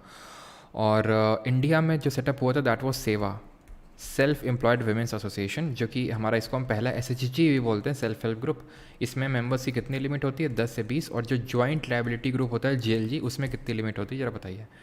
विच institution mainly provides financial assistance and support to micro finance institutions? तो कौन है जो MFIs को फाइनेंशियल असिस्टेंस देता है? तो it is SIDBI, small industries development bank of India. इसका हेडक्वार्टर कहाँ पे और इस्टेब्लिश कब हुआ था? 1990 में। हेडक्वार्टर कहाँ पे इसका? यूपी की कैपिटल सिटी लखनऊ में। ठीक है। तो यहाँ पे जॉइंट लायबिलिटी ग्रुप 4 से 10 लोगों का ग्रुप होता है ये। 69th, total deposits. अब आया इंपॉर्टेंट, ये एकदम जैसे 38 क्वेश्चन स्किप किए थे, 38 वाला मैंने कहता था आगे देखेंगे, अब वो वक्त आ चुका है। सर मुझे आपसे बात करनी परेशानी है हमें। सर प्लीज़, कैसे, क्या परेशानी है बताइए। जयंता BK चकमा 1990। यहाँ पर मौजूद सभी सिलेक्ट होंगे। सेलेक्ट तभी होंगे जो लास्ट तक टिका रहेगा, है ना। तो अब देखते हैं ये क्या होते हैं। ये होते हैं हमारे मॉनेटरी सप्लाई, मनी सप्लाई के एग्रीगेट, जो हमें ये बताते हैं कि कहाँ पे कितनी मनी सप्लाई हो रखी है। ठीक है, जिसमें M0 होता है, M1, M2, M3, M4 होता है। तो M0 पहले या फिर M0 बता देते हैं, that is currency in circulation. Currency in circulation में 2 चीज़ें आती हैं, लेकिन वो तुम छोड़ दो, बस इतना याद रखो, currency in circulation plus deposits with RBI, बस इतना याद रखो। ठीक है, डिपॉजिट्स विद RBI। इसको हम किस नाम से जानते हैं ये तुम बस कमेंट में लिख दो। M1 क्या होता है? M1 में तुम M0 जोड़ दो, वैसे M0 होता नहीं है। ठीक है, कुछ थोड़ा सा चेंजेस होते हैं, जो मैंने पहले FRB पढ़ाते वक्त ही बताया था आपको, तो अभी के लिए छोड़ दो। M0 याद कर लो और DD याद कर लो, डिमांड डिपॉजिट। तो एक्चुअल में जो बैंक होती हैं उनके पास जो डिपॉजिट्स आते हैं, कौन करता है? हम जैसे लोग करते हैं, जाके बैंकों में पैसा डिपॉजिट। वो 2 तरह के होते हैं। एक तो होता है डिमांड डिपॉजिट और एक होता है टर्म या फिर टाइम डिपॉजिट। तो डिमांड डिपॉजिट में जो भी सेविंग्स अकाउंट में पैसा पड़ा हुआ है, जो हमारे अकाउंट में होता है, या जो बिजनेस करते हैं लोग, उनका करेंट अकाउंट होता है, चालू खाता, वो होता है डिमांड डिपॉजिट। टाइम या फिर टर्म डिपॉजिट में आता है fix deposit, recurring deposit, FD, RD, ये सब टाइम डिपॉजिट में आते हैं कि मेच्योरिटी से पहले उसको हम तोड़वा नहीं सकते हैं। ठीक है, टर्म डिपॉजिट को तोड़वाएंगे तो फिर तोड़ दिए जाएंगे, मतलब पेनल्टी पड़ेगी। M2 क्या होता है? M1 प्लस पोस्ट ऑफिस की जो सेविंग्स हैं, पोस्ट ऑफिस में जो सेविंग्स पड़ी हुई हैं। M3 क्या होता है? M1 plus TD, term deposit, term deposit देख चुके हैं क्या होता है। M4 क्या होता है, M3 plus all deposits in post office, clear. और M0 को बोलते हैं हाई पावर्ड मनी, ठीक है, या फिर मॉनेटरी बेस बोलते हैं इसको, मॉनेटरी बेस के नाम से भी जानते हैं। आगे बढ़ते हैं। और एक चीज़ और, ज़रा बताइए इसमें से नैरो मनी कौन सी है और ब्रॉड मनी कौन सी है। If marginal propensity to consume is denoted by C, then government expenditure multiplier can be expressed as, बताइए जल्दी से। तो यहाँ पे अगर हम बात करें जो M1 होगा वो होगा नैरो मनी, या फिर M1 M2 कलेक्टिवली दोनों को नैरो मनी बोल देते हैं, M1 M2 को। और M3 होता है ब्रॉड मनी, ठीक है, सबसे ब्रॉड यही होता है। और एक्चुअल मनी सप्लाई को इकोनॉमी में यही दिखाता है, M3 ही दिखाता है एक्चुअल मनी सप्लाई को, ठीक है। या फिर अगर दो पूछेगा तो M3 M4 हो जाएंगे broad money. What is this marginal propensity to consume, MPC, जिसको यहाँ पे C से डिनोट किया गया। It is nothing but change in consumption, change in consumption upon change in demand, sorry change in income, यानी आपकी इनकम कितने से चेंज हुई है और उसके अवज में, उसके प्रपोर्शन में कितना आपने कंजम्पशन में अपने चेंज किया। जैसे मान लो कि मेरी सैलरी पहले 1 लाख महीने थी पिछले साल और आज मेरी इनकम 2 लाख महीने है, तो मेरी इनकम डबल हो गई, तो क्या मेरा कंजम्पशन एक्सपेंडिचर भी डबल हुआ कि नहीं हुआ? तो वो होता है। तो गवर्नमेंट एक्सपेंडिचर की अगर बात करें तो ये MPC में ये होता है 1/1 - C, ऑप्शन नंबर B यहाँ पे सही आंसर होगा, ठीक है, 1/1 - C। The percentage of deposit that a bank must keep as cash reserves with itself is known as, यानी कि कुछ जो परसेंटेज जो डिपॉजिट आया उसका कुछ परसेंटेज आपको कैश के फॉर्म में रखना है। आंसर क्या था उसका, किसका आंसर? लाइफ में बहुत दिक्कत हो रही है सर, आपसे पर्सनली कैसे बात हो सकती है सर, बहुत डिप्रेशन सी ज़िंदगी हो गई है सर, पहले बहुत कुछ हुआ है सर। अच्छा चलो ये बताते हैं वीडियो के लास्ट में ना, अभी नहीं, अभी इस पर फोकस करो, है ना, लेक्चर पे। लिक्विडिटी रिजर्व रेशियो तो कुछ हमने पढ़ाया नहीं आपको, कैपिटल आउटपुट रेशियो भी नहीं पढ़ाया, कैश रिजर्व रेशियो होगा। बिकॉज जो भी हमारी बैंक्स होते हैं उनके पास जो भी डिपॉजिट्स आते हैं उनको हम लाइबिलिटी बोलते हैं, बैंक की लाइबिलिटी होती है वो, ठीक। तो डिपॉजिट्स दो तरह के होते हैं, डिमांड और टाइम या फिर टर्म डिपॉजिट। तो उसका पूरा पैसा RBI बोलता है आपको लोन में नहीं उठा देना है, उसका सर्टेन पार्ट तो कैश में रखना है, तो कैश रिजर्व रेशियो, नगद आरक्षित उत्पाद, ठीक है, और अनुपात, और उसका कुछ पैसा आपको कैश या फिर गवर्नमेंट सिक्योरिटी या फिर गोल्ड के फॉर्म में रखना है, जिसको हम क्या बोलेंगे, वैधानिक तरलता अनुपात, ठीक। तो ये सर्टेन पार्ट आपको रखना होता है बचा के, आप इसको लोन में नहीं उठा सकते, RBI बोलता है। इसमें आपको इंटरेस्ट रेट मिलेगा क्योंकि आपकी इससे गवर्नमेंट सिक्योरिटी है, गोल्ड है, गोल्ड का प्राइस बढ़ेगा तो इंटरेस्ट रेट मिल जाएगा, लेकिन इसमें कैश पड़ा एक तरह से ऐसे ही टाइप है कैश, इसमें कोई इंटरेस्ट रेट नहीं मिलेगा। 72 for a bank the main liability is, तो बैंक के लिए लाइबिलिटी क्या होती है, जो उसके डिपॉजिट्स होते हैं, ऑप्शन नंबर A, और उसके जो लोन में उठाता है उसके लिए एसेट्स हैं। With regard to the currency deposit ratio CDR all the following is true except, यानी इन 3 स्टेटमेंट सही है, एक गलत है। With respect to CDR, recall करो, ये भी मैं को पढ़ा चुका हूँ, क्या होता है CDR, वीडियो को पॉज करो और रिकॉल करो। तो CDR होता है कैश विद पब्लिक, लोगों के हाथ में कितना पैसा है, आपके हाथ में कितना पैसा है, एंड डिपॉजिट्स इन बैंक या फिर डिपॉजिट विद बैंक। तो मैंने आपको याद कर बताया था कि जब फेस्टिव सीज़न होगा, त्योहारी मौसम होगा, त्यौहार के मौसम में लोग अपने हाथ में एक्सपेंडिचर करने के लिए, खर्चे करने के लिए अपने हाथ में ज़्यादा पैसा रखेंगे और बैंक में कम रखेंगे, CDR हाई हो जाएगा। तो it depends on seasonal pattern of expenditure, ये बिहेवियरल पैरामीटर होता है, किसी को खर्च करना ज़्यादा पसंद होता है, किसी को बैंक में रखना है, बैंक में रख के सेव करना ज़्यादा पसंद होता है। During festive season CDR typically declines, no it increases, गलत है, ठीक है। It reflects people's preference for liquidity, yes. What is liquidity, जो कैश होता है उसको लिक्विडिटी बोलते हैं, है ना। जैसे बताओ DD और TD में कौन ज़्यादा लिक्विड होता है, डिमांड डिपॉजिट और टाइम डिपॉजिट में कौन ज़्यादा लिक्विड होता है, तरल होता है। Which measure is the reserve bank of India most likely to take to combat inflation in the economy. तो अगर इन्फ्लेशन को कम्बैट करना है तो क्या करना पड़ेगा, हॉकिश, डियर, टाइट, या फिर हमें कॉन्ट्रैक्शनरी मॉनेटरी पॉलिसी को फॉलो करना पड़ेगा, जिसमें हमें सबको बढ़ा देना है, रेपो रेट बढ़ा दो, मनी सप्लाई घटानी है भैया। मनी सप्लाई घटाने के लिए ही तो bank rate, reverse repo rate, CRR, SLR बढ़ा रहे हैं। जैसे कि अब CRR बढ़ा दिया तो यानी RBI बोल रहा है कि ज़्यादा पैसा अपने पास रखो, लोन में मत दो। तो लोन में पैसा नहीं ज़्यादा लोगों के पास जाएगा तो मार्केट में पैसा अपने आप कम हो जाएगा, same goes with SLR। Bank rate में बैंक क्या करते हैं, RBI के पास लोन लेने जाते हैं लॉन्ग टर्म के लिए, रेपो रेट में शॉर्ट टर्म के लिए। तो जब उनको लोन लेना महंगा हो जाएगा क्योंकि बैंक रेट रेपो रेट बढ़ा दिया है गवर्नमेंट RBI ने, तो इसलिए वो लोगों को भी लोन महंगा देंगे, तो लोगों के हाथ में पैसा पहुँचेगा नहीं, तो मनी सप्लाई कम हो जाएगा। क्योंकि इन्फ्लेशन में क्या होता है, मनी सप्लाई बढ़ गई है इकोनॉमी में, तो डिक्रीज़ करनी है मनी सप्लाई, ये गलत हो जाएगा। Decrease the cash reservation, no, increase करना है। I again repeat, CRR SLR bank rate repo rate reverse repo rate सबको इंक्रीज करना है, तो ओनली ए ऑप्शन आंसर होगा, ठीक। और DD is more liquid than TD, because उसको जल्दी से हम कैश में कन्वर्ट कर सकते हैं DD को। In which of the following economic accounts are transfer payments included, तो ट्रांसफर पेमेंट किस में इंक्लूड होती हैं, ये ऑब्वियस सी बात है आपके गवर्नमेंट अकाउंट में इंक्लूड होंगी, ठीक है, सब्सिडी वगैरह। सेंट्रल बैंक में dash to discourage credit in the economy, अगर उसको क्रेडिट को डिस्करेज करना है सो दैट ज़्यादा कम से कम पैसा इकोनॉमी में घूमे, तो उसके लिए वो क्या कर सकता है, कैलकुलेट दी वैल्यू, क्या चीज़ कहाँ ऊपर चला है कमेंट, गुरुजी शिवानी के नाम पे शिवाजी बात कर रहा है आपसे, आप मत बेटा अभिषेक हैं, पढ़ लो ज़रा। सेंट्रल बैंक में तो अगर डिस्करेज करना है क्रेडिट को, तो CRR को डिक्रीज़ करना, CRR को डिक्रीज़ कर देगा तो लोगों के हाथ में ज़्यादा पैसा पहुंचेगा। अगेन वही सेम काम यहाँ पे भी हो जाएगा।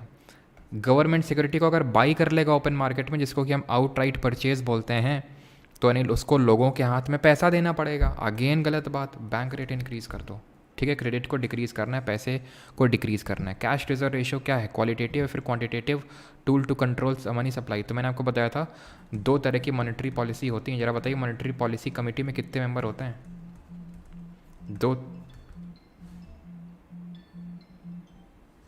2 तरह के मॉनेटरी पॉलिसी टूल्स होते हैं, कौन कौन से, एक तो क्वांटिटेटिव और दूसरे क्वालिटेटिव। क्वांटिटेटिव में CRR SLR bank rate reverse repo rate आते हैं, ठीक है। और क्वालिटेटिव में कौन कौन आते हैं, तो क्वालिटेटिव में आते हैं आपके क्या, एक तो आपने जो क्या बोलते हैं उसको, अरे क्या बोलते हैं उसको यार, दिमाग में एकदम आता है और चला जाता है, ठीक है, तो क्या बोलते हैं यार उसको, एक, अरे यार जुट डाउन, एक सेकेंड,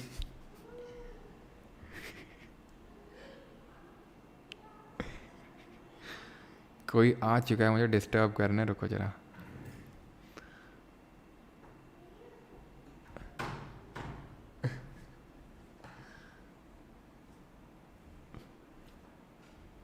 एक सेकेंड रुकना।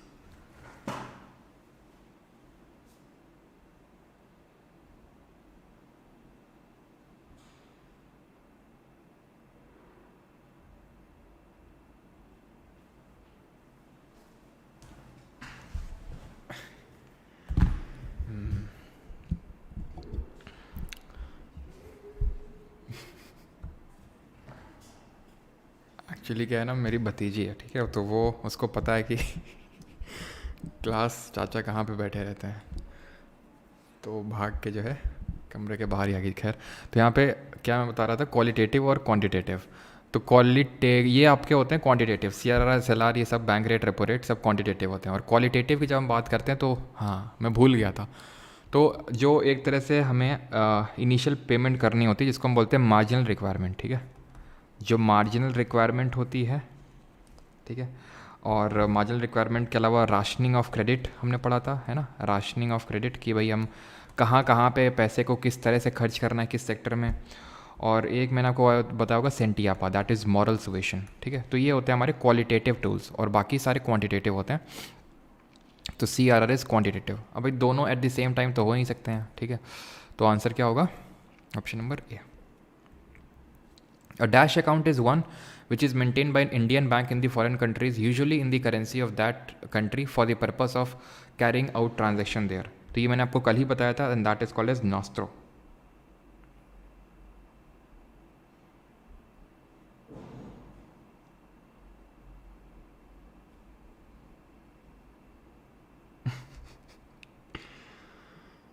चलो भाई, तपस्या भंग कर दी गई, एक ही जगह तुम लोग का दिमाग चलता है, नॉस्त्रो।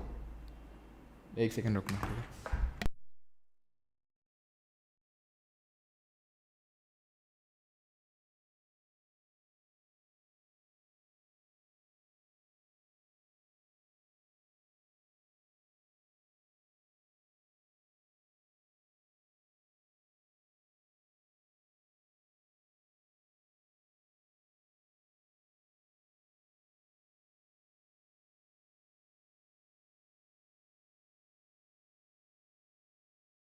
चलो भाई, तो सॉरी फॉर द डिस्टर्बेंस। तो नॉस्ट्रो अकाउंट मैंने आपको कल बताया था कि किस तरह से our account in your bank, है ना, कि किस तरह आपने 6,000 रुपये रशिया के बैंक में डिपॉजिट किए हैं, है ना। तो वो हो गया नॉस्ट्रो अकाउंट। अगर रशिया वाले यहाँ पे हमारे यहाँ पे 2,000 रुपये डिपॉजिट करते हैं, भाई 2,000 क्योंकि हमारे यहाँ पे चीज़ें सस्ती मिल जाती हैं इसलिए, तो उसको वॉस्ट्रो बोलेंगे, यानी कि your account in our bank, ठीक है। It is our account in your bank, ठीक है। और वॉस्ट्रो होता है your account in our bank, simple, ठीक है। और ये है क्या होता है, लंदन इंटर बैंक जो ऑफ़र रेट होता है, और ये Mumbai inter bank offer rate होता है, जहाँ पे जो हमारी बैंक्स होती हैं वो आपस में जो ट्रेड करती हैं उसके ये रेट्स हैं। The dash and dash determine the corridor for the daily movement in the weighted average call money rate. तो मैंने आपको बताया था मनी मार्केट बताया था और कैपिटल मार्केट बताया था। क्या अंतर होता है, मनी मार्केट होता है आपका शॉर्ट टर्म और कैपिटल मार्केट होता है आपका लॉन्ग टर्म। मनी मार्केट में भी कॉल मार्केट और नोटिस मार्केट होता है। कॉल क्या होता है, शॉर्ट टर्म होता है, जहाँ पे पैसा 1 से 2 दिन में लौटाना होता है, ठीक है। तो dash and dash determine the corridor for the daily movement in the weighted average call money rate. जो रेट होती है, जिस रेट पे बैंक्स आपस में लेंडिंग करती हैं, यानी कि पैसा देती हैं और लेती हैं, सो दैट वो अपने CRR और SLR को मेंटेन कर सकें, उसको हम बोलते हैं, वो क्या होंगे उसमें आपकी MSF और रिवर्स रेपो रेट, ठीक है। MSF और रिवर्स रेपो रेट डिटरमाइन करते हैं। MSF क्या होता है, मार्जिनल स्टैंडिंग फैसिलिटी।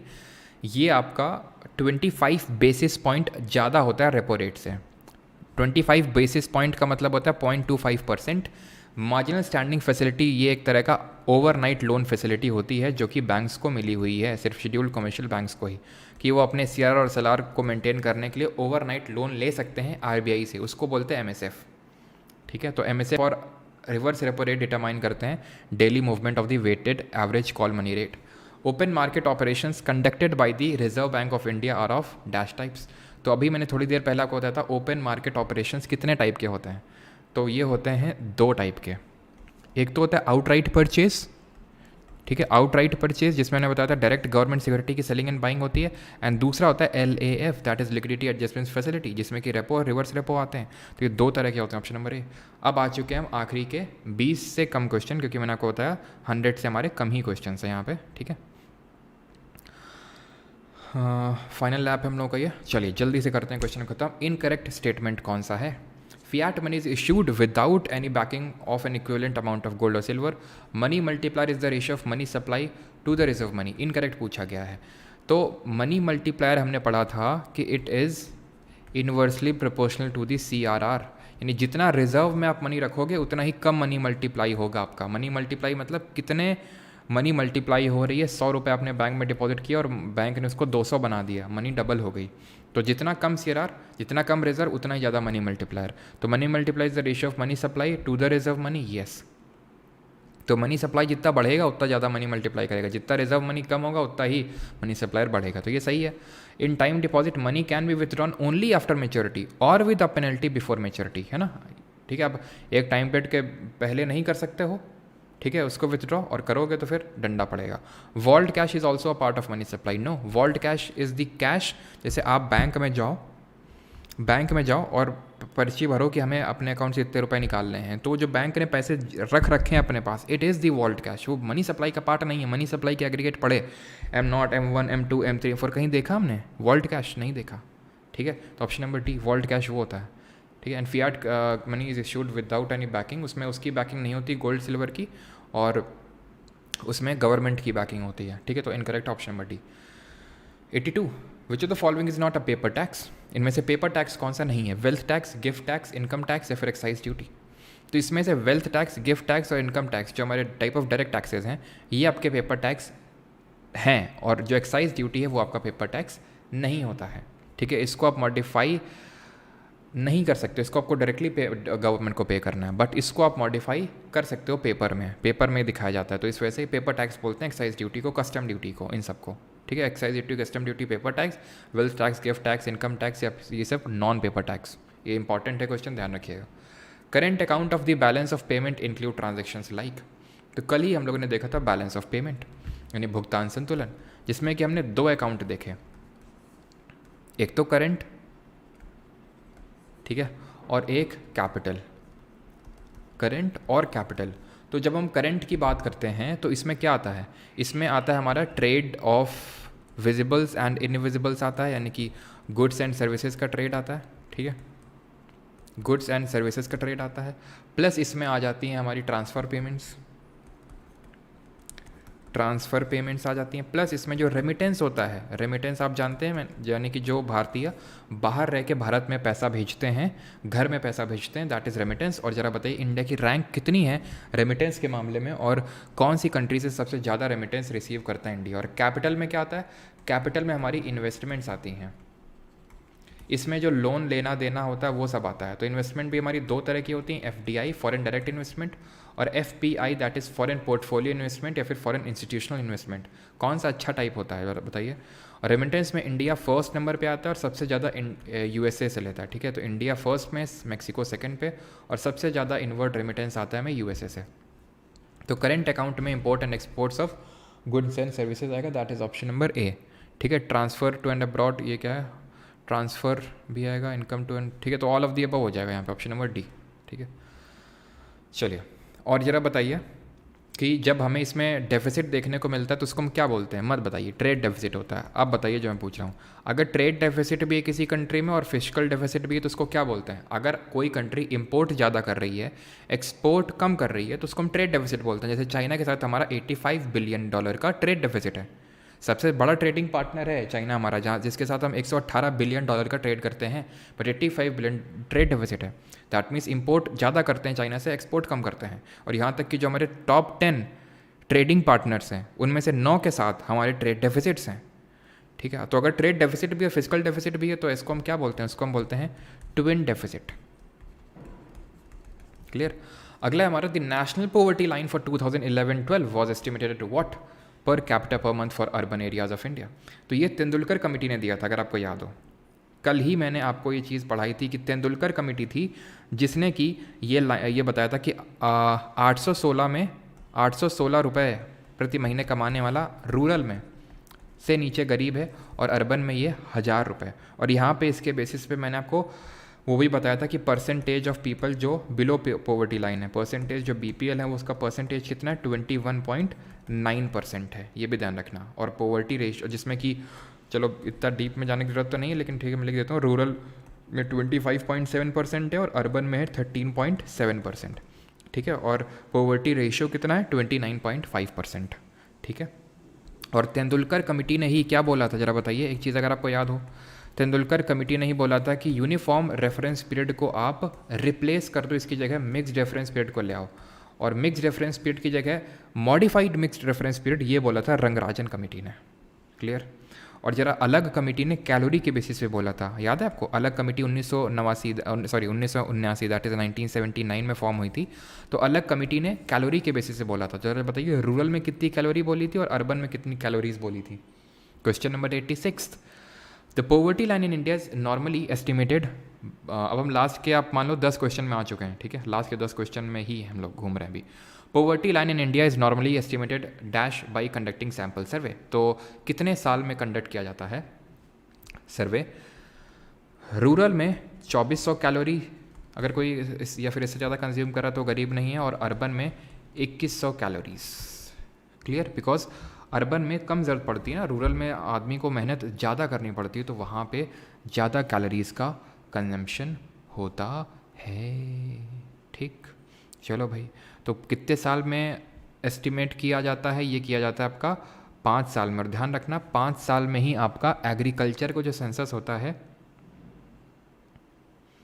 जो एग्रीकल्चरल सेंसस होता है, वैसे जो सेंसस होता है पॉपुलेशन वाला वो भी 10 साल में होता है, लेकिन जो एग्रीकल्चरल सेंसस होता है वो भी आपका 5 साल में होता है। और पॉवर्टी लाइन अभी जो है वो नीति आयोग डिटरमाइन कर रहा है, that is national institute for transforming India, ठीक है। और based on the data collected by national sample survey organisation, NSSO के डेटा के बेसिस पे ये कैलकुलेट करता है। और सबसे पहले NSSO के डेटा के बेसिस पे किस कमेटी ने कैलकुलेट किया था, दांडेकर एंड रथ कमेटी ने, इन the year 1971। Who among the following releases the MPI that is multi dimensional poverty index को कौन रिलीज करता है, WHO, वर्ल्ड बैंक, यूनेस्को या फिर UNDP। सर इसके नोट्स दे दो पेड बैच में। भाई इसके नोट्स पेड बैच में क्या नहीं है अजहर अंसारी जी, क्या नहीं है पेड बैच में? पेड बैच में कंपाइलेशन है माइंड मैप्स के, पेड बैच में नोट्स हैं, पेड बैच में क्विज़ हैं। आप बोल रहे हो नोट्स दे दो इसके? गजब बात कर रहे हो यार तुम, हैं? तो आंसर क्या होगा? UNDP, united nation development programme, जो कि ऑक्सफोर्ड पॉवर्टी हेल्थ इनिशिएटिव के साथ मिल के इस इंडेक्स को लॉन्च करता है, जिसमें कितने डायमेंशंस होते हैं? 3, जिसको कैसे याद किया था? शी, एस से स्टैंडर्ड ऑफ लिविंग, एच से हेल्थ और ई से एजुकेशन। इंडिकेटर्स कितने होते हैं? 10। अच्छा, नीति आयोग भी एक multi dimensional poverty index release करता है, जिसमें कितने इंडिकेटर्स होते हैं? और ये क्या होती है मल्टी डिमेंशनल? यानी कि हम सिर्फ एक डायमेंशन नहीं देखते हैं पॉवर्टी का कि भाई तुम्हारे पास पैसा नहीं है तो तुम गरीब हो। अब जैसे मान लो कि कुछ लोगों को होता है बात करने की तमीज़ नहीं होती है, या फिर कुछ लोग होते हैं कि बस पैसा पैसा करते रहते हैं, उनको तो वो स्पिरिचुअली गरीब है, मतलब उनको कुछ स्पिरिचुअल नॉलेज नहीं है, या फिर बात करने का नॉलेज नहीं है, तो वो सोशली गरीब है, बात करने का उनको पता नहीं है। तो हर तरह की गरीबी होनी चाहिए, पैसे वाली गरीबी ही क्यों होनी चाहिए, है कि नहीं? कुछ लोग होते हैं कि जिनको मतलब बड़ों का सम्मान करना नहीं आता है, तो भाई उनको भी हम वही बोलेंगे सोशली गरीब है वो। तो ये मल्टी डिमेंशनल, खैर उतना मल्टी डिमेंशनल पॉवर्टी इंडेक्स में नहीं लेते हैं, उसमें हम लेते हैं हेल्थ के तहत न्यूट्रिशन एंड चाइल्ड मोर्टालिटी को, ईयर्स इन स्कूलिंग और स्कूल अटेंडेंस को लेते हैं एजुकेशन में, and cooking fuel, sanitation, drinking water, electricity, housing और एसेट्स को लेते हैं स्टैंडर्ड ऑफ लिविंग में। जो नीति आयोग रिलीज़ करती है उसमें 12 इंडिकेटर्स होते हैं, इन विच 5 ईयर प्लान। अब आ चुके हैं आखिरी topic, and that is 5 year plan, पंचवर्षीय योजना, और इसके बाद आपका ख़त्म। मुझे तो सिर्फ सर हम तो ख़ानदानी गरीब हैं। अच्छा बेटा, तुम ये लेक्चर देख पा रहे हो ना, ये अपने आप में बताता है कि तुम प्रिविलेज्ड हो, बस ये जान लो, है ना? काफ़ी लोग तो ऐसे होते हैं जिनके पास कुछ भी नहीं है ना, पढ़े होंगे कहीं पे मैकेनिक की शॉप पे, आपने देखा होगा छोटे छोटे बच्चे काम करते हैं, है ना? तो वो होते हैं एक्चुअल में गरीब, अगर आप जाके देखो वहाँ पे। तो खैर, विच 5 year plan India was based on the Herod-Domar model. तो ये फर्स्ट 5 ईयर प्लान हमारा बेस था, जिसका टाइम पीरियड क्या था 1951 से लेकर 56। 5 ईयर प्लान की अगर बात करें पंचवर्षीय योजनाओं की, तो ये हमने किस कंट्री से लिया ये बताइए, ठीक है? और कुछ और भी मैंने बताया था कि हम इसमें 20 साल का एक लॉन्ग टर्म विजन लेके भी चलते थे, उसको क्या बोलते थे, उसको कौन सा प्लान बोलते थे? तो 5 ईयर प्लान पंचवर्षीय योजना हमने अर्स्टवाइल जो Russia, that is USSR, Soviet union, उससे लिया। 20 ईयर प्रोग्राम को हम बोलते थे, बोला हमने पर्सपेक्टिव प्लान, यानी हमें एक 20 साल का पर्सपेक्टिव प्लान भी बना के चलते थे, लॉन्ग टर्म विजन। और 1951 में पहला लॉन्च हुआ, 56 तक चला। इसमें मेन हमने किस पे फोकस किया? एग्रीकल्चर पे फोकस किया। टारगेट हमारा कितना था? 2.1%। अचीव कितना किया? 3.6%। That means it was kind of successful. अब ये हैरोड-डोमर मॉडल पे बेस्ड था, है ना? अब मुझे बताओ कमेंट में कि जो सेकंड वाला था, एक सेकंड रुको, हाँ, यहाँ पे सेकंड वाला किस पे बेस्ड था, थर्ड किस पे बेस्ड था, फोर्थ किस पे बेस्ड था, और फिफ्थ वाला किस पे बेस्ड था? सारे बता दो ना फिर, जो जिस मॉडल पे बेस्ड थे। तो सेकंड वाले की बात करेंगे तो किस मॉडल पे बेस्ड था? PC महालनोबिस मॉडल पे बेस्ड था ये। तीसरा वाला गडगिल फॉर्मूले पे बेस्ड था, या फिर गडगिल योजना, इसको बोला गडगिल प्लान पे बेस्ड था। फोर्थ वाले को भी हम गडगिल बोल देते हैं, या फिर रुद्र एलन मॉडल पे बेस्ड था, रुद्र एलन मॉडल, ठीक है। और अगर हम बात करें फिफ्थ वाला जो है आपका किस मॉडल पे बेस्ड था? DP धर मॉडल पे बेस्ड था, ठीक है, DP धर मॉडल। अगला है हमारा, during the second 5 year plan how many integrated steel plants were set up with the foreign collaboration. और सेकेंड 5 ईयर प्लान का मेन एम क्या था, मेन ऑब्जेक्टिव क्या था सेकेंड 5 ईयर प्लान, दूसरी पंचवर्षीय योजना का? तो अगर हम सेकेंड 5 ईयर प्लान की ड्यूरेशन की बात करें तो 1956 से लेकर 61 तक था। इसका जो मेन एम था दैट वाज रैपिड इंडस्ट्रियलाइजेशन, यानी कि तेजी से औद्योगिकरण करना है ना? ये सब आपको माइंड मैप में लिखा हुआ है, ठीक है, वहाँ से आप कर सकते हैं। जो लोग नए हैं उनके लिए मैं बता रहा हूँ, Parmar SSC Telegram link description में, वहाँ से आप ये सब डाउनलोड कर सकते हैं, हर चीज़ के माइंड मैप पड़े हुए हैं टॉपिक के। तो रैपिड इंडस्ट्रियलाइजेशन, ठीक है, 3 स्टील प्लांट सेटअप हुए थे, कौन कौन से? राउरकेला, भिलई, और तीसरा आप बताएंगे। और किसकी हेल्प से सेटअप किए थे? तो केला खाए थे जर्मनी के साथ मिलके। और कहाँ पे ये है राउरकेला, उड़ीसा में, है ना? NIT भी है यहाँ पे, है ना? जिस NIT के अभी ऑल इंडिया रैंक जो सेकंड आए हैं ना, अनिमेश प्रधान UPSC सिविल सर्विसेज में, वो इसी NIT के हैं, ठीक है। और काफ़ी सारे मेरे फ्रेंड्स हैं ना, तो मुझे पता है। भिलाई की अगर बात करें, भिलाई आपका ये है, पिलाई किसकी करी थी हमने? यूएसए की करी थी रशिया के साथ मिलकर, तो यूएसएसआर, और कहाँ पे, छत्तीसगढ़ में है। और एक झारखंड में हमने सेटअप किया था, उसका नाम आप बताएंगे, जो कि हमने किसकी हेल्प से सेटअप किया था। सर झारखंड बोल रहा हूँ आपका, बंगाल में, और उसका क्या नाम है, दुर्गापुर। ठीक है, दुर्गा की जी की पूजा किसके साथ करी थी, दुर्गा जी की पूजा करी थी यूके वालों के साथ मिलके। कहाँ पे है, वेस्ट बंगाल में। तो 3 स्टील प्लांट हमने सेटअप किया, ऑप्शन नंबर बी यहाँ पे सही आंसर हो जाएगा। यहाँ पे टारगेट और अचीव कितना किया, टारगेट यहाँ पे हमने रखा था 4.5%, 4.5%। अचीव कितना किया, 4.27%, that is kind of moderately successful. 90th question, which of the following is not considered as the reason for the failure of the third 5-year plan in achievement of its target। तो third 5-year plan was an utter failure, हमने देखा था, और वो क्यों fail हो गया था। तो थर्ड देखो, पहला 51 से 56, दूसरा 56 से 61, और तीसरा 1961 से लेकर 1966 के बीच में था। ठीक है, चाइनीज़ एग्रेशन यानी 1962 में चाइना के साथ हमारा वॉर हुआ था, जिसको हम सीनो इंडिया वॉर बोलते हैं। पाकिस्तान के साथ भी हमें वो 1965 में वॉर लड़ना पड़ा था, और सेवियर ड्रॉट फेस करना पड़ा था in the year 1964। Government change का ऐसा कोई रीज़न नहीं था, तो option number C will be the correct answer. और इसके बाद हम ले आए थे क्या, क्योंकि फेल हो गए थे ये, तो प्लान हॉलीडे ले आए थे। और ज़रा बताइए कितना टारगेट रखे थे और कितना अचीव किए, टारगेट और अचीव कितना किए थे। तो टारगेट यहाँ पे जो हमने किया था दैट वाज 5.6%, और आधे से भी कम अचीव कर पाया, रफली 2.4%। तो प्लान हॉलीडे हमारी कब से कब तक चली थी, 1966 से लेकर 1969 तक, दैट इज़ 3 सालों तक प्लान हॉलीडेज चली थी। Growth with stability and progressive achievement of self reliance was the objective of the dash 5-year plan. तो ग्रोथ विथ स्टेबिलिटी हमने देखा था कि कब हमारी आंखें खुली कि भाई अब हमें ग्रोथ के साथ साथ 38th क्वेश्चन नहीं करवाया राम मूर्ति जी, वो उसी पे बेस्ड है, वो खुद कर सकते हैं आप, क्योंकि वो M0, M1, M2, M3, M4 पे बेस्ड था। और मैंने बोला था अगर ये हम ना करें आगे तो मुझे बताइएगा 38th, आपने बताया, बहुत अच्छी बात है, thank you.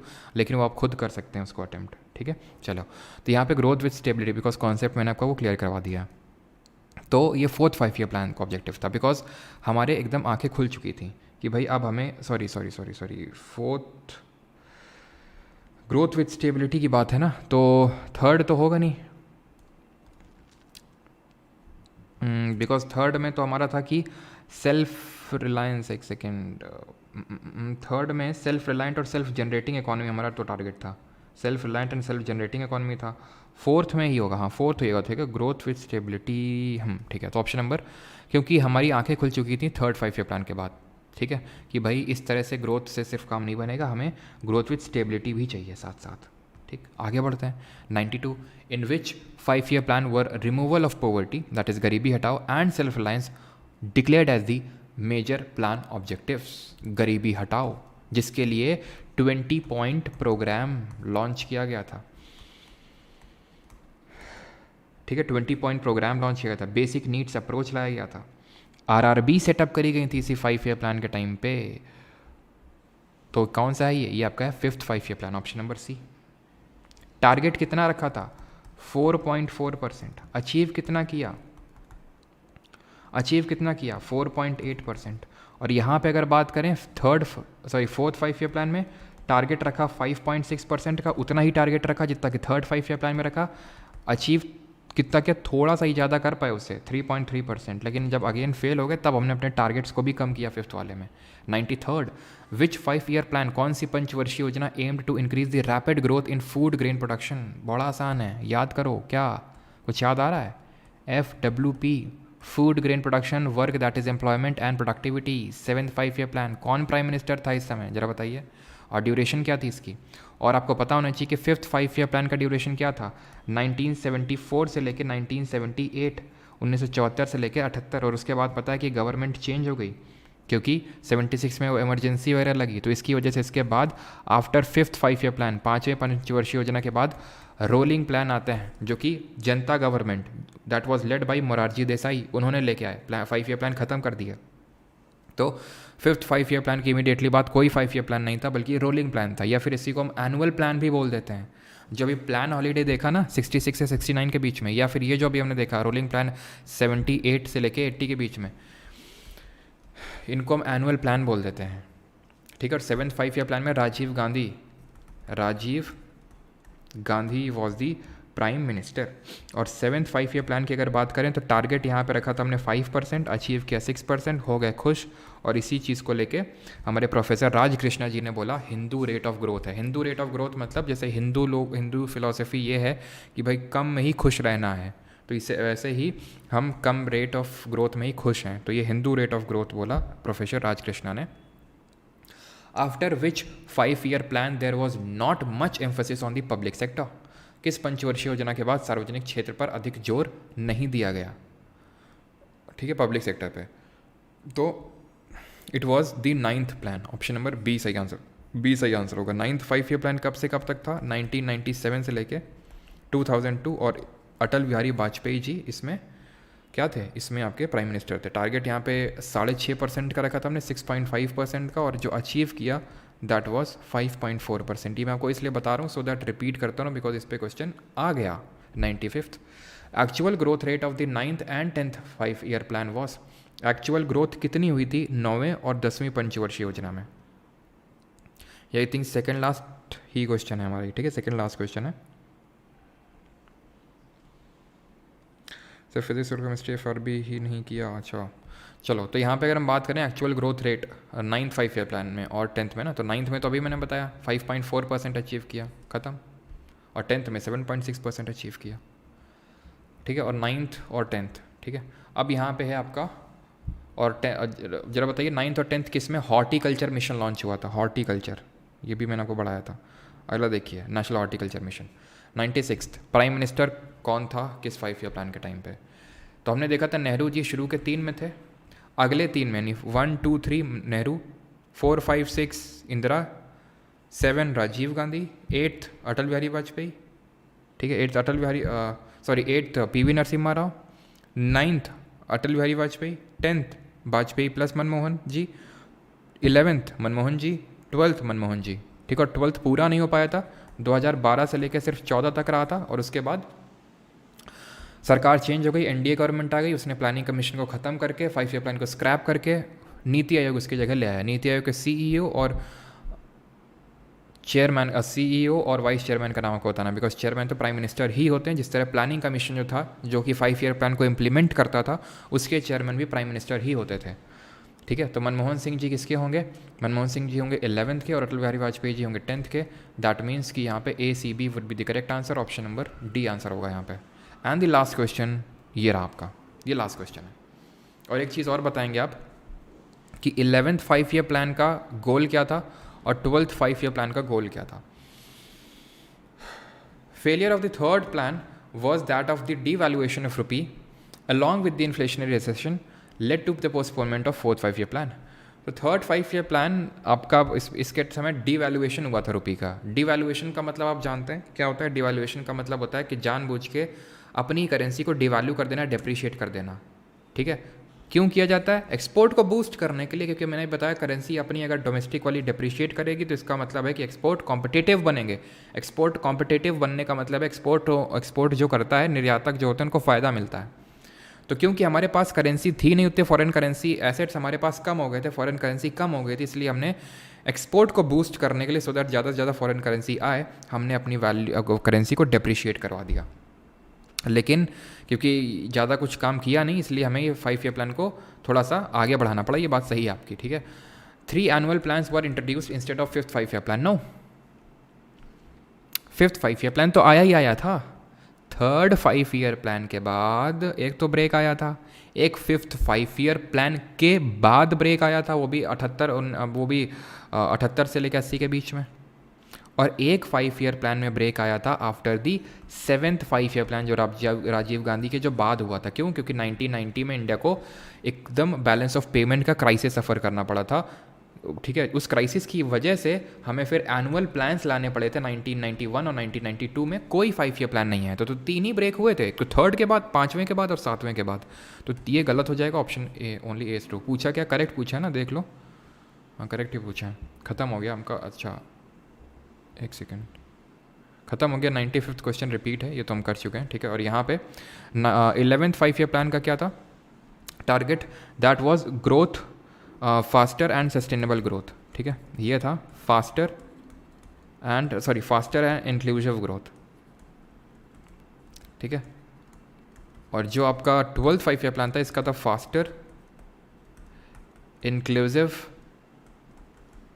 And sustainable growth. ठीक है, ये आपका पूरा हो नहीं पाया था, 2012 से 17 होना था, लेकिन गवर्नमेंट चेंज हो गई थी। ठीक है, थैंक यू, धन्यवाद। हाँ जी, तो अब कैसा लग रहा है आपको पूरी इकोनॉमिक्स करने के बाद? 3 घंटे आप जो इकोनॉमिक्स पढ़ा है, 3 घंटे से थोड़ा सा कम ही है। कानपुर यूनिवर्सिटी क्वेश्चन बीच में देखा तो था, 44 नंबर का क्वेश्चन। हाँ, 11th में बस सस्टेनेबल ऐड कर देना, 11th में सस्टेनेबल बस ऐड कर देना, वो 12th का हो जाएगा।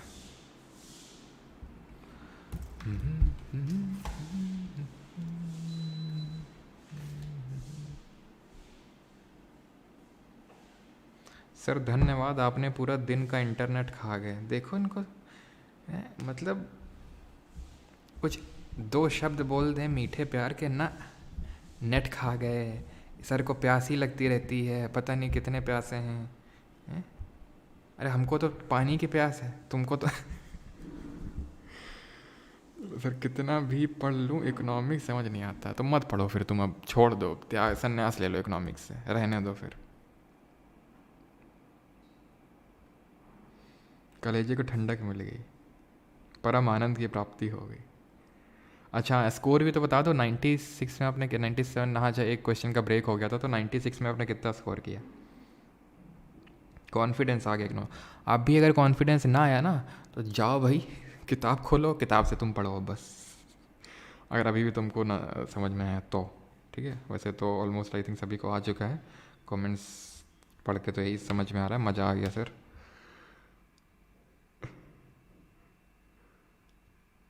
फाइव जी है, हम तो अनलिमिटेड यूजेस हैं। हाँ, अनलिमिटेड वाले वो मुकुला में पता है, और भी चीज़ों में ज़रूरत पड़ती होगी।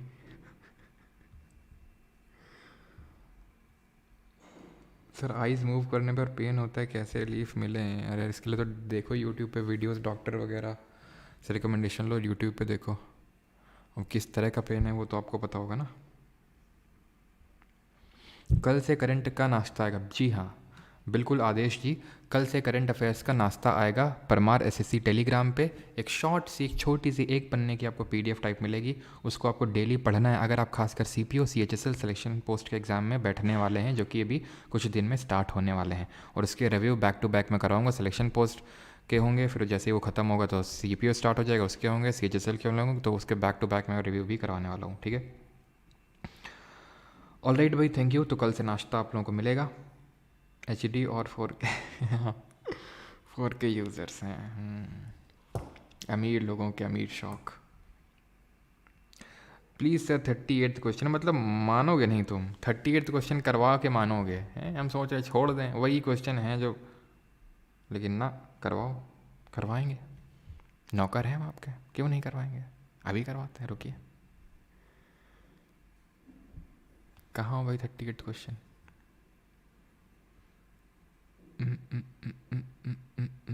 ये लीजिए सरन मैम, करिए, आपकी खिदमत में पेश है।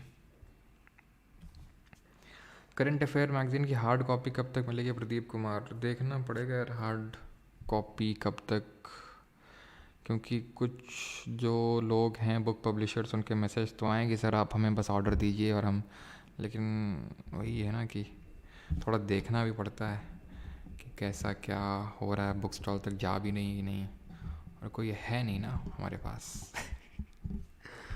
Dash and dash are called as narrow and broad money, तो किसको बोलते हैं? M1 and M3, simple. ठीक है भाई, शांति मिल गई दिल को सबको।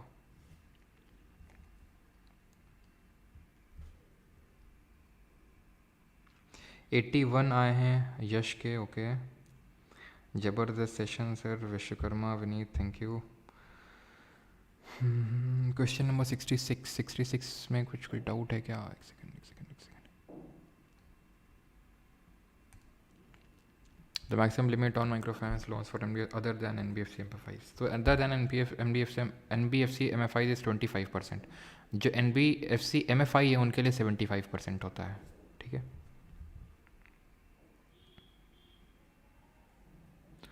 सर क्या चीज़, क्या छापना है? करेंसी पॉलिटी सर, कल से हाँ यार स्टैटिक स्टार्ट करेंगे, ठीक है, स्टैटिक जी के। कल से अपन स्टैटिक जी के स्टार्ट करेंगे।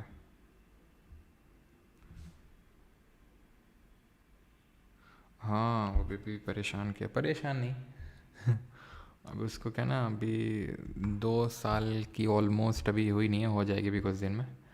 तो डांट भी नहीं सकते हैं और समझा भी नहीं सकते हैं, दिक्कत ये है। कल से हम लोग स्टैटिक जीके करेंगे।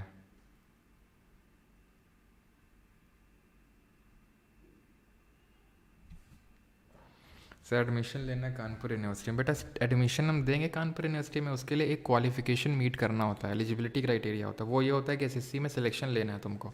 अगर तुम सेलेक्ट हो जाओगे तो उसके लिए तुम क्वालिफाई हो जाओगे, फिर हम तुम्हारा एडमिशन करवा देंगे। माइंड मैप से क्या क्या, कुछ लोग ऐसे ऐसे डाउट भेजते हैं ना, जैसे कि मैं एप्लीकेशन पे भी देखता हूँ बैकएंड में या फिर व्हाट्सएप पे, सर हेलो सर कैसे हैं, हेलो सर बात करिए हमसे, ऐसे टाइप के। हेलो सर बैच लेना है अरे तो लेना है तो कुछ ले लो, या तो कुछ डाउट है तो पूछ लो ना। हेलो सर बैच लेना है अब तुम्हारे सवाल का हम क्या उत्तर दें? करें तो करें क्या, बोलें तो बोलें क्या? करंट अफेयर्स कैसे परचेज़ करें? करंट अफेयर्स कोर्स है अलग से, और जो लोग बैच में हैं तो एसएससी करके कोड है उसको यूज़ करिए, ठीक है, एसएससी करके कोड है उसको यूज़ करिए।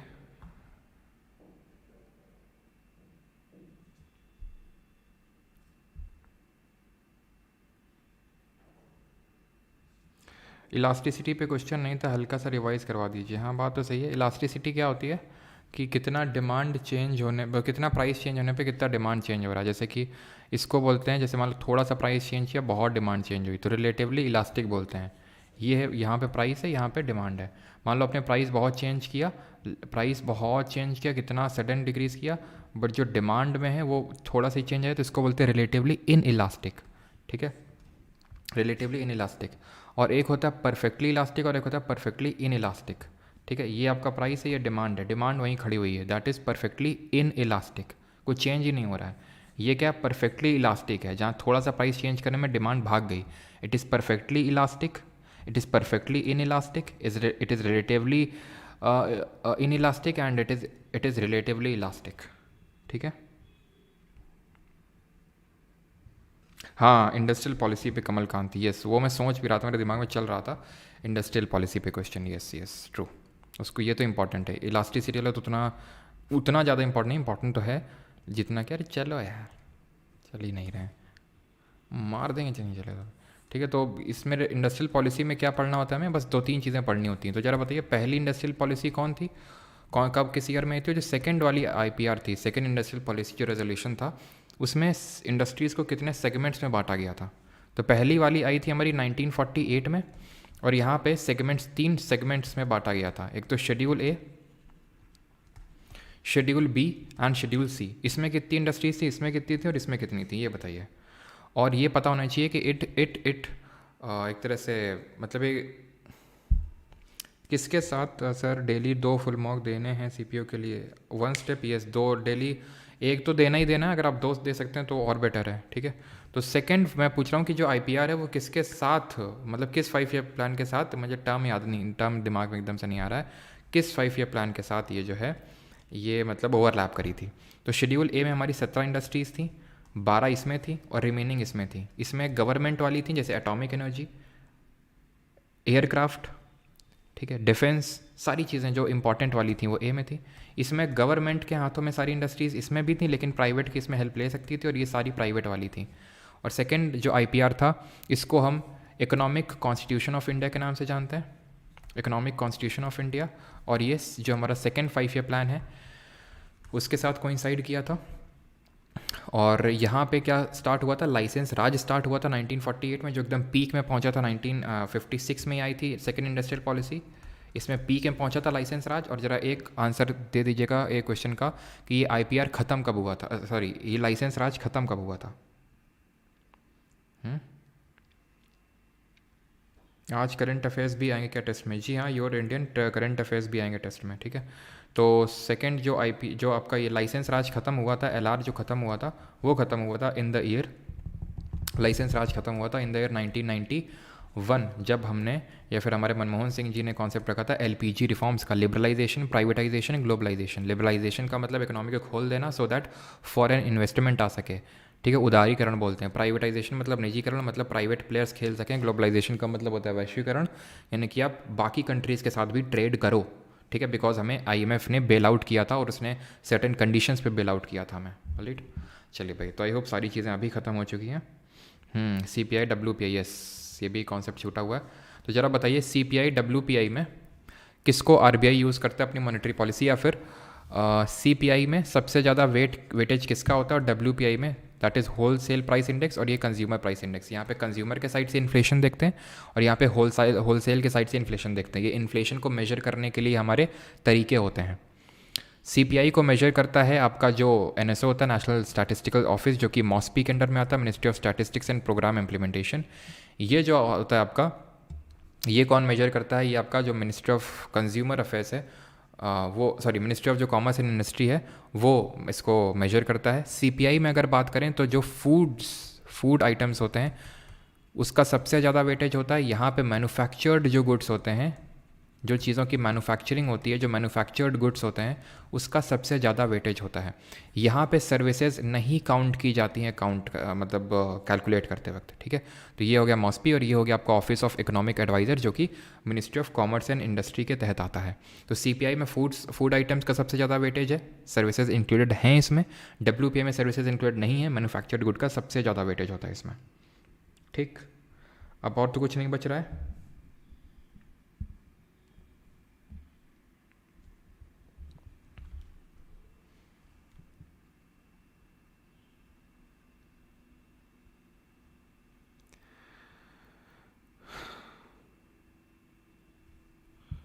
पेपर टैक्स वाले क्वेश्चन में क्या एरर है, कौन सा क्वेश्चन था पेपर टैक्स वाला? एक्चुअली पेपर टैक्स वाला जो क्वेश्चन है वो एक्चुअली मैंने बनाया था, उसमें ये क्वेश्चन, क्या क्वेश्चन है, जो the following is not a paper tax.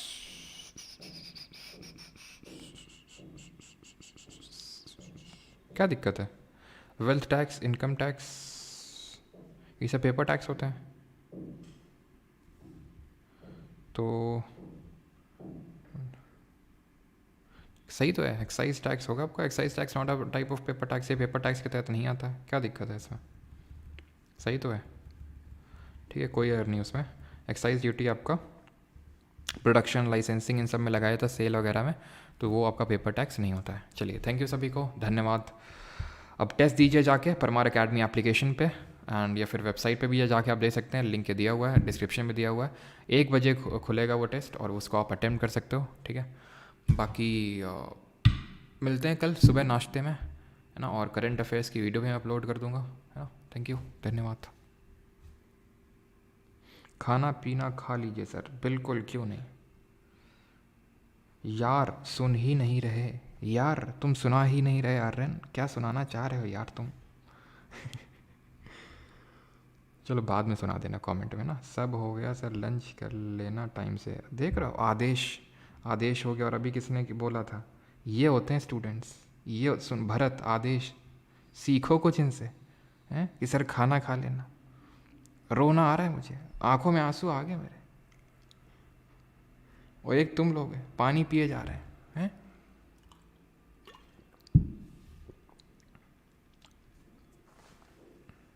Sir why Bado Badi remove from YouTube, bring it. इनके अलग ही दुख हैं, why Bado Badi remove from YouTube.